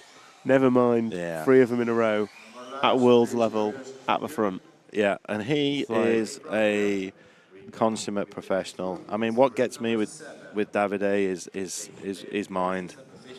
I spoke to him. He was on a walk, and I spoke to him after the race, and just wanted to catch up with him and stuff. So I had a good long chat with him whilst he was chilled out, on a walk out in the countryside in Italy and stuff. And he, kind of downloaded everything and stuff. And he's just like, just very, very aware of the situation that's around him and what others are doing and what's being said and his preparation and all that kind of stuff. It's just. It's real kind of dedication to the cause. It's real professionalism and strength of mind as well to execute what you've been working towards in that way. I mean, I wouldn't say it was an easy win, but it was a much easier win than the previous one. But of course, he had to really graft it through qualifying. But for him getting second in qualifiers and being behind Kenneth and all that kind of stuff is like for others. And he even said it to me. He said, listening to them guys and watching the way that they were, they kind of had him written off after qualifying because he wasn't the favourite going into the finals because he hadn't won a qualifying run. And he said, I could see it, I could hear him talking. Yeah. And he said, but his end game's always the final. He knew his end game. He knew he had good tyres for the final. He knew what he was doing for the final, the small details that it takes. And I'm sure the others do the same, but it's just the fact that he knew that he'd gone 1 lap longer and kind of the fuel strategy he was on for the finals would be risky, coming into the second stop, and it actually happened. But that obviously gave him the cushion that he needed. It was lap 1 set the tone, didn't it? Yeah, very early on set the tone. Lap 1 of Q1 for Alex yesterday.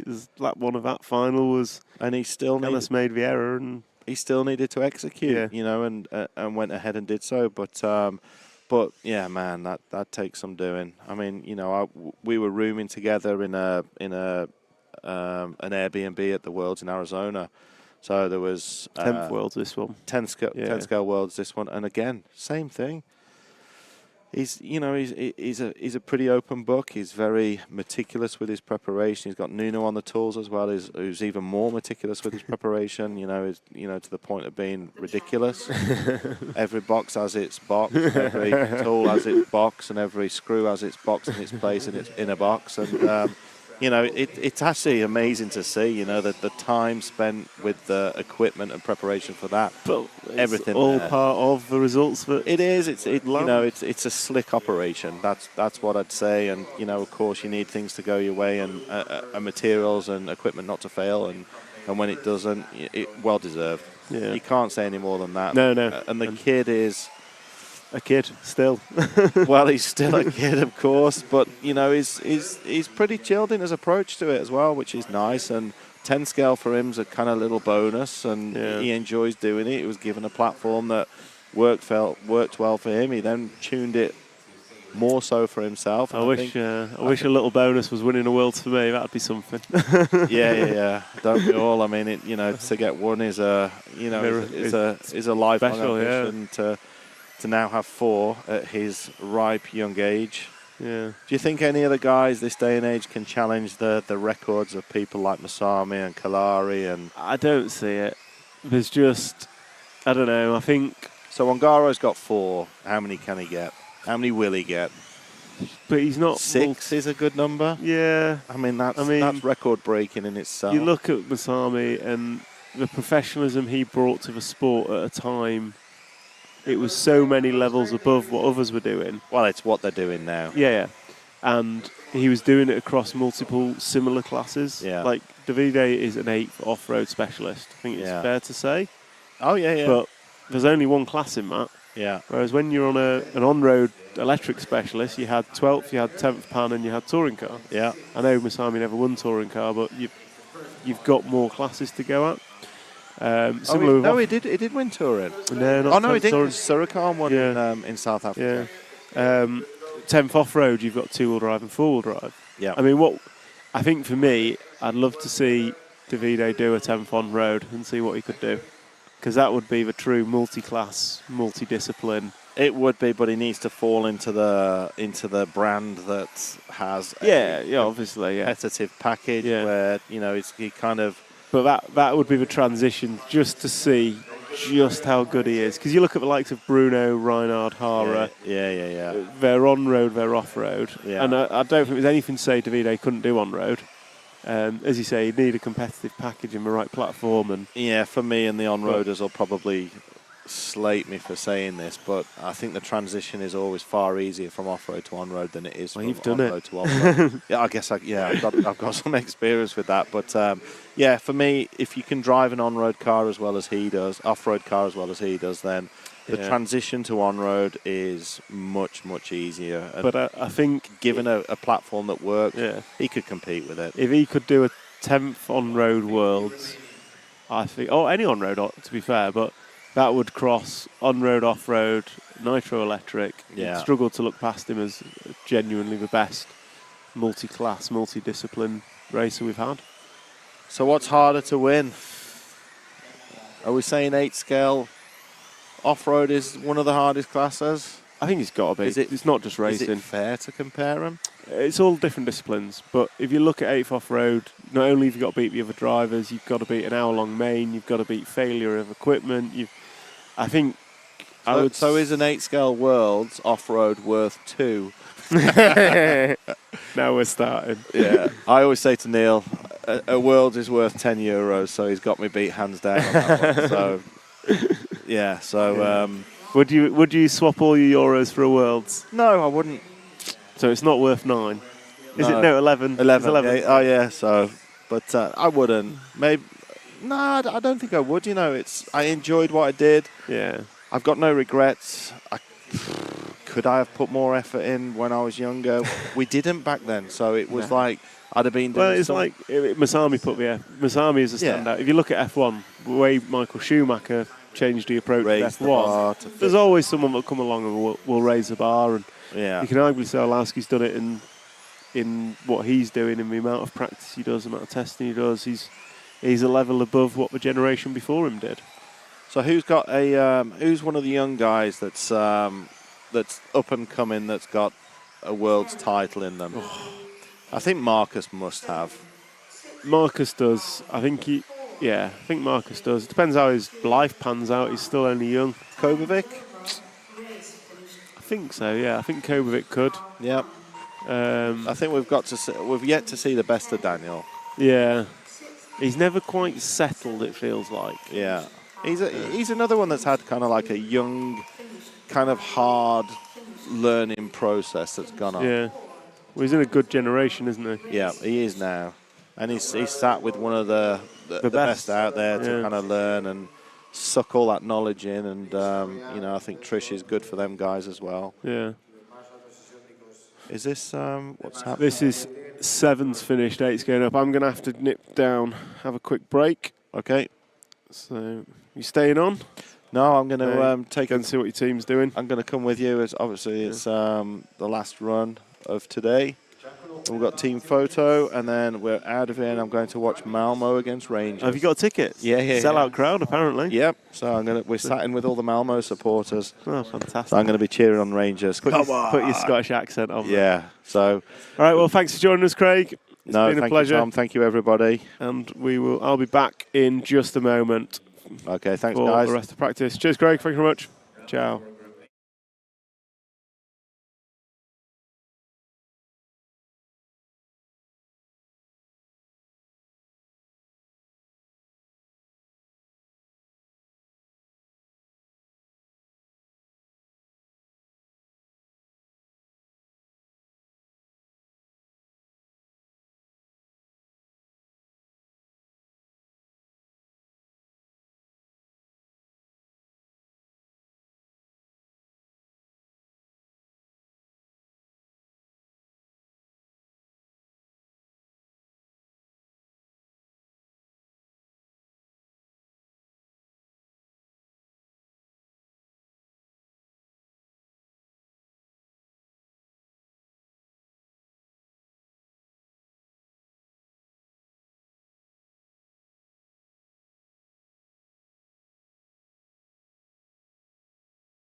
Be careful in the finish line. Okay, thank you.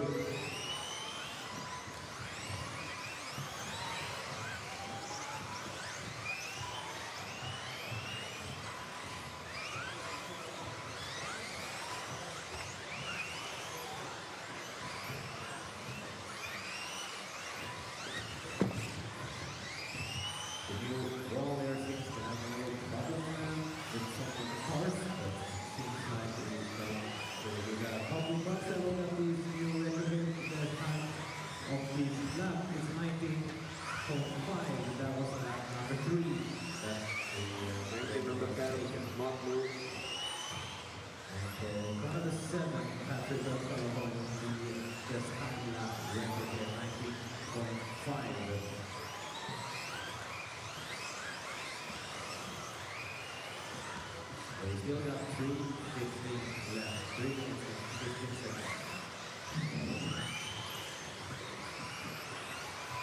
Anything can happen here.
Thank you, number 10.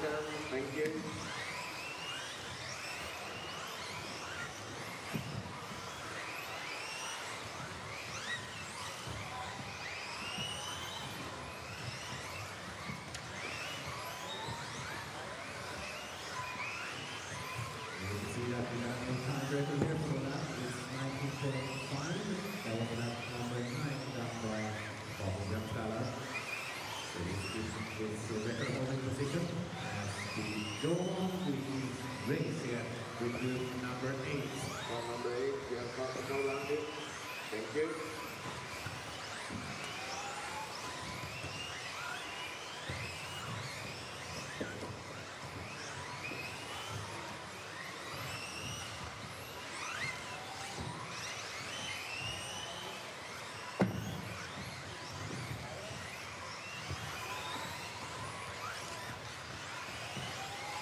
Less than 1 minute left of this race here. We can see that group number 8 is handling it really good.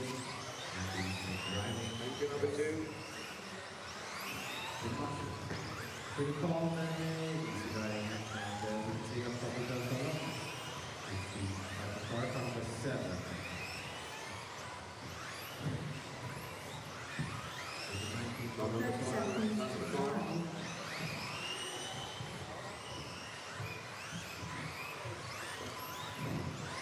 Thank you.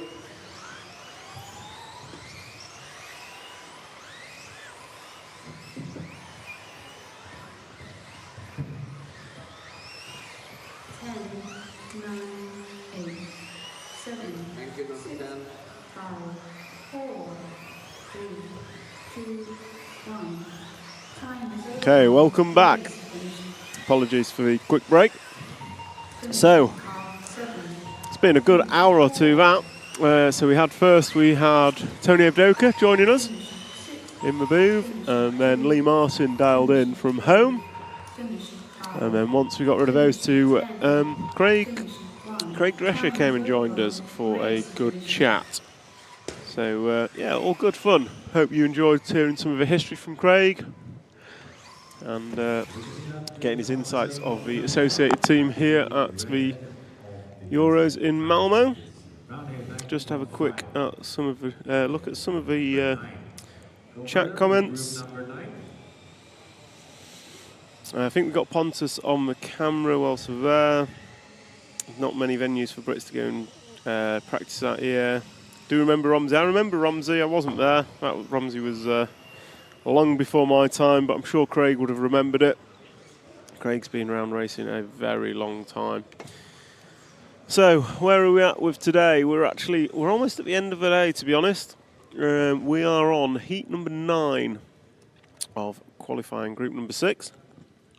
We will have an open track in about 1 and wait for 40 seconds.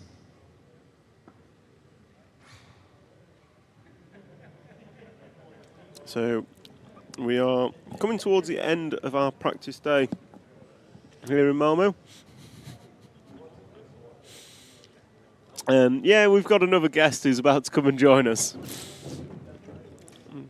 Perfect. So you're going to have to wait probably another 10 minutes before we get onto the qualifying. Do you want to do it now or do you want to do it tomorrow? Yeah? Do it now then. Sorry, take a seat. It's all right, Jem, you can keep that. I'm going to stand up. So we are now joined in the booth by none other than 2004 touring car European champion Jonas Karup. Yep. How you doing, Jonas? I'm fine, thank you. So, yeah, how's things? It's looking good, I think. We got the four-wheel drive sorted, and so far he hasn't destroyed the car. So going better than two-wheel drive, then. That's a good day. So Jonas is father of Marcus Karup. Marcus was 2022 four-wheel drive European champion. Yes. 2023 two-wheel drive European champion. So he's already out-medalled you. Yes, it is. With many two times. European championships. Many times. He's been beating you for how many years? Since he was 7, I think. 7, and he's now 16. Yeah, but then I could keep him down with bad equipment and stuff. Can't do that anymore. No. So so Jonas, you won. So your racing history was 2004. You won the touring car Euros in. That was in Sweden. In Sweden. Staffanstorp, yeah. And that was a wet touring car race, if I remember correctly. It was, yeah. And did you steal Craig's car for the final? No, I didn't. But he did test something in the wet Friday practice or something. And then you stole the ideas and won the final. We took some of the parts, yeah. We were the first ones to run an axle in the front instead of a one-way, yeah. Spool. And that was... Because didn't Craig make the B at that one? No, he he was in the A. He was in the E. E. Oh, so even worse. Yeah. Our car in the dry was very difficult to get up in the A, but I qualified. But you had talent. No, but we prepared well for it, and and it was the end of the run of the TT3, I think. Yeah. So I qualified 7th, and in the dry, and then it got wet. And you won in the wet. Yeah. So let's talk about this week. Obviously, you're here mechanicking for Marcus, or are you just supporting? No, I'm mechanicking. Yeah. Does Marcus do anything himself? He does other than drive? He does all the work on 8-scale nitro and electric 8-scale, but 10-scale I do. Yeah. Any particular reason for that, or is it just? He finds it more difficult. It's a smaller machine and it's more in detail, I guess. The 8-scale stuff is bigger and it's not as. And how does it work with you guys, like with setup? Is it you telling him what you're doing? Is it him telling you what he needs, or is it? I mean, along the way he's getting better at coming up with ideas, and he's got his own mind, but he doesn't know enough about setting up the car. So today, for instance, he tried a couple of things that he wanted to try, and I gave my opinion on it. You said I told you so when it didn't work. No. I said let's do it and let's try it, but it's gonna work the opposite way. But you go ahead and. He went the opposite way, and we went back to my idea, and now he's fast again. Yeah. So. And what's the game plan coming into the Euros? Obviously, I think we spoke earlier in the week. Marcus doesn't get much time to practice. No, he's got the time, but he's in high school now, and he's trying to get a driver's license as well. So he's a busy. We mainly do races, so we don't practice as much. Yeah. So. We race a lot in Denmark and around, and he obviously goes to England with Craig. And so coming into this week, the game plan was just surviving. I would say no. We know he's good on carpet, and we didn't prepare much for the Nitro Worlds where he made the main, and we didn't prepare much for this either. So it's all new territory, but So we had one test weekend in August, I think, and we booked a hotel for 3 days. We only went to the track one day, and the cars were good. And Marcus said, "I need to go home," and we went back to Denmark again. Okay. So we're wrapping up practice very shortly. I won't hold you long because I know Q6 is on shortly. Yeah. It's looked like it's pretty open between the X-Ray boys, the Associated boys, and the Schumacher boys. Yeah. What is there anything major you're trying that's new, or are you just doing stuff that you've always known and kind of? We went here for the warm up in April, maybe. I think it was earlier this year. There was a warm up in this hall and this carpet, and the floor affects the way the car drives. So we couldn't use the EOS setups and stuff we used back in the day. So we've developed the car and we changed some of it.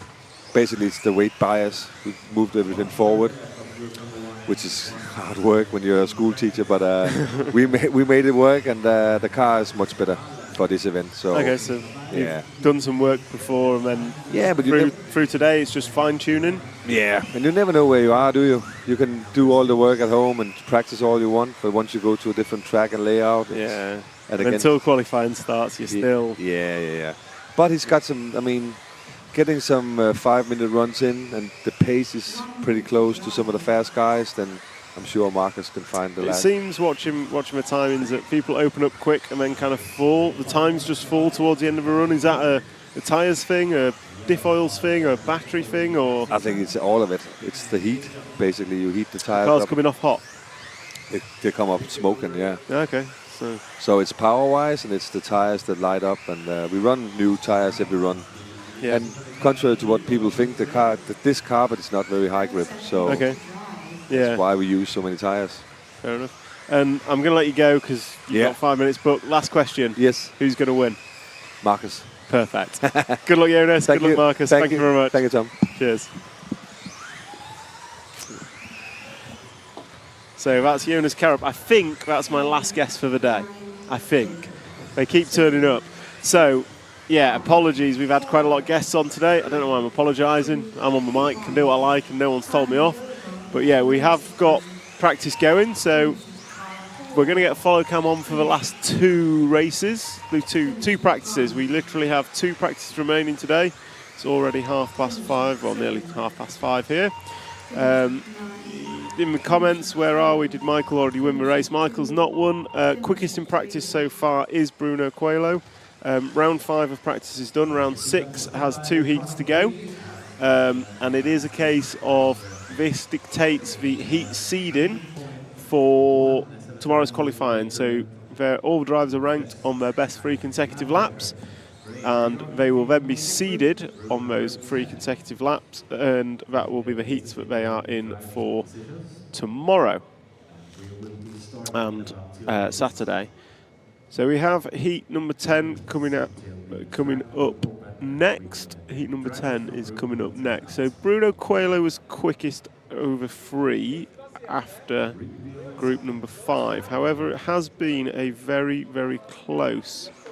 It's been a very close results, and the X-Ray cars, the Schumacher cars, and the X-Ray Schumacher and Associate cars have all been quick at different points of heats.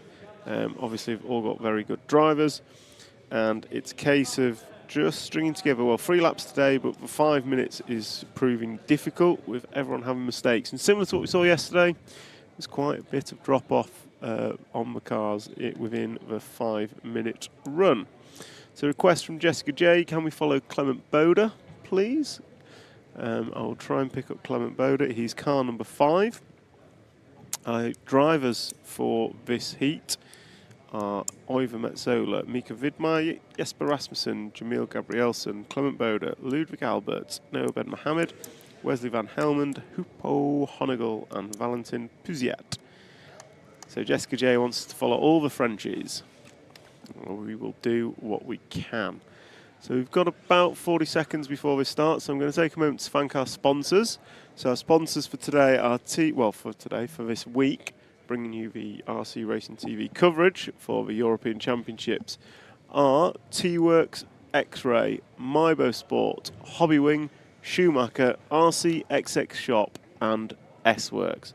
So thanks to those guys for making this coverage possible.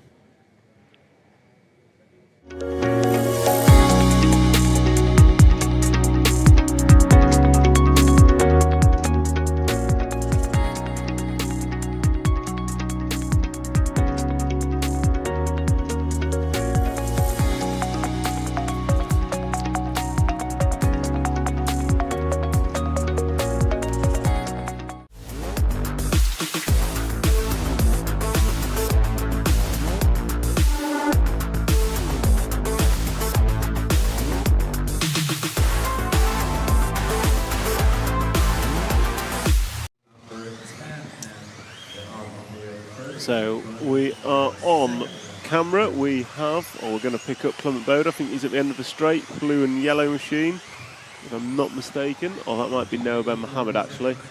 So we'll stick with Noah, the one at the front of that train. So pretty sure that's Noah Ben Mohammed, who is leading a freight train, so the 7 car, who is also French, so that still meets our request from Jessica JRC. So Noah coming over frontside tabletop, getting a nice little whip in the air with the front wheels, and nicely through race control. Last time by for Noah was a 19.1. Fastest lap we've seen is an 18.6 from Bruno Coelho. So Bruno Coelho thrown in 18.6 earlier today. Sorry, maybe an 18.5. But that's the fastest we've seen in his X-ray machine. Noah Ben Mohammed running the X-ray Buggy 2, and he's coming over double, going to go 180, and down the straightaway he goes into turn number 1. So close to that black wall at the end of the straight. Just gets a little bit sideways going into the single roller. All right, Steve, on the chat, how are you doing? So we will jump to, when I can find him. So if we can jump to the start of the straight now for the green, white and yellow machine. Coming around the end of the straight, back of those 3. And that is the 5 car of Clement Bode. So we'll follow Clement for a little bit. Raceway 1 saying would be badly stuck without sponsors. Nikos on the Facebook saying sorry but this isn't off-road. Sorry but it is. It is the Off-Road European Championships, whether you like it or not. We are crowning a Off-Road European Champion. So Clement Bode crosses the line. Last time by for Clement was a 19.7. And fastest lap we've seen out there is an 18.9 from Mika Vidmeyer. So let's try and pick up Mika, the S-Works driver. So green and red car going to come in front of the rostrum now if we can, Jim. And he's going to go through the switchbacks and across the start-finish line now. So green and red S-Works machine of Mika Vidmeyer. Last time by a 19.0. His top 3 consecutive laps is a 57.1. I think Bruno did a 56.1. So he's about a second off over 3 laps. So he is on the back straight now and comes into turn number 1. And we'll stick with the S-Works driver as he comes into frontside tabletop. And he is looking pretty fast, pretty handy. 19.1 last time by, so pretty consistent from Mika. 18.9, 19.1, running those lap times fairly consistently, which is good to see. Felix Sandberg, yes, we will upload the pit walks and interviews to YouTube. That'll be done probably next week as individual videos. Just one of those things that we can't do everything whilst we're in the studio at the track. Something that needs to be done back at base. The pit walk was at some point in today's stream. I think it's about half an hour into today's stream. And then we've just had basically round 5 of qualifying was us chatting. So first we had Tony Evdoka, we had Lee Martin join us online, and then we've had Craig Drescher and Jonas Kerup in the room, so to speak, which was pretty cool to hear their stories and how they're handling this week. So 30 seconds to go. We're going to close out with Mika. He's just done an 18.9. He's had a very consistent run. Between 18.9 and 19.1, he's done some pretty damn fast laps. That's a 19.0. And he is down the straightaway now. So he's got quite a consistent car. Nice to see an S-Works driven well. Tell Alan O'Brien this is how you do it. Before I've managed to tell Alan O'Brien, he'll have changed sponsor, unfortunately. So, Mika Widmeyer is done. He's going to close seeding with a 57.1. Ludwig Alberts goes 57.6. Noah Ben Mohammed 57.9. Who's my call for BQ? Oh, that's a bold one. Who do we reckon is going to be the 11th qualifier?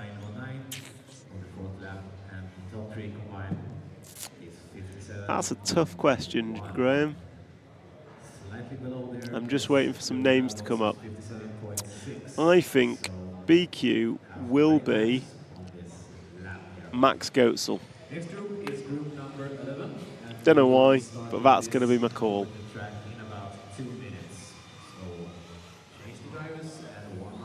Why not upload today? You said yourself the videos are ready and we have 1 gig upload speed. If its vids are ready, it's 3 minutes work, easy between rounds. Yes, Sergio, the videos were ready to play on our stream. If we're going to upload them to YouTube, there's some editing work to do.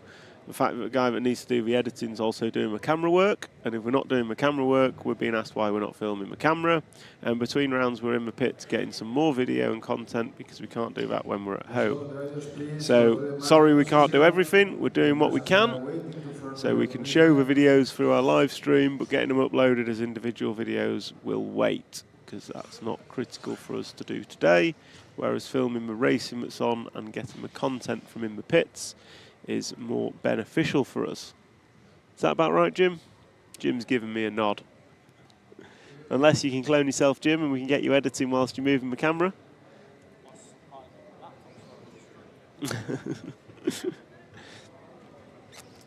Good day, you all. Amazing, outstanding coverage. Thank you, Rory Holler. Graham North, pint on it. Oh, I don't know about a pint, but go on then. Who's your pick for BQ? If we're doing that, you have to tell me your pick for BQ, and then we can have a pint on it. 35 seconds. Open the track.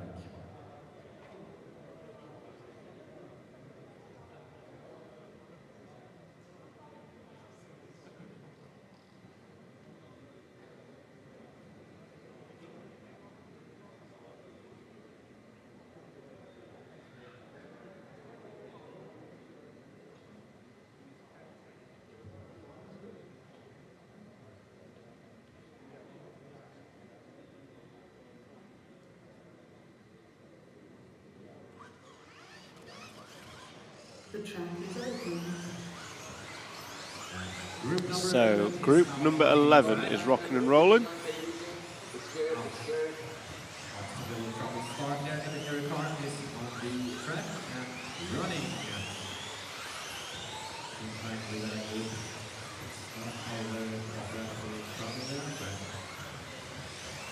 So, group number 11, rocking and rolling. And these guys will be looking for 3 consecutive laps.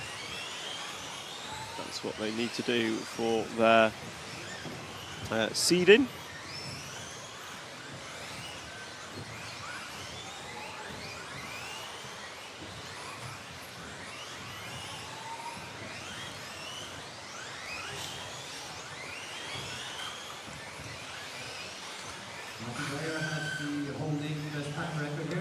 So we are following, who are we following? Bright orange car, that is Alexander Landon, yellow and orange. So quickest in practice yesterday, let's see what he can do today. Opens up 19.0, average of a 19.1 for his first 3.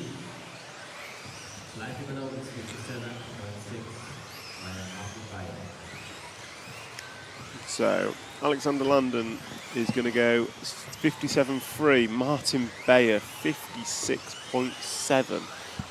Martin Bayer is on it today. So let's pick up Bayer if we can, coming into a frontside double now. Tabletop, sorry. Going to switch back on himself and cross the start-finish line. The orange and blue machine. Just gets a double bounce wrong. He did an 18.9 last time by. He's done a 56.7. So that's an 18.9 average lap over his free. So remember, these guys are looking for their 3 fastest consecutive laps to be able to do their heat seeding. And if we can just jump forward 1 car for us, we'll pick up Pecco for Teabag McPick, one of our RC TV heroes. So Mr. McPick signing up yesterday, gets priority calls on who we follow in practice and qualifying. As one of our RC TV heroes. So we're watching Pekka Ivanen as he comes through the switchback into the frontside tabletop. Going to go back on himself and through the chicane in front of race control. Afternoon, Craig Gibson. Hope you're well.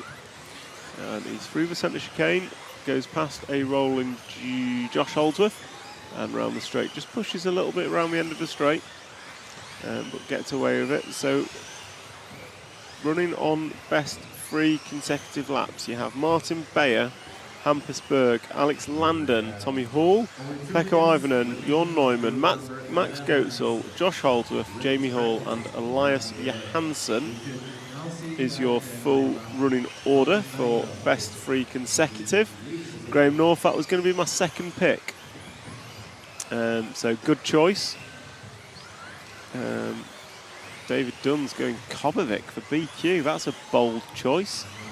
So we are watching Pekka Ivanen, and we are going to jump to, if we can, back to Martin Beyer and Alex Landon. So they're going to come into the jump front side section now, tabletop. So let's try and get both, well, all 3 in picture if we can. So we've got Beyer, Landon and Neumann running round together. So all 3 of them quick. Beyer looking exceptionally quick. TQ Chef, there are 12 groups, and the next up is going to be group number 12 for the last practice of the day. Last practice of the day is coming up next. So yeah, we've got 12 groups per round, and the last of those groups is coming up next for round 6 of practice.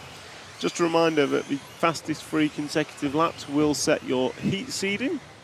So the heats are seeded off this round and the previous one. And we are watching Landon and Neumann as they come through the centre of the track and down the straight. It is Landon with a 57.1 and Neumann has a 58.0 as their best laps. Neumann last time by was a 19.3. So these cars really falling off the pace. Bayer 19.3 last time by. Gareth Neo, thank you, great work, thank you very much, appreciate the kind comments. Bayer last time by 19.7, so the lap times are not as good towards the end of the run as the beginning, and falling quite significantly.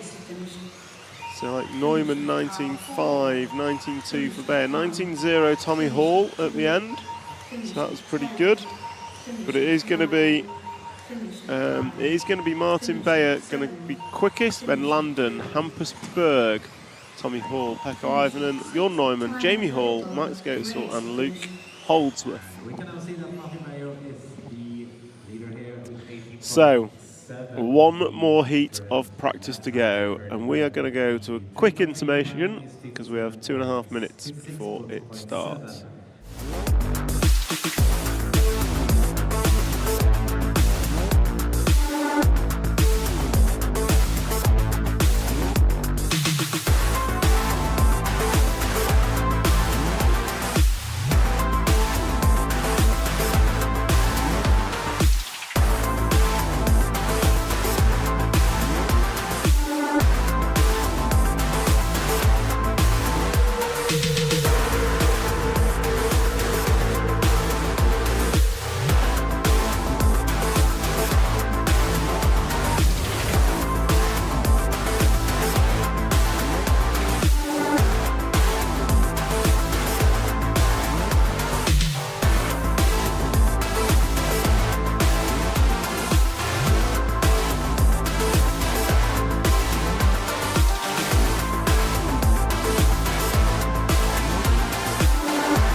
So our final practice group is coming up.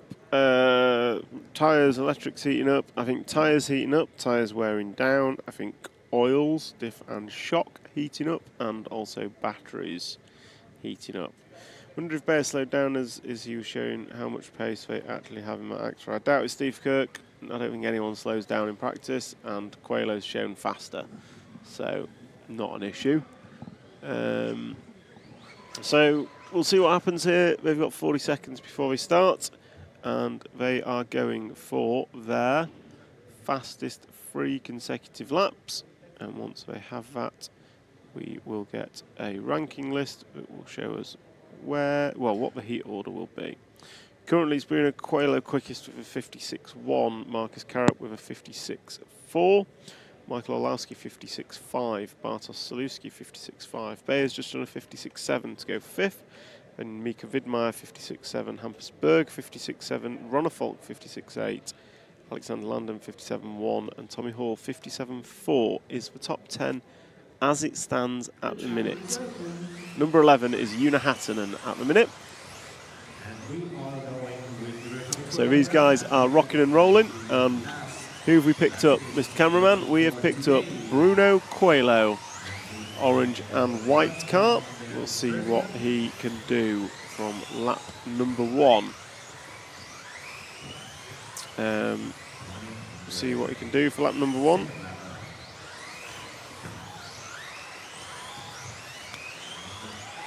So Bruno is round, and lap number 1 for Bruno is a 19.1. And it's Salewski with a 19.0. Komovic goes 19.0.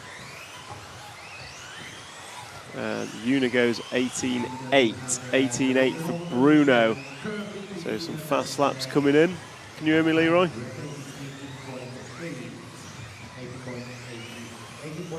Can you get Leroy's sound on?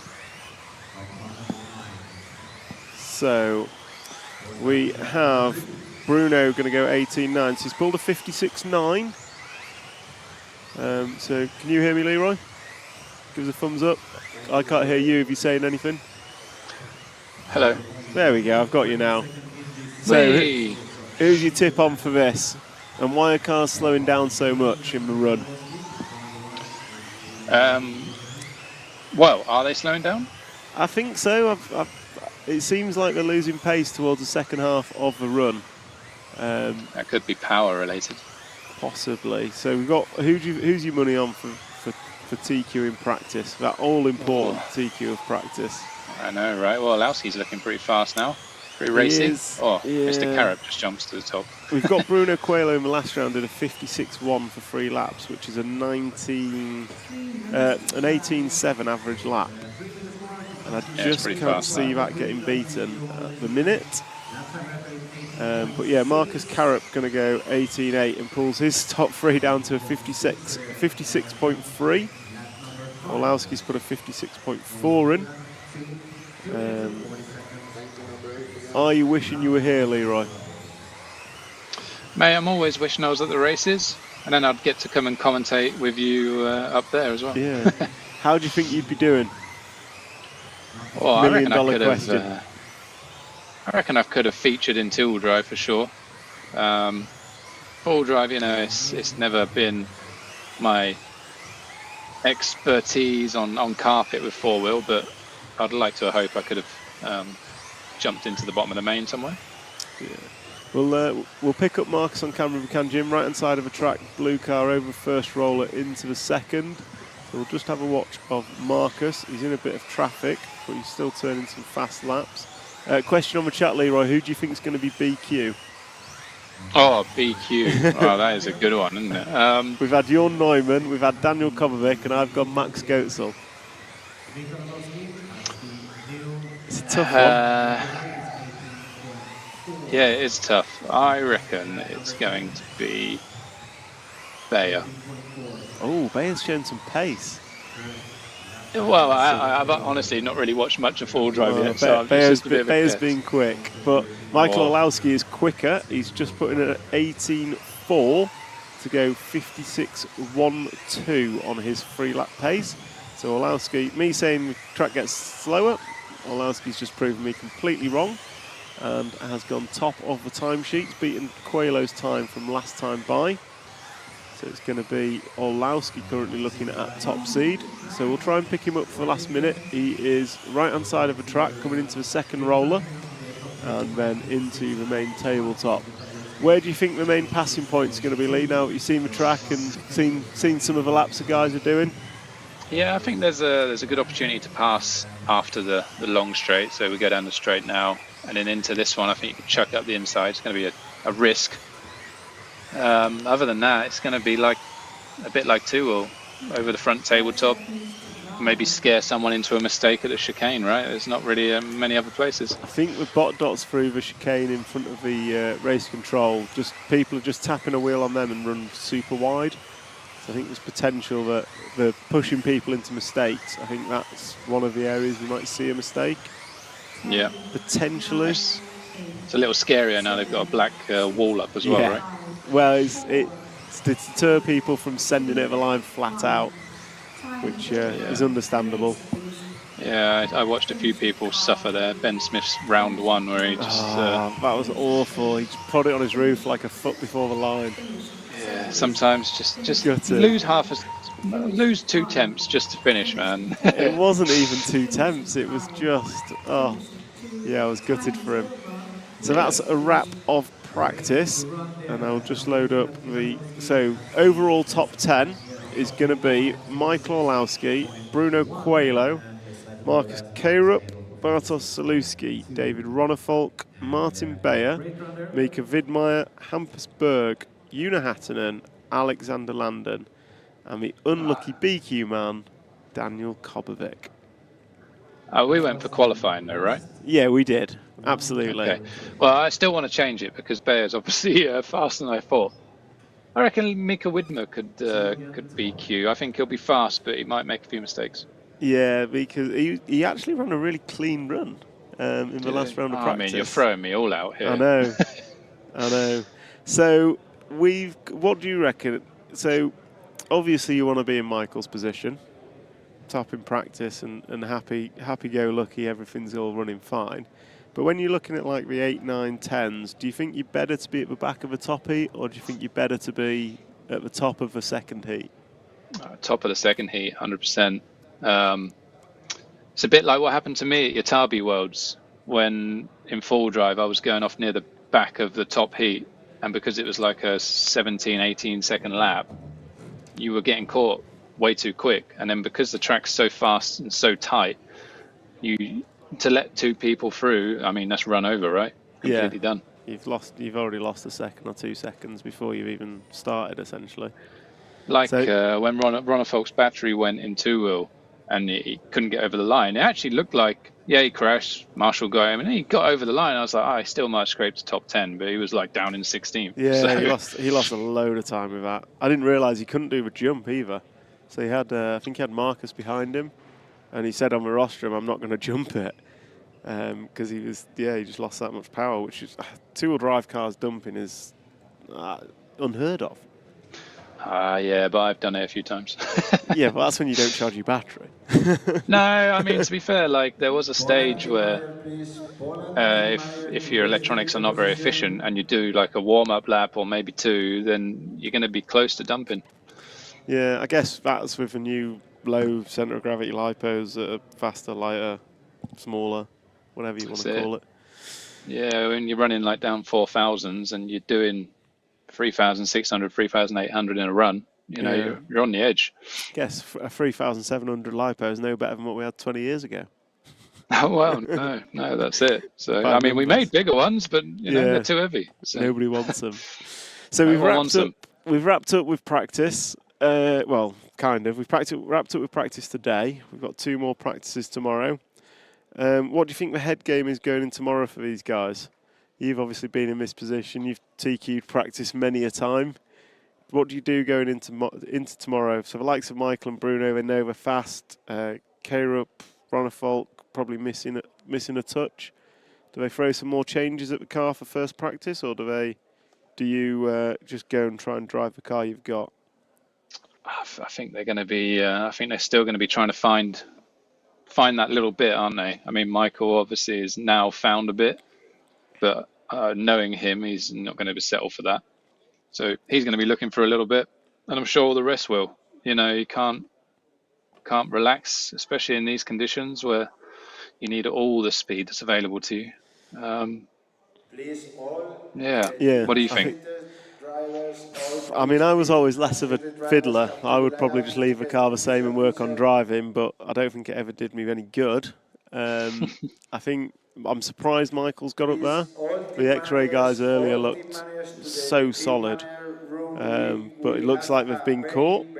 You've got a Schumacher up there, and I just think it just feels so open. And I think the big thing for me is going to be the full 5-minute pace. I don't see anyone going mistake-free without at least hitting a bot dot and ending up offline somewhere. Yeah, I mean, this is going to fall right into the hands of these well-travelled touring car guys, Bruno, Orlowski. This is right up both of their street lists. Are we calling Michael a touring car driver now? I mean, let's be honest. He came from touring car. He did, yeah. You're not wrong. He is one of the first kind of come from touring car but do everything kids. I think it's just going to be, I mean, obviously, look at him in touring car over the last 2 years, bloody won everything there is to win apart from the one that happens next month. So, yeah, it's going to be one of these guys for TQ, I think. I think it's going to be Bruno or Michael for TQ just on their touring car stuff. And then in the finals, people like Carap will come back through because of their raw ability. Yeah, ability to full send. I think exactly. Where do you think David Ronalfolk's going to end up? I've tipped him. I've avoided tipping Bruno for a win because I think Bruno's the obvious answer. But I've tipped David for the win. What do you reckon? I mean, again, he's going to be there or thereabouts, and he, you know, he's done a bit of touring car himself now. So, so David Ronalfolk, the touring car driver. I'll tell you who's going to win. Mark Reinhard. Reinhard. I did see on his Facebook he was getting on a plane. Yeah, he's gone to Austria though. I think he's gone the wrong way. Well, he's not the cleverest, is he?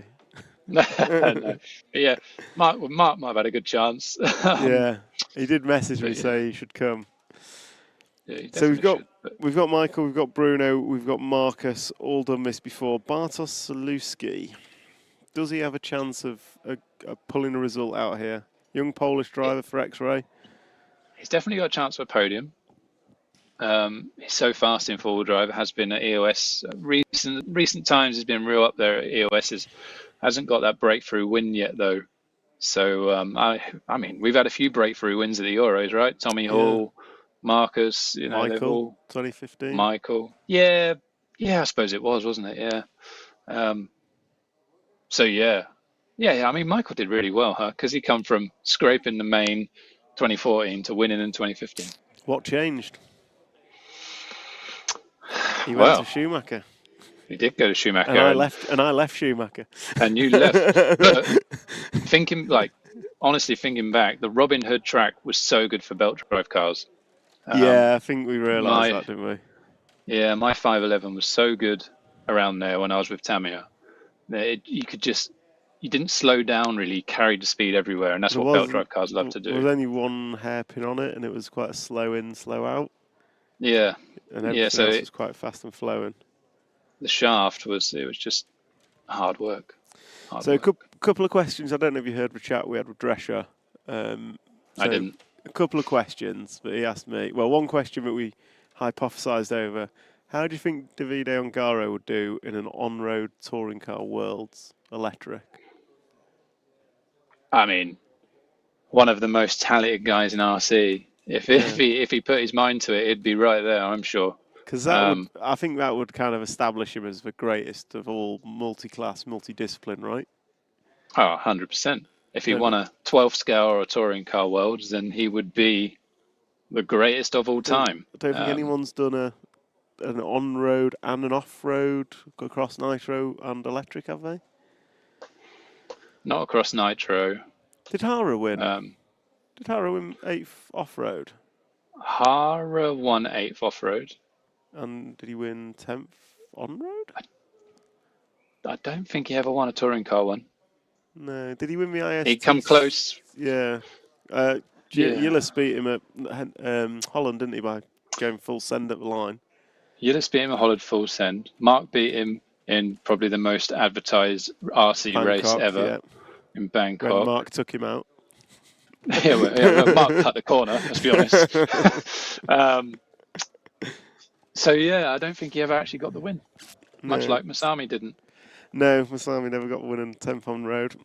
And the other question we hypothesised is why are the Brits struggling so much at European/international events? We know you and Neil are old. Yes. Well, let's be honest.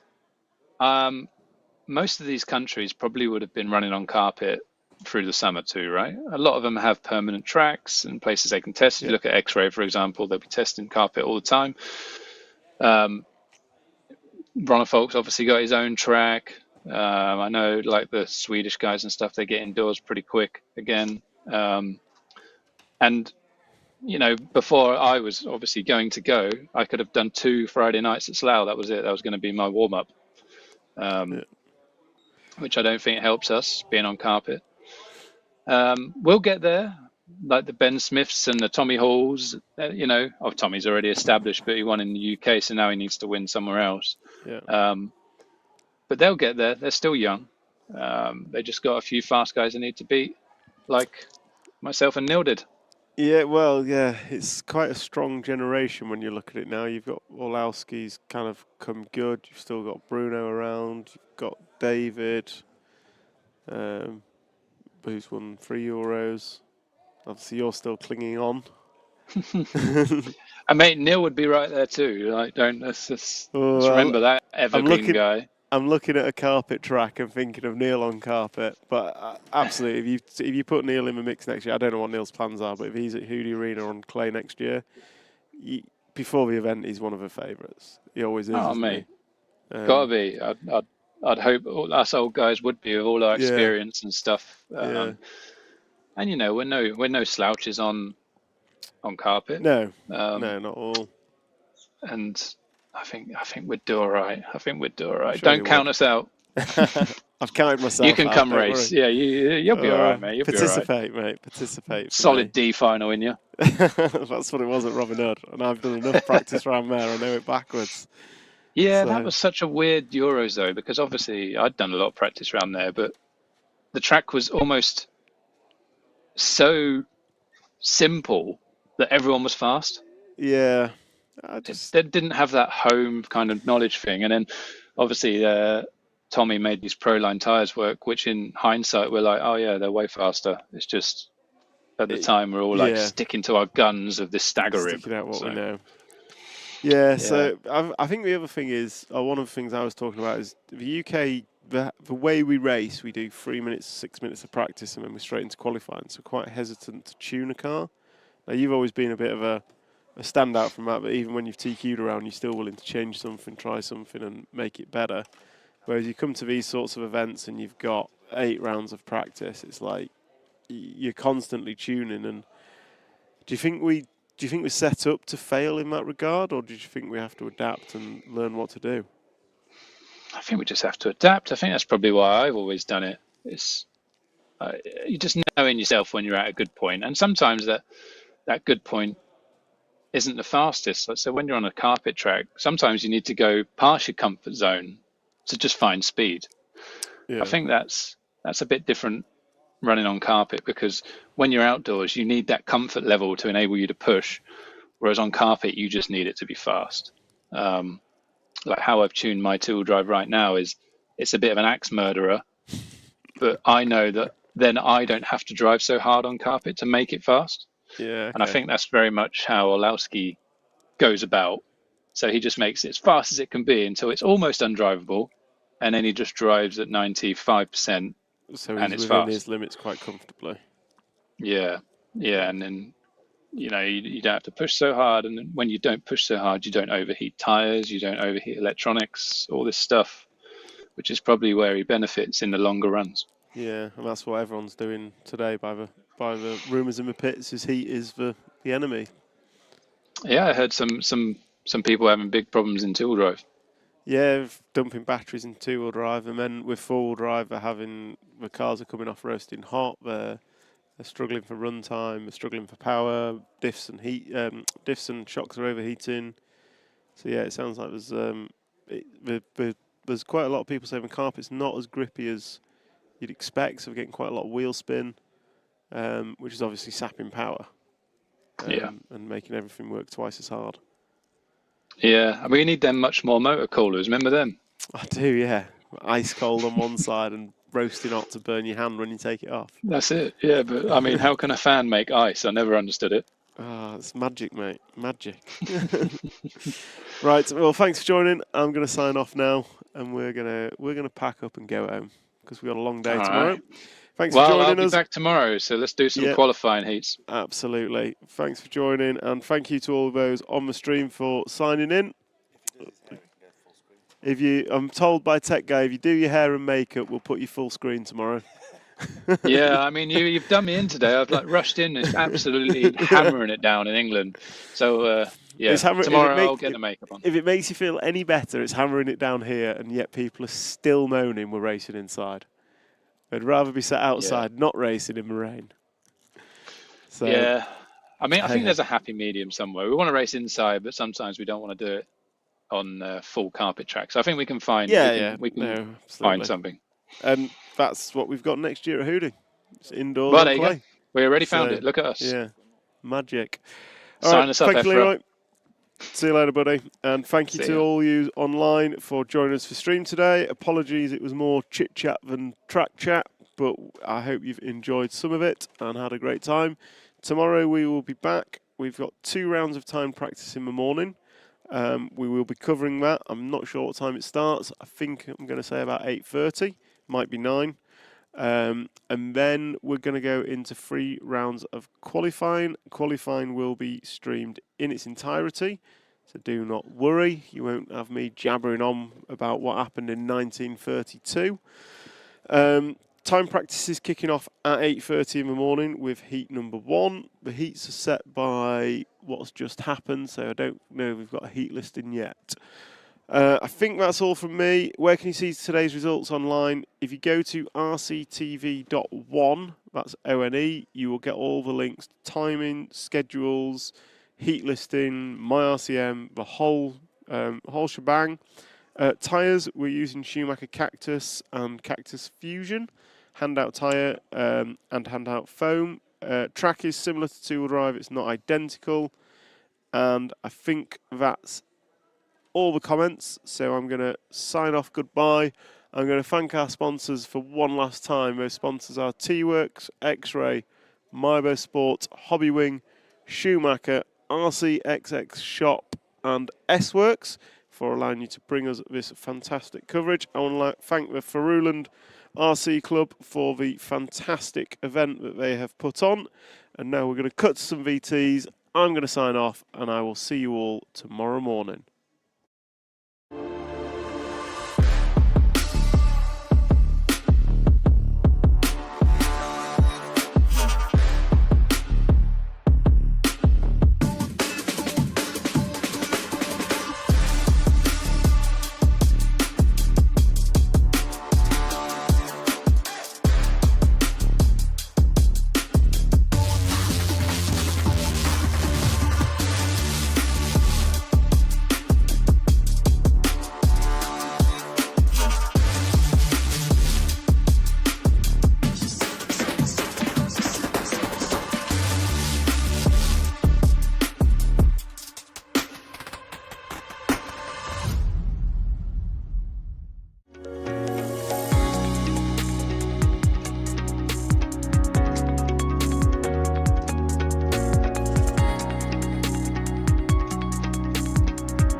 Bye.